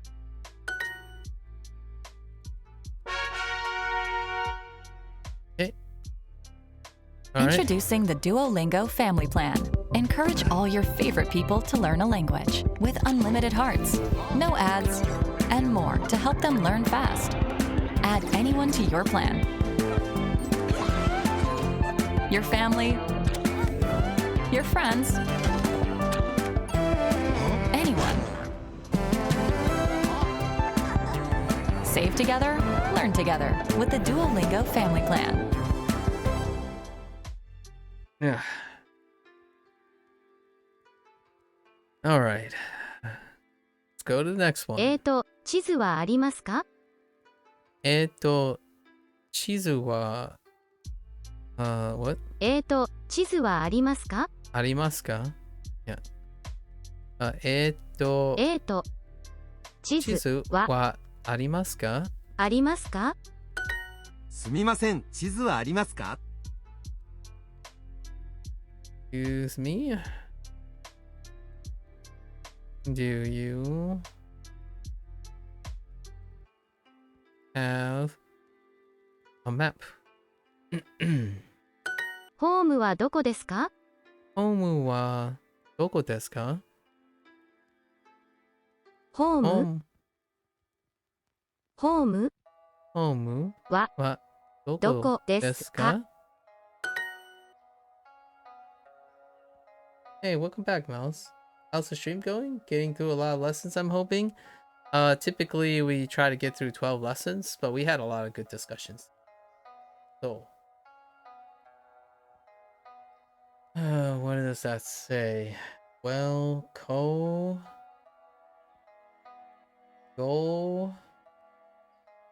no to all die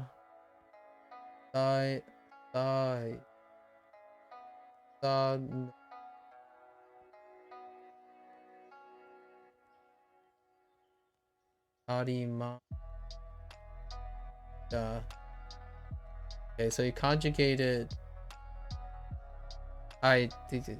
Honestly, you just crossed the line there. So okay. You conjugated the thing in a different tense, so I kind of get the idea of what you're trying to do there. Fair enough. Just by the ending. It's what they say at the end of animes when they show ads. Oh, I see. Like the sponsor thing. The sponsor thing, yeah. The brought to you by this show is brought to you by etc etc. Yeah. Can't read most of that. All right. We try to do 12 lessons, Mouse. On full days, we try to do 12 lessons. Yeah, got a lot of good discussions in, so we're kind of only halfway. Although there's a personalized exercise coming up, so that's just 3 lessons. So it'll be a good time to include that. Where is the ticket gate? How was your video editing? Good? Is it excellent? I imagine you got the task completed. Brought to you by the sponsor ad you see before you. Fair enough. Fair enough. Where is the ticket gate? Ticket gate was like Kaisetsu or Kaisatsu. Yeah, Kaisatsu. Do you mind when other chatters talk about areas of Japanese where you haven't gone to? Or they can. It's usually the common case. Generally, if they talk about other things, that's personally fine. You have to contend with the emotional response that I will probably be non-responsive to things that I didn't get to yet. So that's probably the one thing. So, usually, like someone like Hideyoshi, that person, Hideyoshi is really knowledgeable about languages. How receptive I am to them is if they're not relevant to me, then you have to be okay with the idea that I'm not going to say much about it, really. Most of the time, the things that me and the other guys talk about is our experiences. Our experiences differ. So we chat about a lot of things tangentially related to Japanese, but not specifically Japanese, or some quirks and things, like opinions and feelings about weirdness. Indy shared about how he's kind of in a state of flux where he's not really learning much more grammatically, and he's getting more exposed to just acquiring specialized vocabulary. So that kind of stuff we talk about a lot. There's random feelings and things, weird things that make us like learning a second language. The discussion that you missed earlier was the idea of how learning Japanese because of Mora, right? Mora and pitch accents. I started going back to English and thinking where Mora and pitch accent happens. And yesterday, the walk versus walk came up. Walk versus walk. These two are considered homophones in English. And that's what we talked about. And it kind of extended from there for a while, for 30 minutes or so. That would be an example of a discussion. It's kind of related to Japanese, kind of the experience nature. I thought it was super interesting. The people I talked to yesterday, maybe not as much. I totally nerded out about homonyms in English.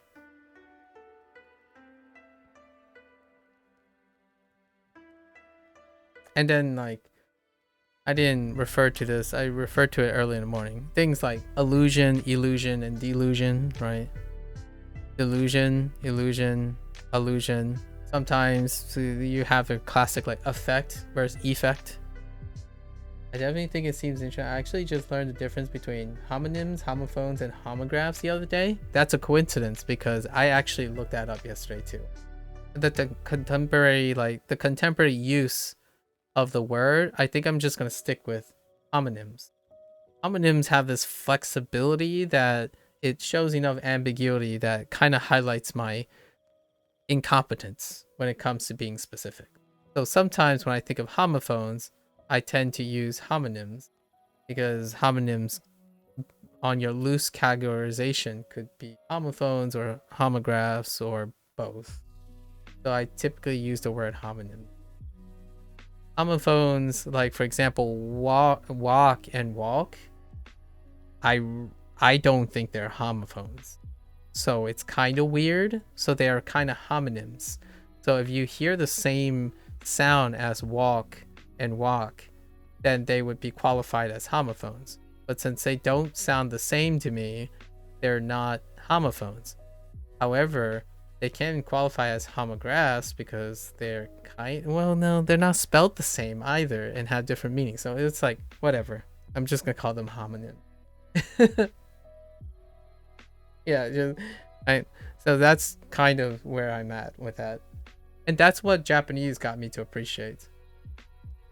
I went back yesterday and I listened to people that speak in English.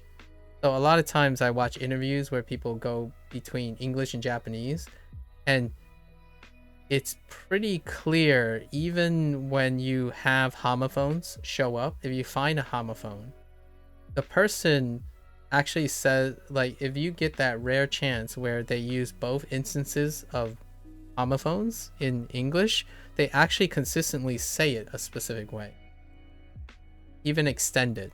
So my favorite one that is so subtle because of Japanese is anything that deals with longer words. So like wave versus wave, or hole versus hole. These things have become really pronounced to me now because of Japanese mora, the emphasis on mora, how long you hold beats, right? In your right. So wave versus wave and hole versus hole. But they're homophones or homonyms or whatever you want to call them. Where is the ticket gate? Let's see. Kaisatsu. Kaisatsu wa doko desu ka? 改札はどこですか？ホームはあそこです。ホームはそこです。ホームはあそこです。ホームは電話 Oops. 電話あそこです。No one saw that. ホテルはあそこですか？ホテルはあそこですか？ですか？ホテルはあそこですか？ Oh, why does that sound weird? あそこですか? Oh, ですか? Whoops. Yeah. ホテルはあそこですか? Oh.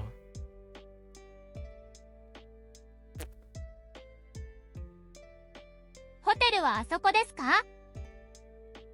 ホテルはあそこですか? I feel like I want to put in another syllable somewhere. It's fine. It's not melodic enough for me. What the heck? Feels kind of melodically off. Is the hotel over there? 改札は1階です。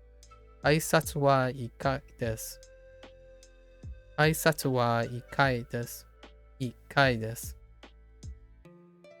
そう、改札は1階です。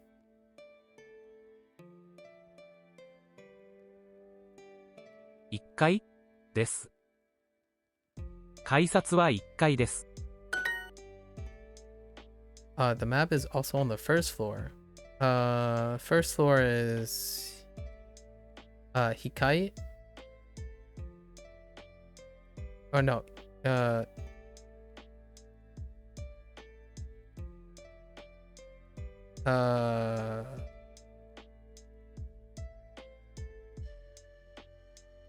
No, it's Ikai. Yeah, we just said that. Ikai. Nikai is second floor, and underground is Chika.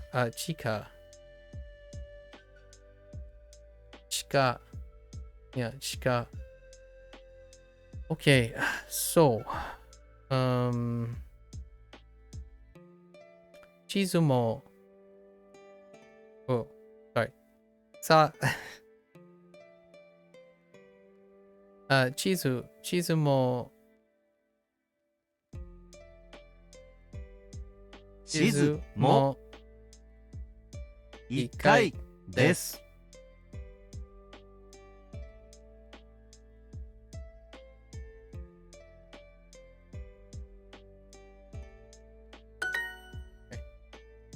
feel like there was another word in there somewhere.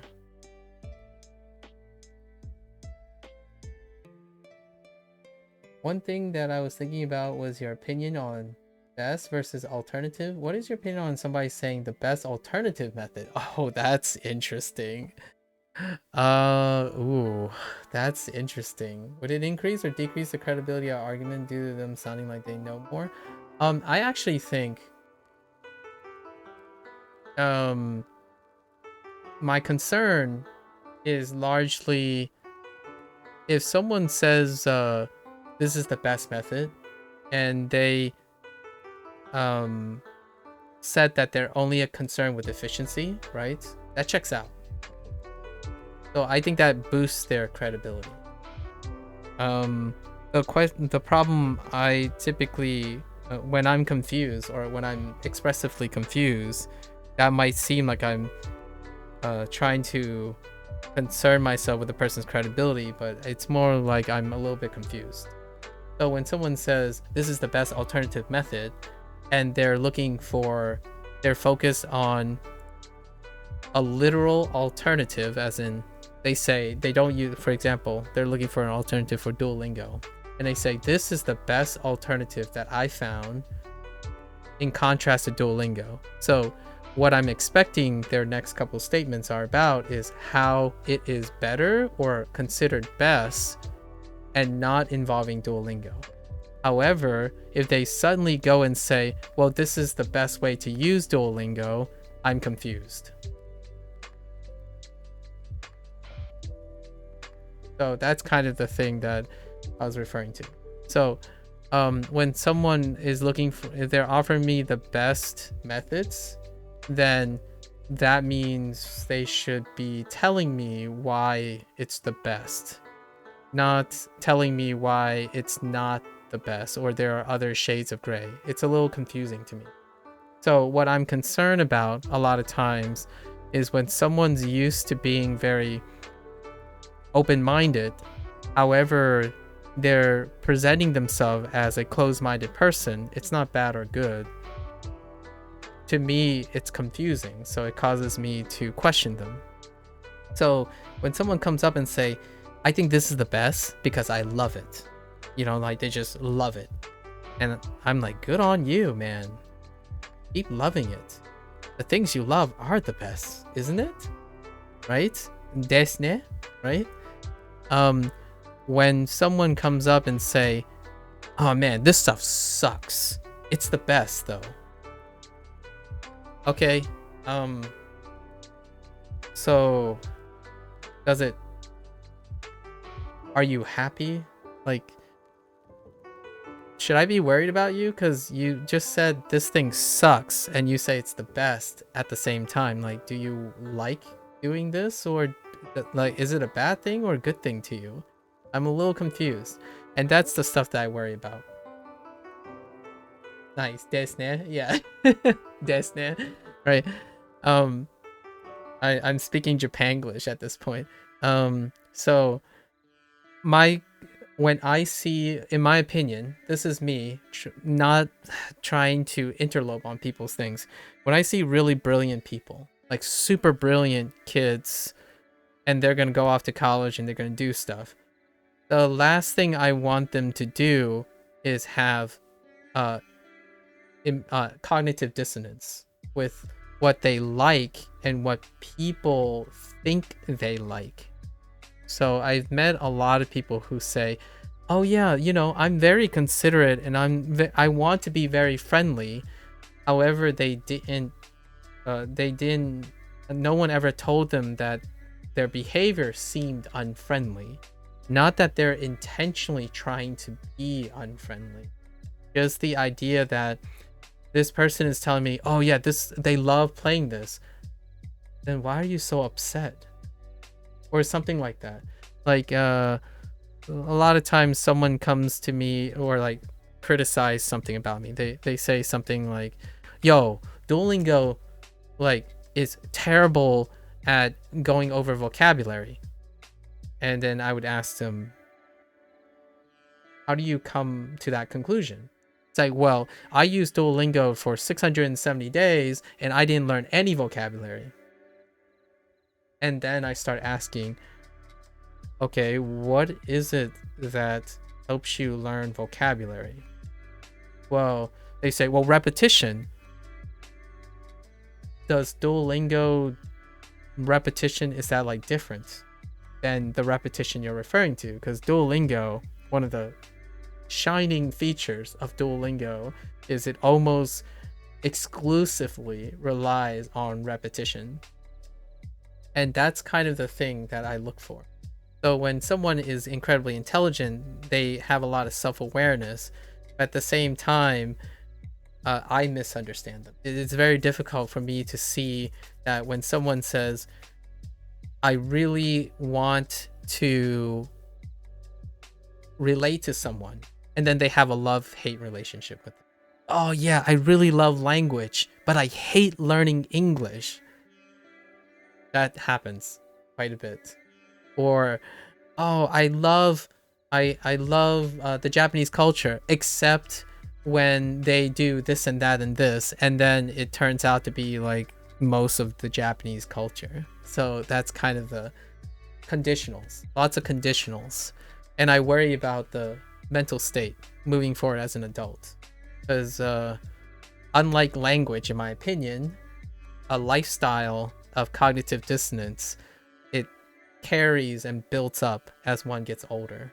So then you enter like self-deprecation and imposter syndrome, which I do struggle with quite a lot, because when someone asks me, are you sure? If they ask me a couple more times, I'm going to say, no, I'm not sure. Maybe I should go double check that, regardless of my experience level. I carry that a lot, where when I was younger, a lot of people would approach me and say, why are you so upset looking? I'm like, I'm not upset. Do I look upset? Like, I'm just thinking very hard. So those are the kind of things, like, when I'm around people, I've really haven't understood that I appear upset, even though that's not what I'm trying to do. Like, when you're playing a game, for example, like a tabletop game, and you're thinking really hard, and I just have this really unusual tendency to be really focused, but not projecting proper like cues for other people, and that can be very confusing. And usually when I was young, I was really absorbed. I was very absorbed in learning a lot. And then my public speaking, like speaking in public with a crowd, indirectly or directly with someone, has fallen. It was like really unrehearsed. And one of the things that are involved in language, right? When you learn language, you have to get people to be approachable to you so that you can exchange language. And oftentimes the speaking component falls apart for a lot of young kids nowadays, generally because the people they initiate conversations with don't stick around for too long. They don't want to they don't feel emotionally exchanging, like resonating. And one of the last steps in language acquisition is to maintain social links for the language. That's kind of some of the thoughts. It doesn't have to be language acquisition. Generally speaking, I feel more comfortable when someone says their one thing and then they behave like that one thing. Otherwise, I would ask them, like, are you sure you feel this way? Because sometimes when you fight against yourself, 20, when you get to your 20s and stuff, a lot of times you ask questions like, I don't understand why this is so hard. Like, everyone does it. Everyone goes to the grocery store and spends 2 hours cooking meals for themselves. Or like, it feels like that, you know. I know 2 hours is a long time. 2 hours in a total amount of day, I can't resonate with that. But there are, I would say the average person nowadays in the household spends anywhere from 1 hour to 2 hours total across the day in prepping meals. And I start thinking to myself, why is it so hard for me? So oftentimes I don't want to give people the impression that I cook a lot. Even though I talk about food a lot, I have to make sure that I'm no cook. Like, well, I can cook things if I have to, but generally don't want to give people the impression. That kind of thing. And I'm okay with it. So when someone says I suck at cooking, it's like, well, I should be giving you the impression that I don't cook very often. Okay, so what if somebody was using Duolingo for random language without specifying the reason for doing so efficiently? Would another person be warranted to suggest another type of method? You remove all doubt by asking, right? At least in that case, there's just no possible way. So you ask. That's an English thing. So I'm not sure how Japanese people would take it, actually. Lotus, what do you think? Would a Japanese person just straight up go ask them, like, I think it's the Asian side of me that's speaking out, but in terms of Chinese and American, the first implication, or less so American, probably my Chinese side would say, just ask to remove all doubt. Like, hey, would you mind if I suggest something? Or I would do a different thing, and I would infer something. So I would sit there for a couple minutes, maybe 10 minutes, even 15 minutes, get the lay of the land of this person's idiosyncrasies, and then start by suggesting something that I observe, so that I can give the person the impression that I actually spend some time watching the person doing it, right? So if I were to make a judgment about someone or something like that, it's like, hey, you know, for the last 15 minutes, I notice that this occurs. Are you okay with that? Like, is that something that is that a point of consternation? Because I have some ideas that may help you, right? So you sit there and you establish to the person that you have invested time in that person. So you have established rapport, and that rapport will allow you to offer the advice. You might even be direct enough and say, hey, I've been watching you for a while, for like the last 30 minutes. It seems like you have a high frequency of this. Are you okay with that? Like, does that bother you? Can you tell me why, yes or no, that doesn't bother you, or it does bother you per se? And then you have enough frame of mind to know what to offer the appropriate advice. A lot of times when you offer advice based on implication as opposed to inference, it actually takes up more time. Like, if you're focused on efficiency, it actually takes up more time for both parties. Since you're explaining something that might end up being a moot point, versus explaining something that might be a loss in resonance emotionally. Don't think I can make solid statements about generalizations in the culture. That's fair enough, Lotus. I respect that. Getting pretty late. Didn't expect my video editing to take a look, but it's always great chatting with. Yeah, good luck. Good luck, Mouse. Very good luck. Yeah. Sleep well. Rest well. I think you know a lot of languages, man. I remember you mentioning English, Spanish fluent, high intermediate for Portuguese, and you're starting on Norwegian. So all the power to you. That's a lot of things. And probably then some. Good luck, good luck. Lotus, listen. 改札はあそこですか？ No. Thanks, Mouse. I hope your... I didn't realize you could have access to Prime Gaming at 16. We'll talk about that another time. But thanks. Hey, I appreciate it. I would love to hear all your different like interactions with your friends and like how do you nerd out with your friends? That's kind of a interesting take. I don't actually know what kids do these and in different countries. Oh, it's under your mother's. Okay. Oh, okay. You don't know why she okay, uses Gmail.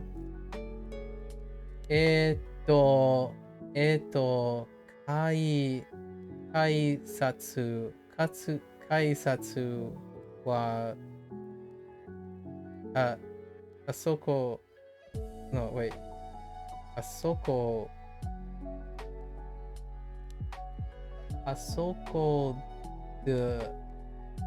ですか Olivia wants it. Wait.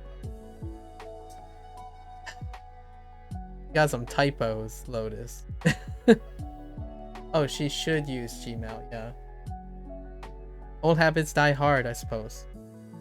You know? I won't keep it. Sleep well. Someone totally missed the deska. 改札はあそこですか？改札は改札はあそこですか？あそこですか？ For shame, Lotus. For shame. I see the typo. You missed the E. What? No, you reversed it. Wait, did you... how would you get that soft suit? Did you hit DD? DD by accident? Yeah, you hit D twice. Instead of DE. That's kind of cool because I actually know what your typo is.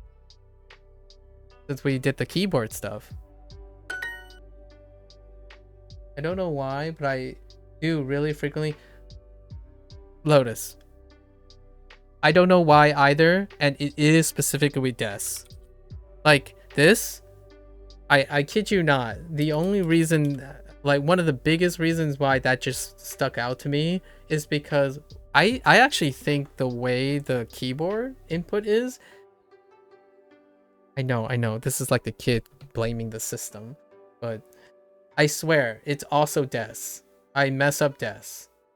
And I don't know if it's like if you type really fast, you miss des. I don't know what it is. I can't even express it. You hit the nail on the, like the first phrase that it's constantly missed is des for me as well. I just think, well, DES, wait. DES, no, it's just 2 middle fingers. I was thinking maybe it's related to keyboards. My only other possible thing is a deep cut. Do you play video games on keyboard, Lotus? On your same keyboard that you're typing on? The only other thing that I could explain how you hit DD twice is that it's not frequent. However, your D key might be occasionally double actuating. If you use your keyboard for video games, WASD. I do play tapping on my phone though. Oh, okay, never. Sorry, I thought I had a big brain moment for a moment there. My D double actuates every once in a while in my keyboard. It's kind of like 1 out of every 30 strokes or something. There's a double actuation. Because of WASD. Anyways, can't help you there. Basically, Lotus, I'm telling you, respectfully, skill issue. Sorry. I'll take it back. I don't even know how you type that stuff on a phone, actually. I don't have anything installed on my phone. Now that I think about it, it'd be a great idea to install it on my phone. すみません。すみません。地図は、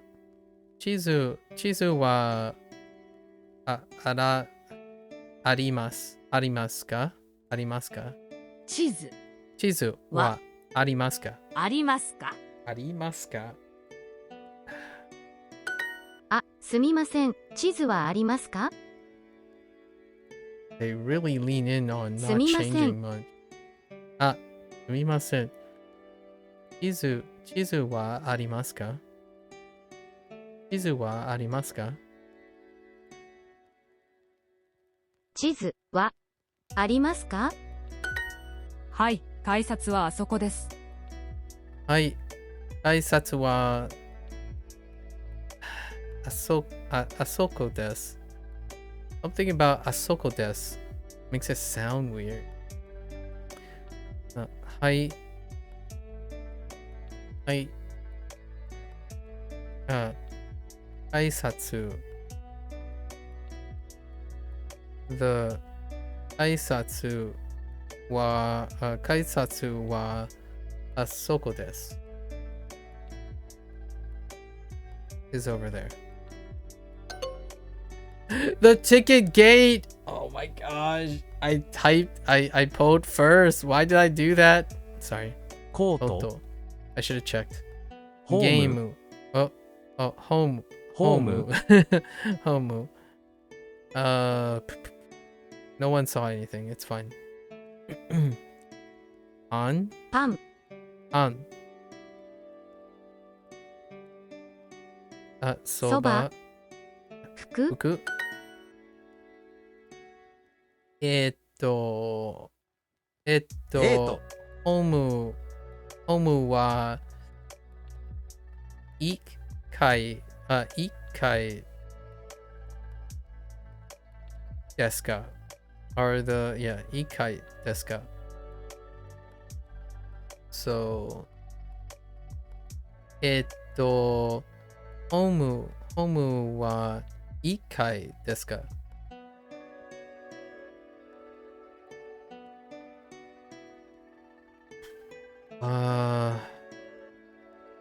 I screw up.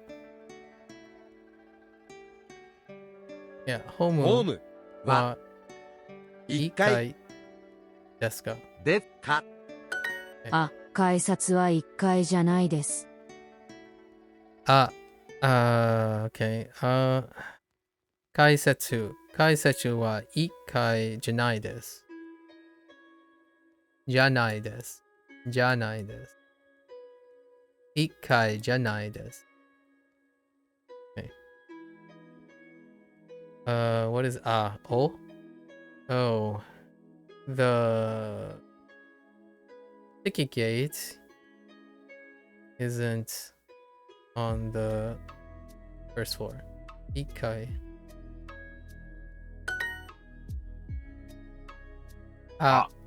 すみません。地図はです。地図はありますか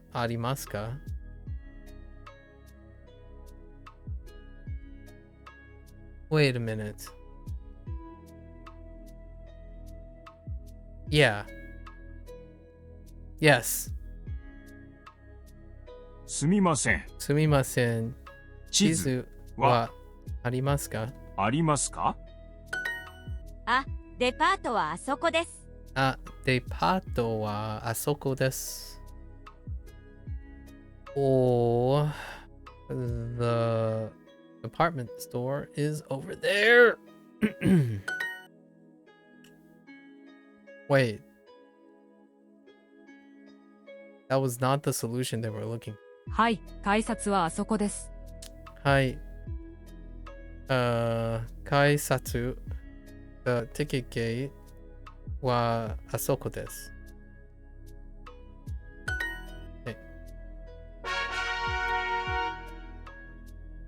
乗り換えはあそこです。乗り換え。Oh, 乗り換え。乗り換え。乗り換え。乗り換え。乗り換えはあそこです。は、あそこです。あそこです。乗り換え is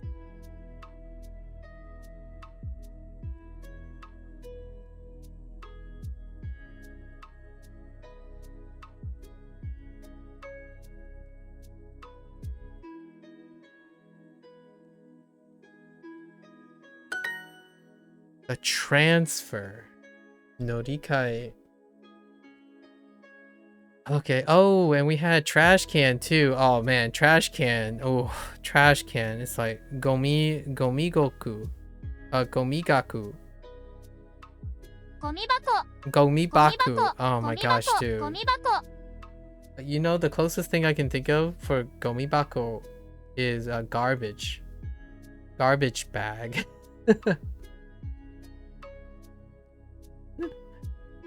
Gomibaku. ゴミ箱 Bako. Oh my god. ゴミ箱 Gomibako. Trash cans not there. Not there. We still there's another vocab that we learned yesterday. It still hadn't come up yet. Atearai. Atearai. Right? Atearai. Restroom. Atearai. Heckin.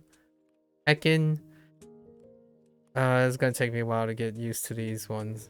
Gomibako. Ah, your face. Ah. Ah. Oh. Ah. Oh, why are you owing me? Oh, it's oh. Yeah, ote. Shut up. Otearai. Shut up, Indy. I'll show you an O. I don't have an O on me. Ah. I don't have an O on me. Ah. I got your ah though. Ah. Ah. Ah. I got your ah. Okay. Yeah, bathroom and trash can. That's gonna be a while. Otoarai. So ote arai. Ote arai and komibako. Komibako. ゴミ箱 Komibako. Why do you have to sound so cheery when you say that? ゴミ箱 Komibako. ゴミ箱 So, ゴ komibako ミ箱 wa ありません arimasen. は I don't think you need that. Yeah. Komibako arimasen.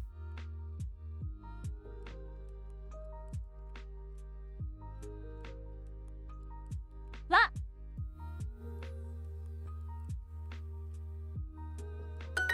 Never mind. You have to have a thing. It's fine. ATM はありますか？ ATM. ATM ATM doesn't count, okay? ATM. ATM はありますか？ Wa arimasu あり ka? ますか？ ATM doesn't count, alright? Don't ATM me. すみません。ATM はありません。 Also, Wi-Fi doesn't count as well. Alright? Sumimasen. ATM wa arimasen. Arimasen. Arimasen. Arimasen. すみません。ATM はありません。 Why does that sound weird? Wa arimasen. すみません。ATM はありません。 Arimasen. Probably because I'm not dropping on the Okay. Oh yeah. The other phrase. Sorry. Sumimasen. Sumimasen. Right, they actually reintroduced this. I still like it that they reintroduced it as sorry. Okay. We don't have ATMs. We don't have an ATM.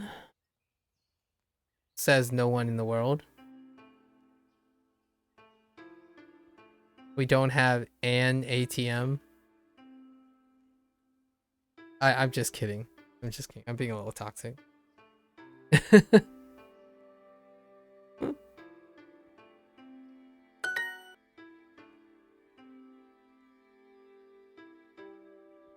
usually it would you would default to we don't have ATMs, right? With an S. We don't have ATMs.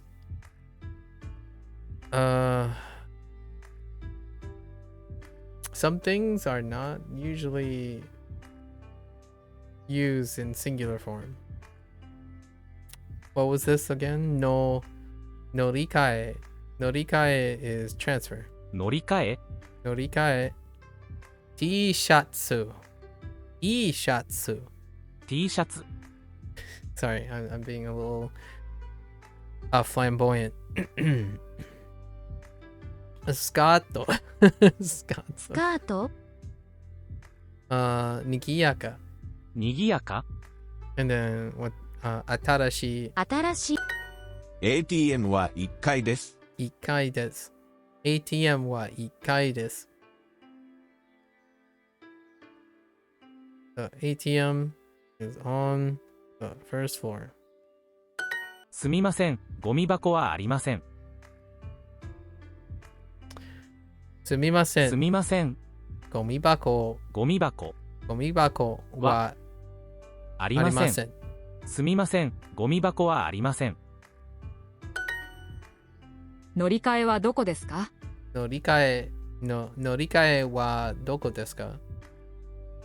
Okay. Where is the transfer? ATM はどこですか ATM wa doko desu ka? ATM はどこですか We don't have a trash can. Gomibaku. Gomibako. Gomibako wa arimasen. Where is it? ゴ There it ミ is. 箱はありません。あ、すみません。コンビニはありません。 Sumimasen. すみ Sumimasen. ません。 コンビ Kombini ニは wa arimasen. ありません。あ、すみません。コンビニはありません。 The transfer is here. Norikae. Norikae wa koko desu. Norikae 乗り wa 換 koko え desu. はここです。いいえ、ゴミ箱はありません。 Iie, komibaku. Oh my gosh. Gomi, not gomi. Iie, gomibako. Bako. Gomibako wa arimasen. Iie, gomibako wa arimasen. Gomibako. Iie, gomibako wa arimasen. Gomibako.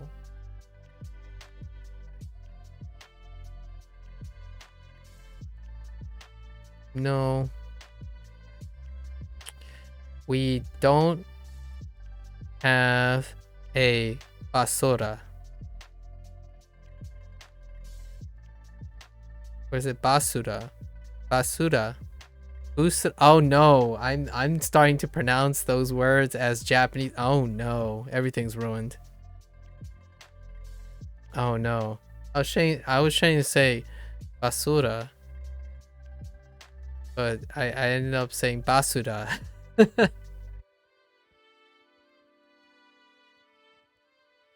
Now we're having like, what is that? Spapanglish or Janishglish? No. Oh yeah, I kind of like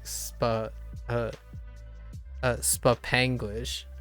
Everything's melding together. I'm officially ascended to Spapanglish. いいえ、ゴミ箱はありません。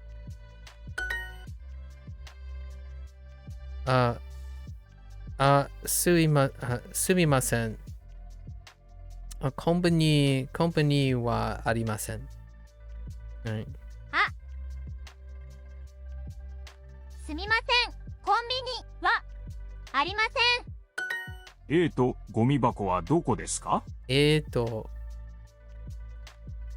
ミ箱。ゴミ箱。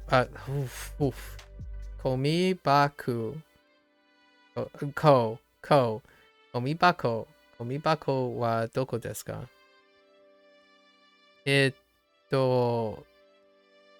Komibako wa doko desu ka?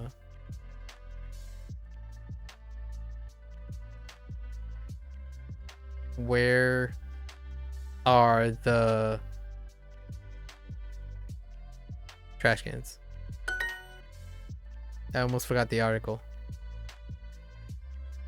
Bus stop. Interesting. They just randomly throw in a bus stop, and it's been a while. Baste. This is the one that I'm constantly confused with Booste. It's Baste because I want to say the BU, but Baste, which is kind of funny because we say bus, but it's spelled with a U, but it does come off as a ba. Like, what the heck, man? English, get your act together. No, I'm sorry, out of context. I have some latent anger towards English now. すみません。 Sumimasen. Baste. Dang it, English. Why are you telling me to say buste when it's clearly buste? Where's the A in the B? Come on. It's more like B-A-U-S. Bus stop. Us stop. Get with the program. Sumimasen. Baste wa koko janai desu. Sumimasen. Baste. バステイ Baste. Baste wa はここ koko janai じゃないです janai desu.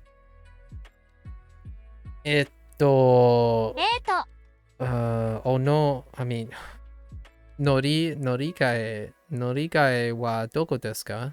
乗り換えはどこですか？ Okay. Why can't you be phonetic? I know, right? Why can't you be phonetic? Oh, wait, I have a good one. It just came to me. Hold.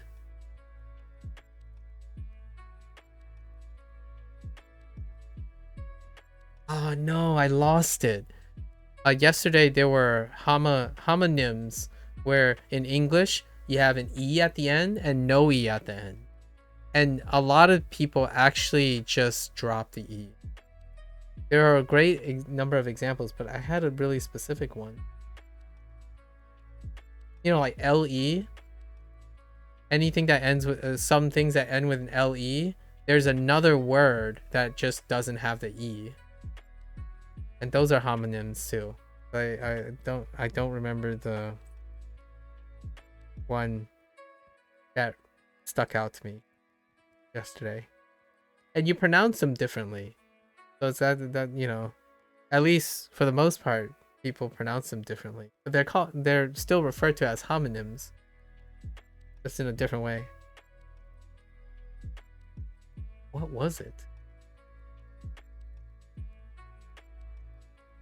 And then we have these ones, right? Oh, these ones are great.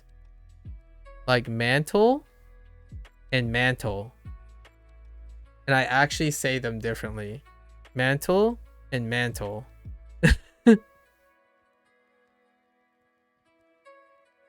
Like mantle, mantle. There's like a big all and tool. Mantle and mantle. I have traditionally when you're thinking about the mantle, it's so weird, but yeah, homophones, neat. That's not the example I was thinking of. I was thinking of something else with the LEs. I want to work out like this guy. It makes me want to jump rope again.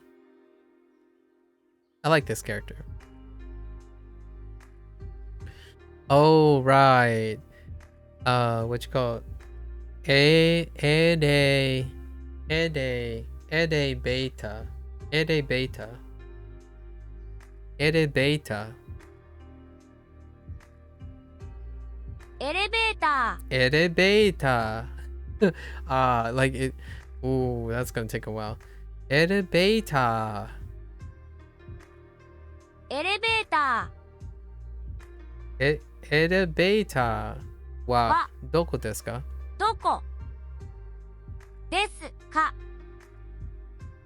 I'm just gonna go up to like one day I'm gonna go up to like operator or one of the people at the train station. It's like elevator wa doko desu ka? They're like, wait, what? And what?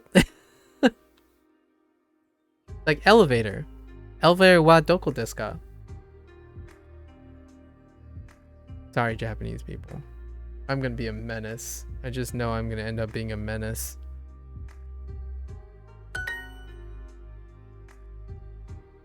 Like, cafe wa doko desu ka? いいえ、Wi-Fi はありません。いいえ、いいえ、Wi-Fi は、はいいえ、Wi-Fi はありません。ありません。Menace. Okay, let me try this again. Elevator. Elevator. Elevator. Elevator はあそこですか？エレベータ Elevator ーははあそこあそこですかすみません、お手洗いはありますか？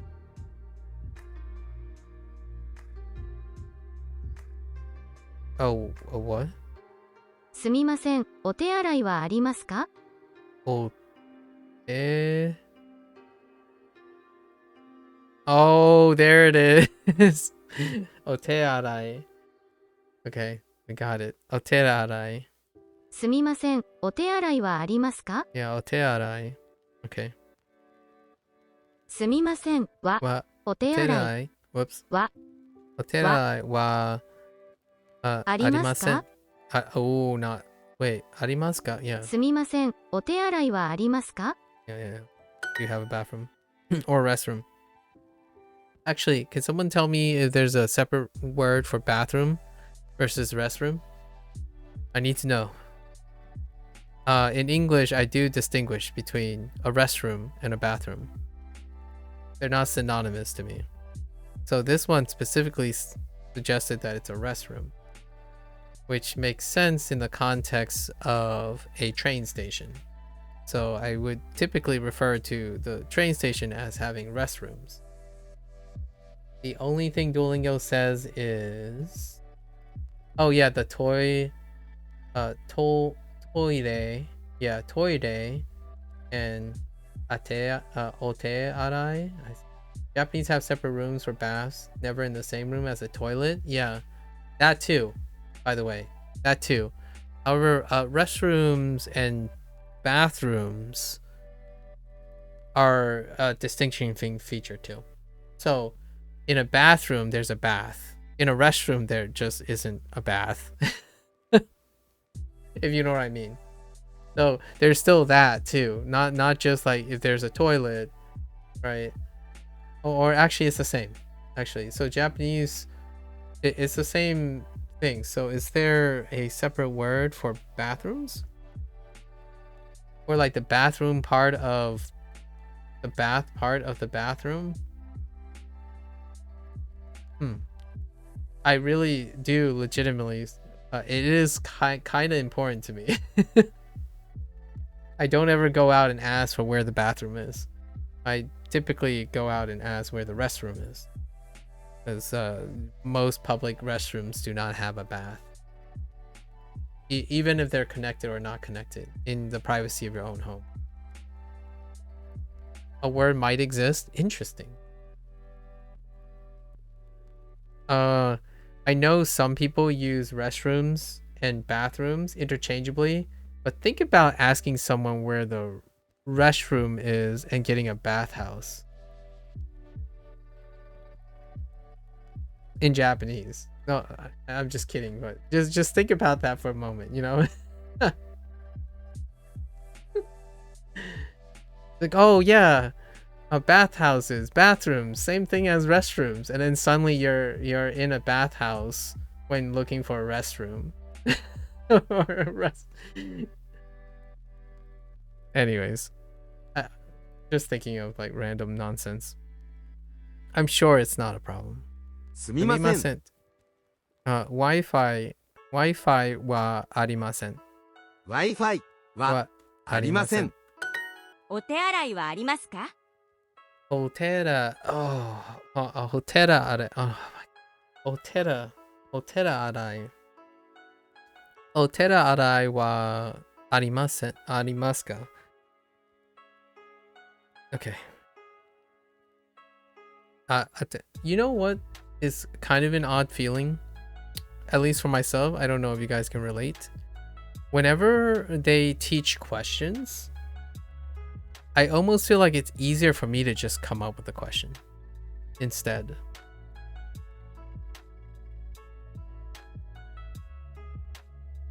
Like saying it this, like just asking this, like,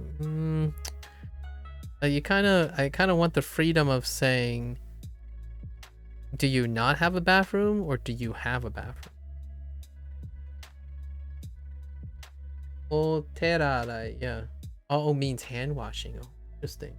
Hand washing by toire is toilet itself, yeah. That was in the kata. That was in the kana section. Toire. And they haven't introduced toire yet, but I'm expecting to see the toire. So here's a question. If you say the toire, is it implied that there's a hand washing station?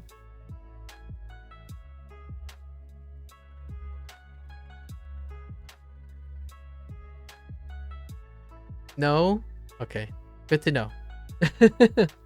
Wait, are there places where there is just a toilet and not a hand washing station? Because of, like, you know, how toilets work.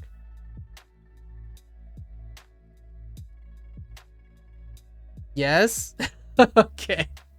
Yes, ... Okay. I don't know. I haven't been to Japan. And these are the essential questions. I honestly think this is an essential question that a Japanese person could answer. Like, if you ask for the toilet, are you going to get a location where it's just the toilet? And you have to be comfortable with the idea that you're not going to wash your hands. These are the most important questions of life, my folks. Just saying. Ote arai wa arimasu ka? Arimasu ka? Do you have a restroom? Yes. Oh, we got taxi too. I don't actually know how they separated taxi. Hold up.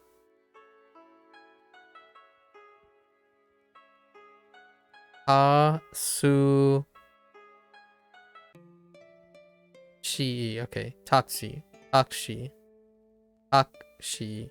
Taxi. Taxi. Okay. So taxi. Taxi wa. はタクシー Yeah. タクシ Taxi. Taxi wa. Ikai. Ikai ー desu. です。 Japan has modern bathrooms, but they have corks. You sometimes have to bring your own toilet paper or hand towel. Oh, I thought that was just a joke. I thought that was a meme.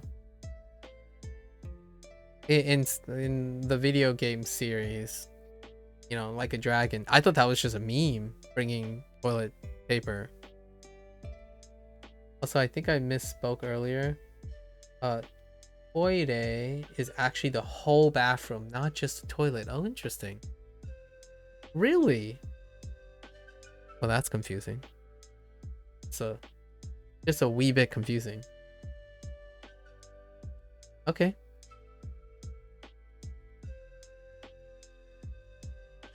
Okay, so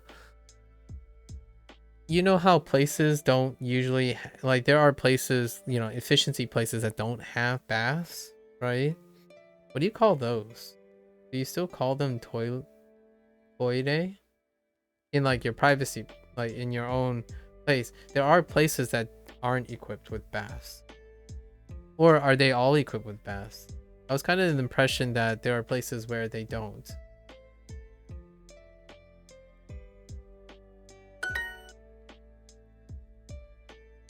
Eiga. 映画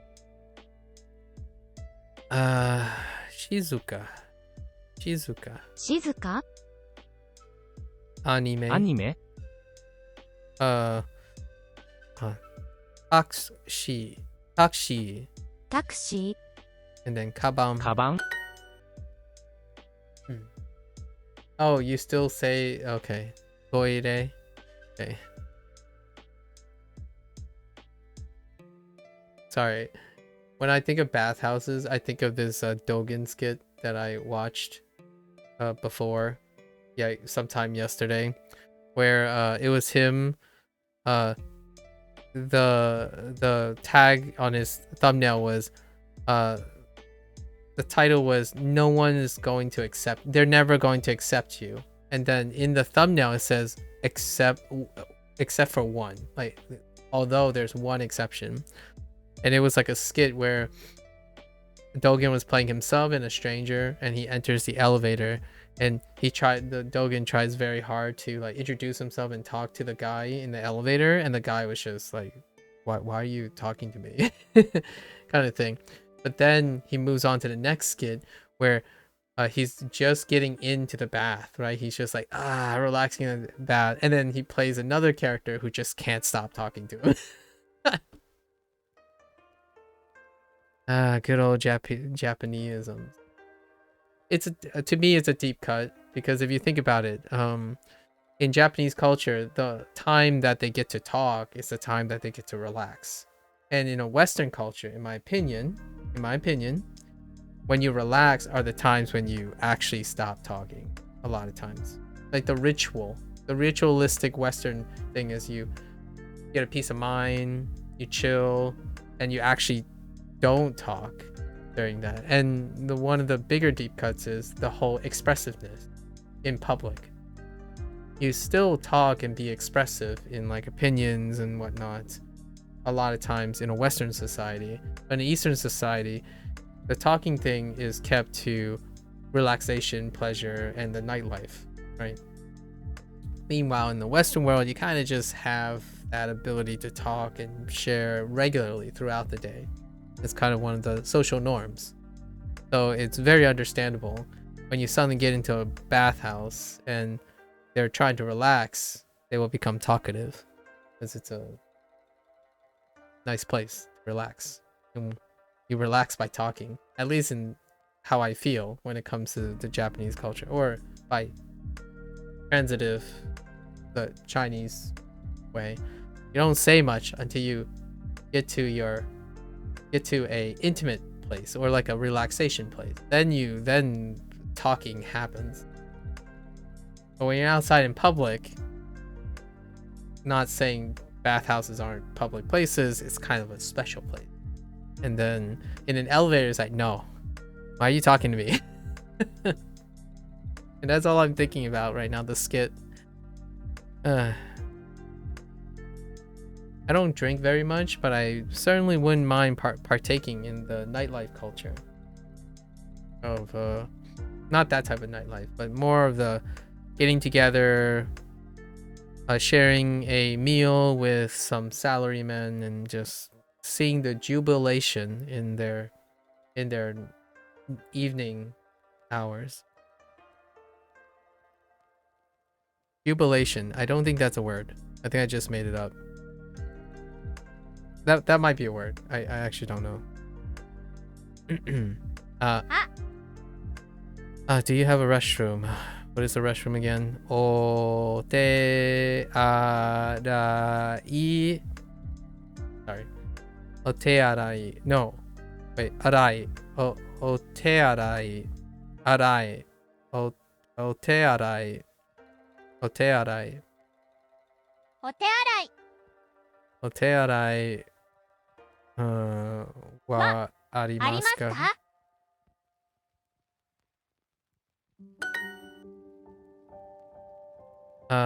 Soba. そば Oh, I could use some soba. I could really use some soba. Saka. サッカ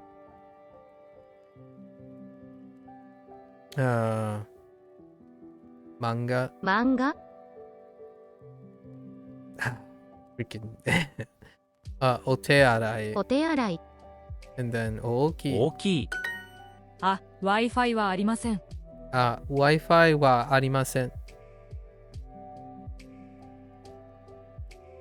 Oh, we don't have Wi-Fi. We don't Wi-Fi. Sorry. We don't have the Wi-Fi. あ、すみません Wi-Fi はありません Sumimasen. Wi-Fi Wi-Fi wa arimasen. ありません This sounds so apologetic. Like, sumimasen. Wi-Fi wa arimasen. This feels like the sen part is like, oh, I'm sorry. Sorry. Obviously, it doesn't mean that, but the whole sen.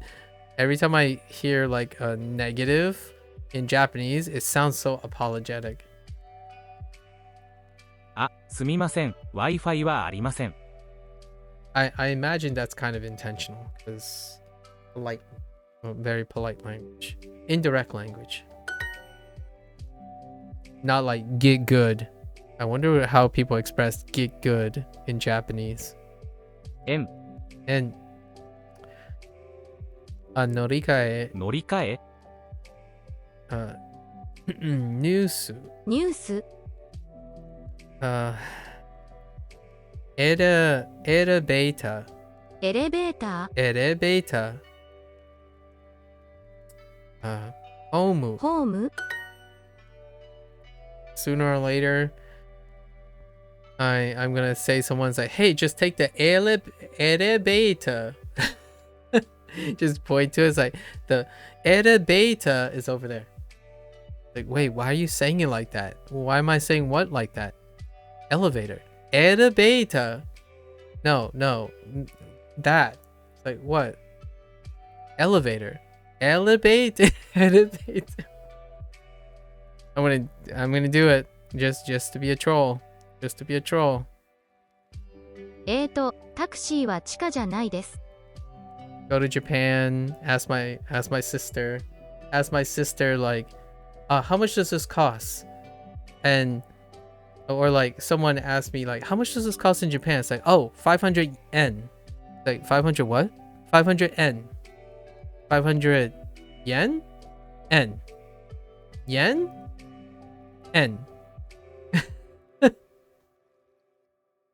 So why do you keep saying yen like that? N. It's N.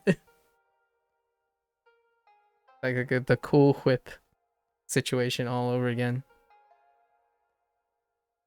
It's like, man, this orange juice tastes amazing. Why are you saying juice like that? What do you mean when I'm saying juice like that? Why are you saying it like that? Like, I say juice. Yeah, juice. What do you want? Like, hand me that newsu. Newspaper. I don't know how to say newspaper. Wait, is newspaper a different word? I'm going to do that just to practice Japanese. Yeah, like you're the one with the weird accent. Yeah, you. Like now, and then you just like throw a curveball. It's like, now hand me that kyunyon. Kyunyon. Oh, there's so many good clips, and I think it's owed to Dogen. Really, Dogen does a lot of wonderful clips. I love the oh, I'm sorry, Indy. I don't know why I keep thinking Kyunyon when you're around. Sorry.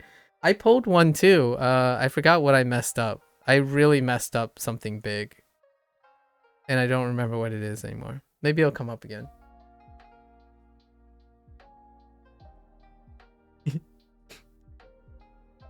Kyunyon. Kyunyon. New. You knew. You knew. Like, hey, you guys want to watch anime today? Like, you guys want to watch anime today? Like, yeah, let's watch anime. Why are you saying like that? Anime? Anime. No, anime. Like, yeah, I heard you. Anime. じゃないです。 Whoops. じゃないです。タクシーは地下じゃないです。Taxi.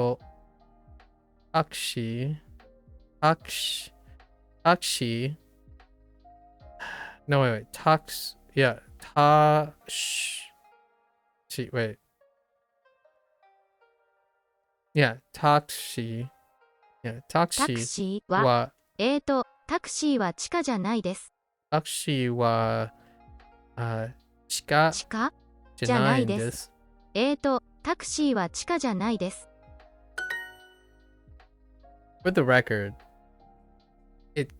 like, in my opinion, doing what I'm doing now and having fun doing that with your friends, I think that's a wonderful way of immersing yourself while being constructive, but still don't have like the full thing together. If you turn those like single words into like phrases over time and then you construct them into independent clauses, that is how, at least in my opinion, how my parents acquired some of the English phrases, how I continue to acquire like Mandarin phrases without any context of like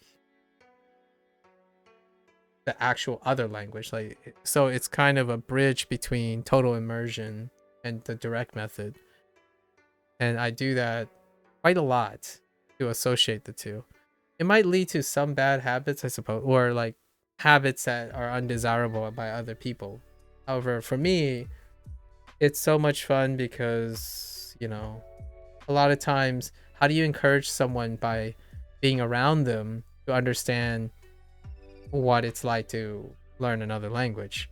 Well, they will always have enough context if you substitute one word here and there, and it helps you while encouraging them. Like anime stuff where like I have no idea what I'm saying.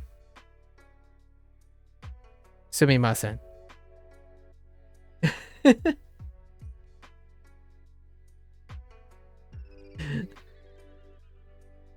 It's basically what like people who watch anime pick up, right? They pick up the arigato gozaimasu and ohayo gozaimasu, stuff like that. So if you do that around people, it kind of makes you like get you into the whole pitch accent or whatever impersonation you're doing. And when you're watching anime, it becomes really normal where you're trying to consume all of it, but at least you're picking up all the time phrases here and there, and then after a couple times fill in all the gaps. At least that's my opinion. When I watch Chinese television, like Chinese dramas and stuff, most of the time it starts with that. I pick up all the gists and then eventually flesh out the gists. タクシーは地下ですか? Taxi wa chika desu ka? Which I'm doing on my free time, by the way. All the stuff I'm doing now for fun is what I do on my free time. Like, oh yeah, I know what the idea what this person's saying. Yeah. Oh, and also it's really cool. Someone's method is this. YouTube shorts are quite a lot. If you don't retain enough things, YouTube shorts, the different length formats also give better opportunities. So I've been watching far more like YouTube short interviews versus YouTube long formats. And what happens is you get re-exposed over and over again. Like, oh, I didn't quite catch that. 1 minute later, I didn't quite catch that. And eventually it gets to the point where even 1 minute is okay. So 1 minute is that's a lot of sentences. At most, I would say in these interviews when they're reintroducing themselves, they're very static. So in interview, you can get used to hearing the Japanese very classical ways. Like the guy would ask, "Oh, can you introduce yourself in Japanese?" And at minimum, most people will be introducing themselves. They vary slightly back and forth, and that's kind of really comforting. And then you can pick other shorts where you find in a context of another person, right? A Japanese person shopping, which I found really interesting too, or a Japanese person describing products, like food products when they eat, or like oishii desu, like things like that, where you're just hearing for emotional inputs and stuff. And those conversational skills, in my opinion, are necessary. It's one of those like pleasure conversational skills. Like when you're eating, I want to know, how do I express like in that way? And even to me, after listening to them, I kind of get into the groove of saying oishii desu, like not even really focusing on, oh yeah, I have to be flat or high, but really just adding your emotions into the words. So nowadays, like sumimasen, like you could say sorry really excitingly, or as an excuse, and then sumimasen.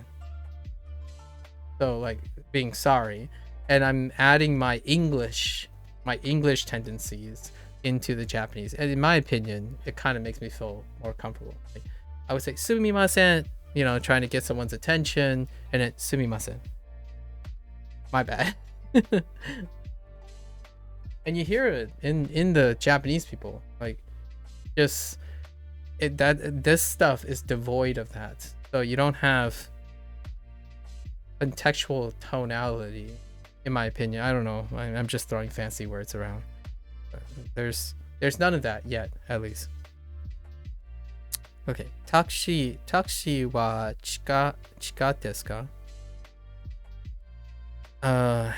Are the taxis underground? On the underground level. Okay. The transfer is on the underground level. Big disclaimer though. All the things I'm talking about, I already do naturally. So it can be the disclaimer here is, if you're not used to doing that already, it does take a while to get used. I can only imagine how discomforting it is to listen to something and you only pick up 2 or 3 words. I spend a lot of my time sitting around listening to Mandarin when my parents are talking back and forth, and it's pretty choppy. I pick up a phrase here, and I get the gist. So it's very normal for me to feel like, as long as I'm not completely lost, it's still okay. And over time, it just gets normalized. I feel those who are acquiring language again, after spending a long time with a native language, the biggest barrier in this type of approach, like if you're going to use this approach, the biggest barrier is feeling confident or feeling comfortable in that, knowing your goal is to understand at least one word more than the last time. Progress may be slow, however, at the beginning, once you become comfortable, it isn't just going to be one word. It's going to be like one pass is going to end up being 30%, and then another pass is just shoots up to 60%. And at some point, it feels so natural that sometimes you don't even think about it. And that's the kind of the thing that I feel people would ascribe fluency to. You don't think about it anymore. It's like, oh yeah, it just passed by, and then if anyone asks me what I think it means, it'll just come out. However, when I'm listening to it, I don't think about what it means. That's a good point. Yes, your name is Hana-san. Yes, that kind of thing. It's such a weird feeling in the end when you describe. It takes me so long to describe what I say in Fujianese, since I don't practice it at all. No one ever asked me when I'm talking to my parents, hey, what did they say? They don't say that very often. Like, well, I guess they say they like you. Cue the meme where, like a skit where you have like a couple, the male is Chinese and the female is American, right? And then they go to their parents and meet up, and the male would speak to their parents for like 30 minutes, and the female would ask, what did they say? They said they like you. And there was 30 minutes of discussion while she's like looking around and keeping to herself, and then all he came up with, they say they like you. And I feel that's kind of how it feels when you truly know, in my opinion, that you stop thinking about what you're actually saying, because it takes a really long time to translate. Sometimes people would ask me, hey, how do you say this in Fujianese? And I'm like, do I even say that? Do I even have a word for that? What is life? I suddenly don't know how to speak Fujianese. The transfer is on the underground. So, wait. Transfer. That's no, norikai, norikai, no, norikai, norikai wa shika desu. 乗り換えはしかです。ATM. ATM ATM. ATM ATM. ATM I am so curious. When ATM do they actually write out ATM when you're writing in like Japanese? And do people just write out ATM?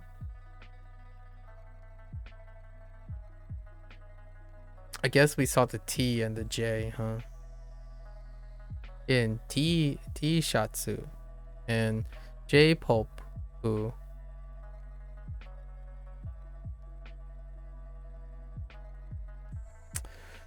But ATM.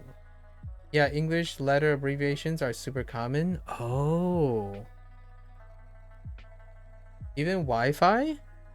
So even Wi-Fi? WIFI? Is that considered an abbreviation? I guess that's considered an abbreviation. Wait, what does Wi-Fi even stand for?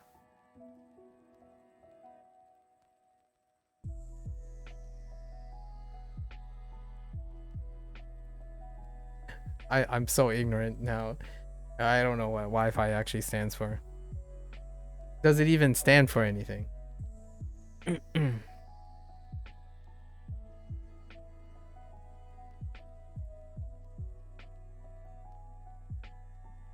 Sorry. I remember this skit about Wi-Fi is in the dictionary as Wi-Fi. Oh, okay. The Wi-Fi thing, this is just to show how much of a boomer, well, not a boomer, but a millennial I am. I've been alive where someone asked me, what is Wi-Fi?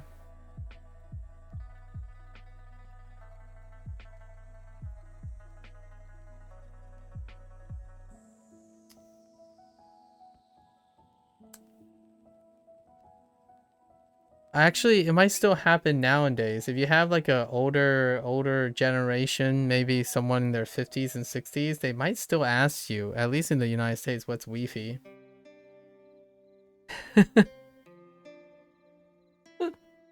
I saw a clip. I saw like a fun millennial, boomer, Gen X, Gen Z, and comparison. Like, what the heck's a Wi-Fi? ATM. ATM. ATM ATM. ATM Real talk. Real talk though. If you go up to a Japanese person, right? And like a convenience store. You go up to a convenience store and you ask, ATM, right? Or if you say ATM wa doko desu ka? Would they be more comfortable you saying ATM or ATM? And how would they process it? How would they process you suddenly went from ATM English to wa doko desu ka? Right? I need a Japanese friend now. I need to find a Japanese friend. ATM Wait, are either of you Japanese? By somehow? Maybe 10% Japanese? Speak up or forever hold your peace.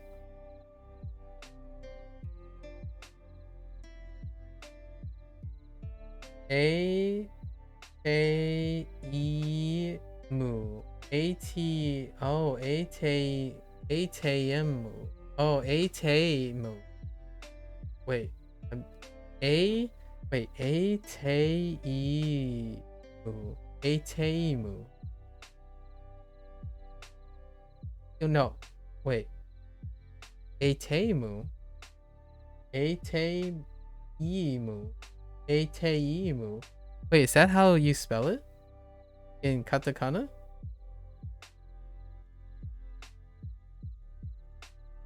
You're very white. All right. Not even like 5%. Oh, you forgot the A? Oh my gosh. Wait. Oh. Where does the A go? Oh, A. Oh, it is this one? So that's how you... ATM ATM. A.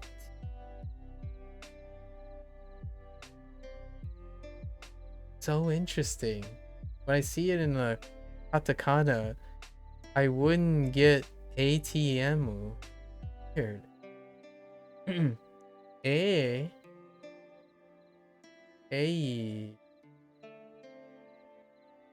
M. Oh. AT. Oh, AT.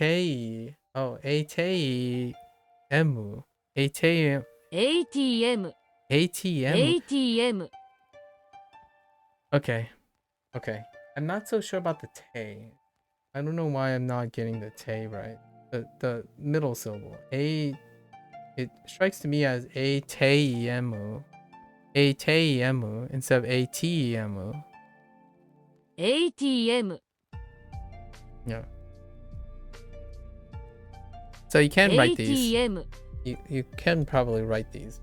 Anna. Not that it would help. ATM wa は chika desu. 地下です Chika. E is super rare in Japanese, basically only in loanwords. Ah.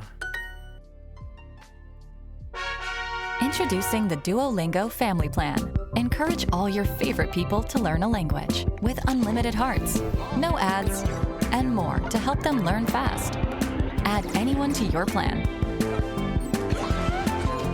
Your family, your friends, anyone. Save together, learn together with the Duolingo Family Plan.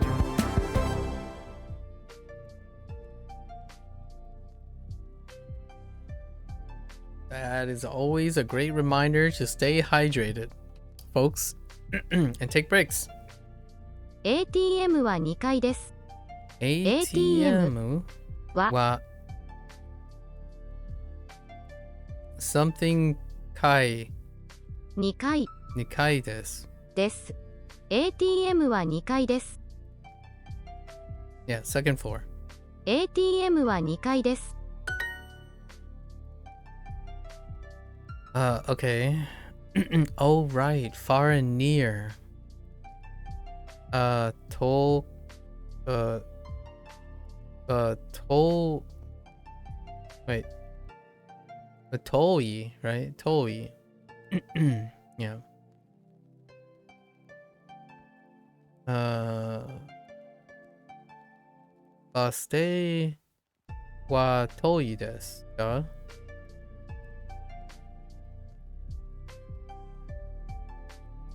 バス停バス停はは遠い遠いですですか？か。乗り換えは遠いですね。乗り換え乗り換えはは遠い遠い遠い遠いです。ですね。乗り換えは遠いですね。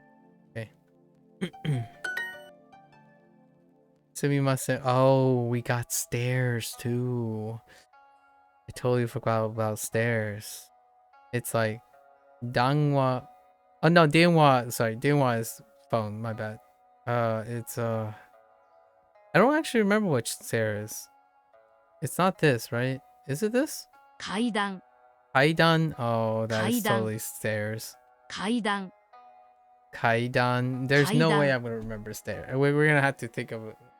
What does stairs? What does 階段 minus? 階段. Hmm.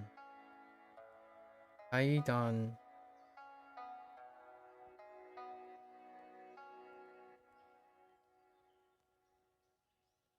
No, it's like the first time I've heard stairs. I got no way of associating this. 階段.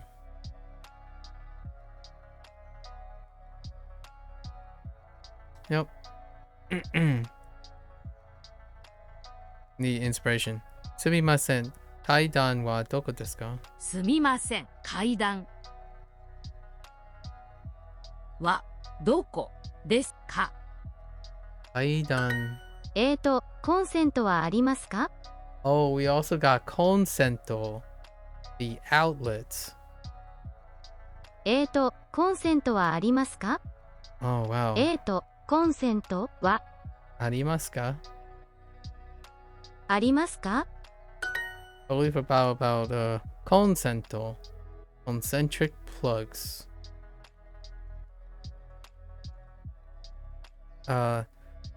乗り換えは、遠いですね。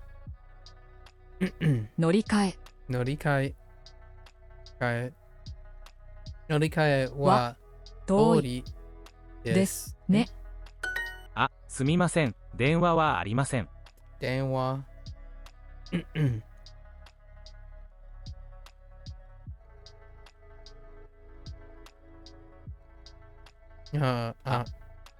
すみません。電話はありません。ありません。あ、すみません。電話はありません。お手洗いは2階です。お手洗いは2階です。Right? On the second floor. The restroom is on the second floor. ゴミ箱は2階です。ゴミ箱ゴミ箱は2階2階でです。す。ゴミ箱は2階です。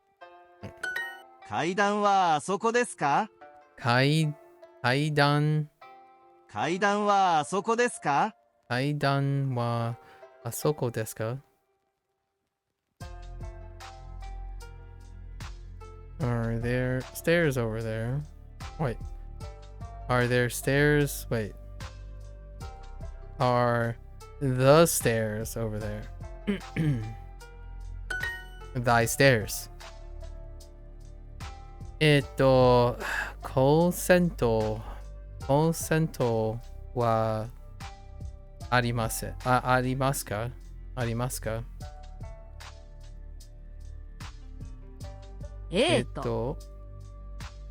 コンセントはありますか？ありますか？コンビニは2階ですか？コンビニは2階 desu ka? Is the convenience store on the second floor. That kind of rhymed. Skato スカート、ロッ roku ク、 saka サッカ yaku yaku yu yaku ー野球 yaku 電話電話、階段はここですか？ I gotta be careful not to say 電話 as opposed to 電話I don't know if that's gonna confuse anyone saying 電話 possibly 階段はここですか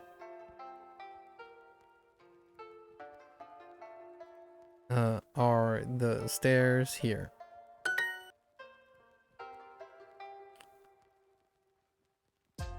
エンジニアエンジニアスカートスカート、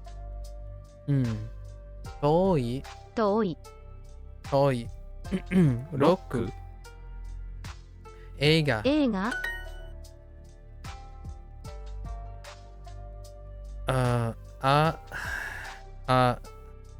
コンセントはありますか？アイスコンセントはありますか？ You wanna have a phone? 電話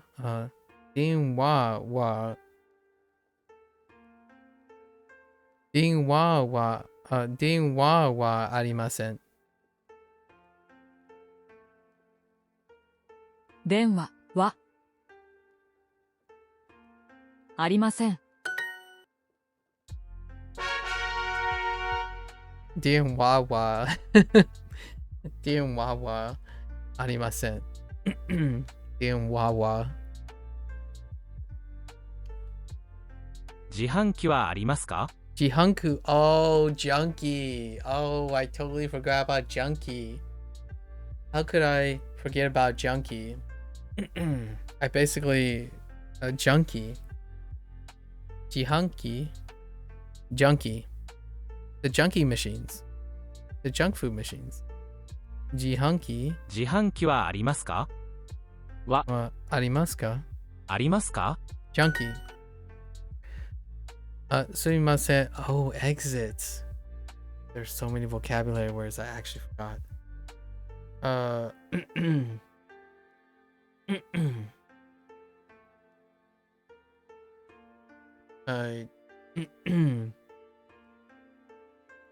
It's this one. No. I don't. 出口、出口? Oh, it's 出口。出口、 Okay. 出口. So what words have I missed? Or forgot to recall? 出口、自販機、遠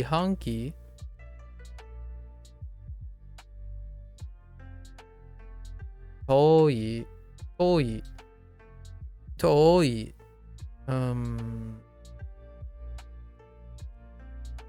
2階 not so much.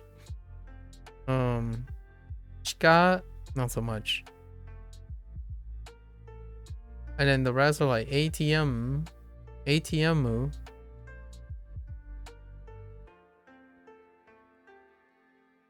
No, I think we're gonna bedroom. Okay. Oh, we forgot like otearai.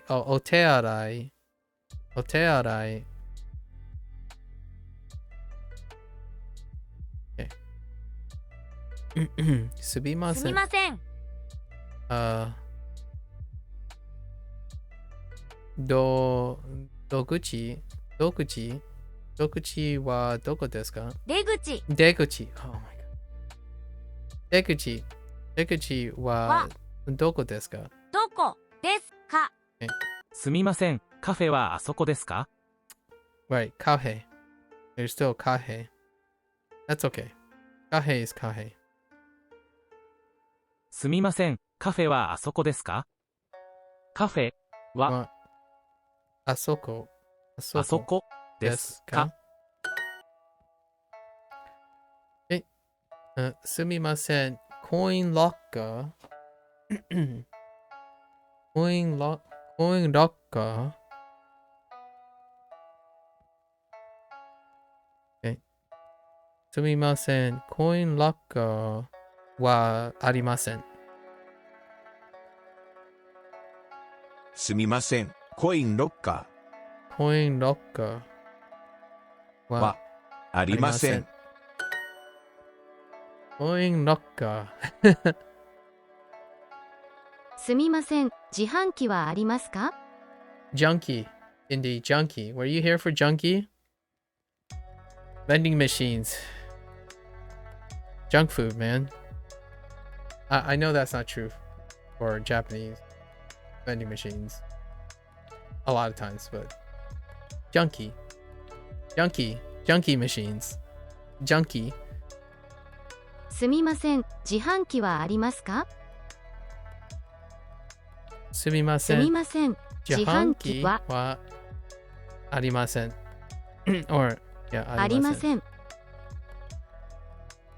Yeah, they are. They are, for sure. Although, now we have to be relative, right? Relative. Our vending machines are unhealthy compared to a home-cooked meal. Would a Japanese person argue that if they compared a nice restaurant meal or a home-cooked meal to be healthier than a vending machine meal? Or a vending machine? You know, I think it still translates, right? If you have time, go to your local place, have a really warm meal. If not, make, a warm meal. You know? But junkie, how can you unhear that? It took me, yesterday when they introduced it, it took me like 5 seconds. I'm like, are they saying junkie? Is that intentional? Because there's nothing about junkie that screams vending machine, if you know what I mean. Unless someone can explain to me that jahanki is made up of like words that mean vending machine or something. But it is uncannily sounding like junkie. I'm just saying. I almost feel like someone up there has a sense of humor. And what I mean by up there, I mean the Japanese bureaucracy or something. What if I could explain that it means vending machine? Oh wait, tell me. Explain to me the words. Okay, it means self-cell mechanism. Oh. Wait, I think Hideyoshi told me that yesterday. Wait, did you tell me that? Someone told me that yesterday. Someone told me that yesterday. I just completely blocked it out of my mind. Oh, it wasn't you? It might have been Hideyoshi.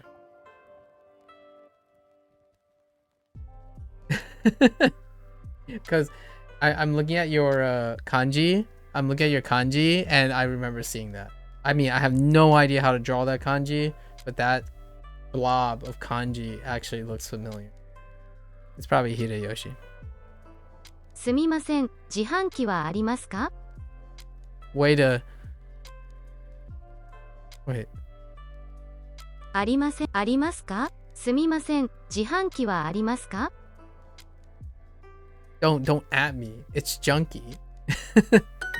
近いですね。近いですね. Okay. 近い. Oh, this is the close. 近い. Oh, why does it have to be 近い? Wait, that's so confusing.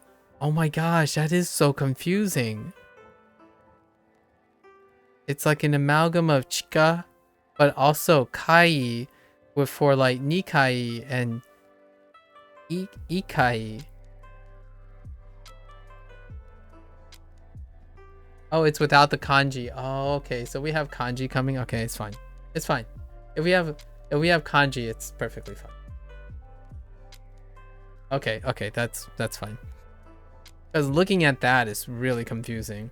Like, wait, floor? Floor? Desu ne? Okay, it's fair. Okay.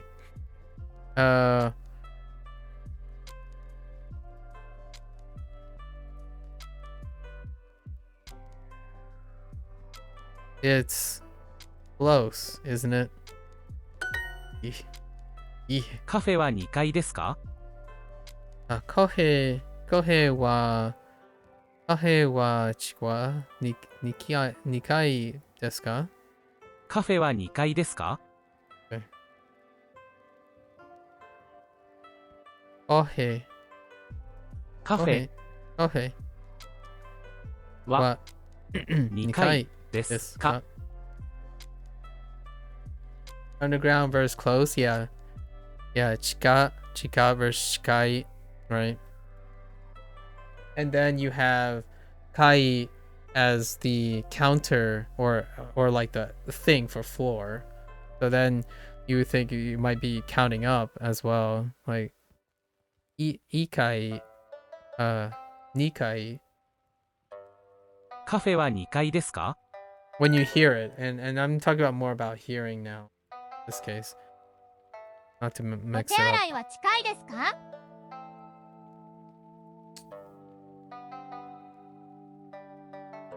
Wait. おたらい。お手洗い。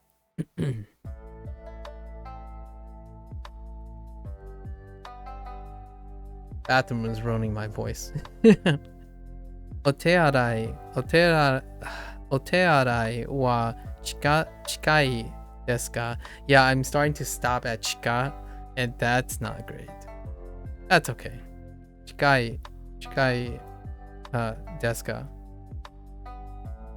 Okay. Is the restroom close?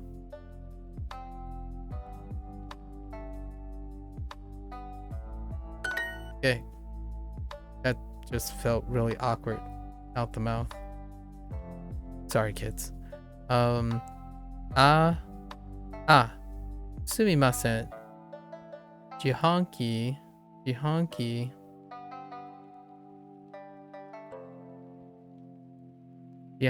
はありますか？あ、すみません。自販機はありますか？すみません、出口じゃないです。すみません。いや、出口じゃないです。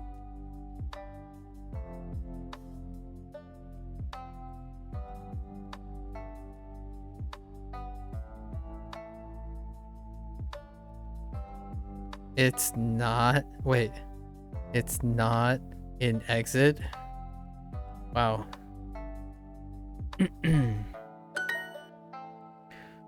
Is the exit far? Eesh. Okay. Was it Deguchi? Right. Deguchi wa遠い出口は遠い No. Yes. 出口は遠いですね.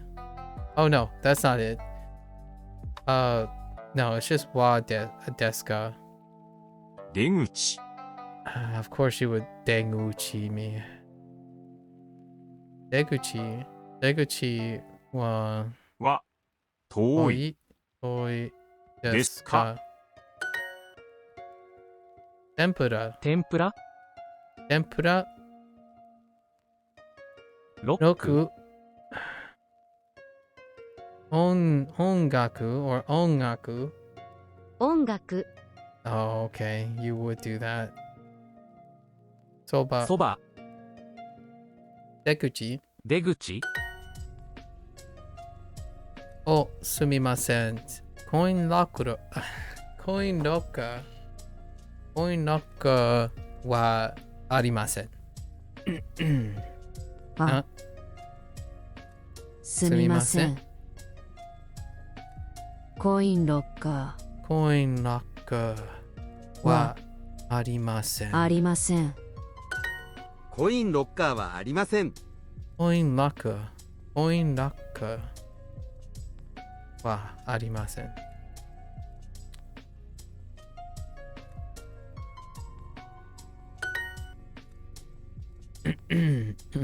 Ongaku. 音楽、 Ongaku. Kaidan stairs. Kaidan. 階段 Chizu. 地図、 J-pop. J-POP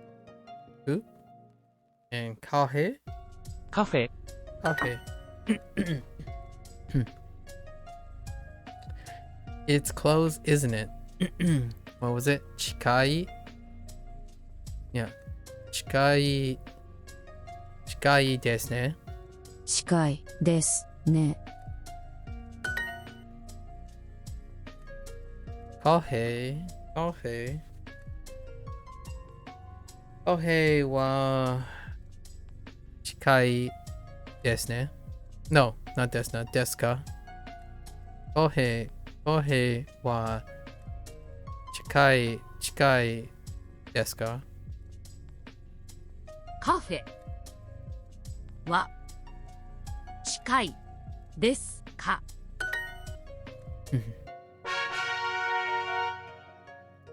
All right. I am excited to get to Unit 2 sometime soon. So then we get new kanji. I hope these kanji sections aren't like pep and just have 4 of them. I'm just saying. I need my kanji fix. But this is a good place to stop for today. Ooh.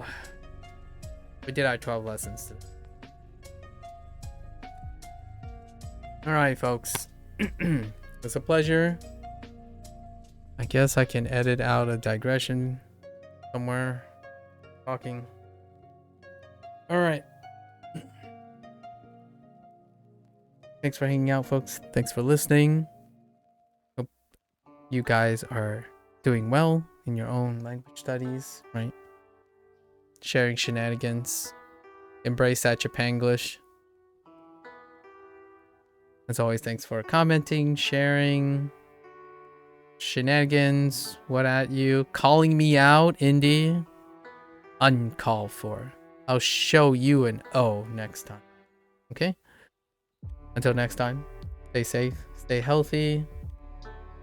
I only know how to say oyasumi. I feel like I need to add something, but I guess that's an I verb, but oyasumi. That's all I remember. Do you say oyasumi this for politeness only? And oyasumi is the casual? Oyasumi na nasai. Oh, nasai. Okay. Oyasumi nasai. Interesting. Oyasumi nasai. Nice. Yeah. Oyasumi is super friendly. Okay, yeah, okay. I was wondering how you like add a slight more casual thing. Or like slightly more polite. Or formal. So oyasumi nasai. Okay. Alright guys. Oyasumi nasai, right? As always, mata ashita. Janet. Bye. Take care.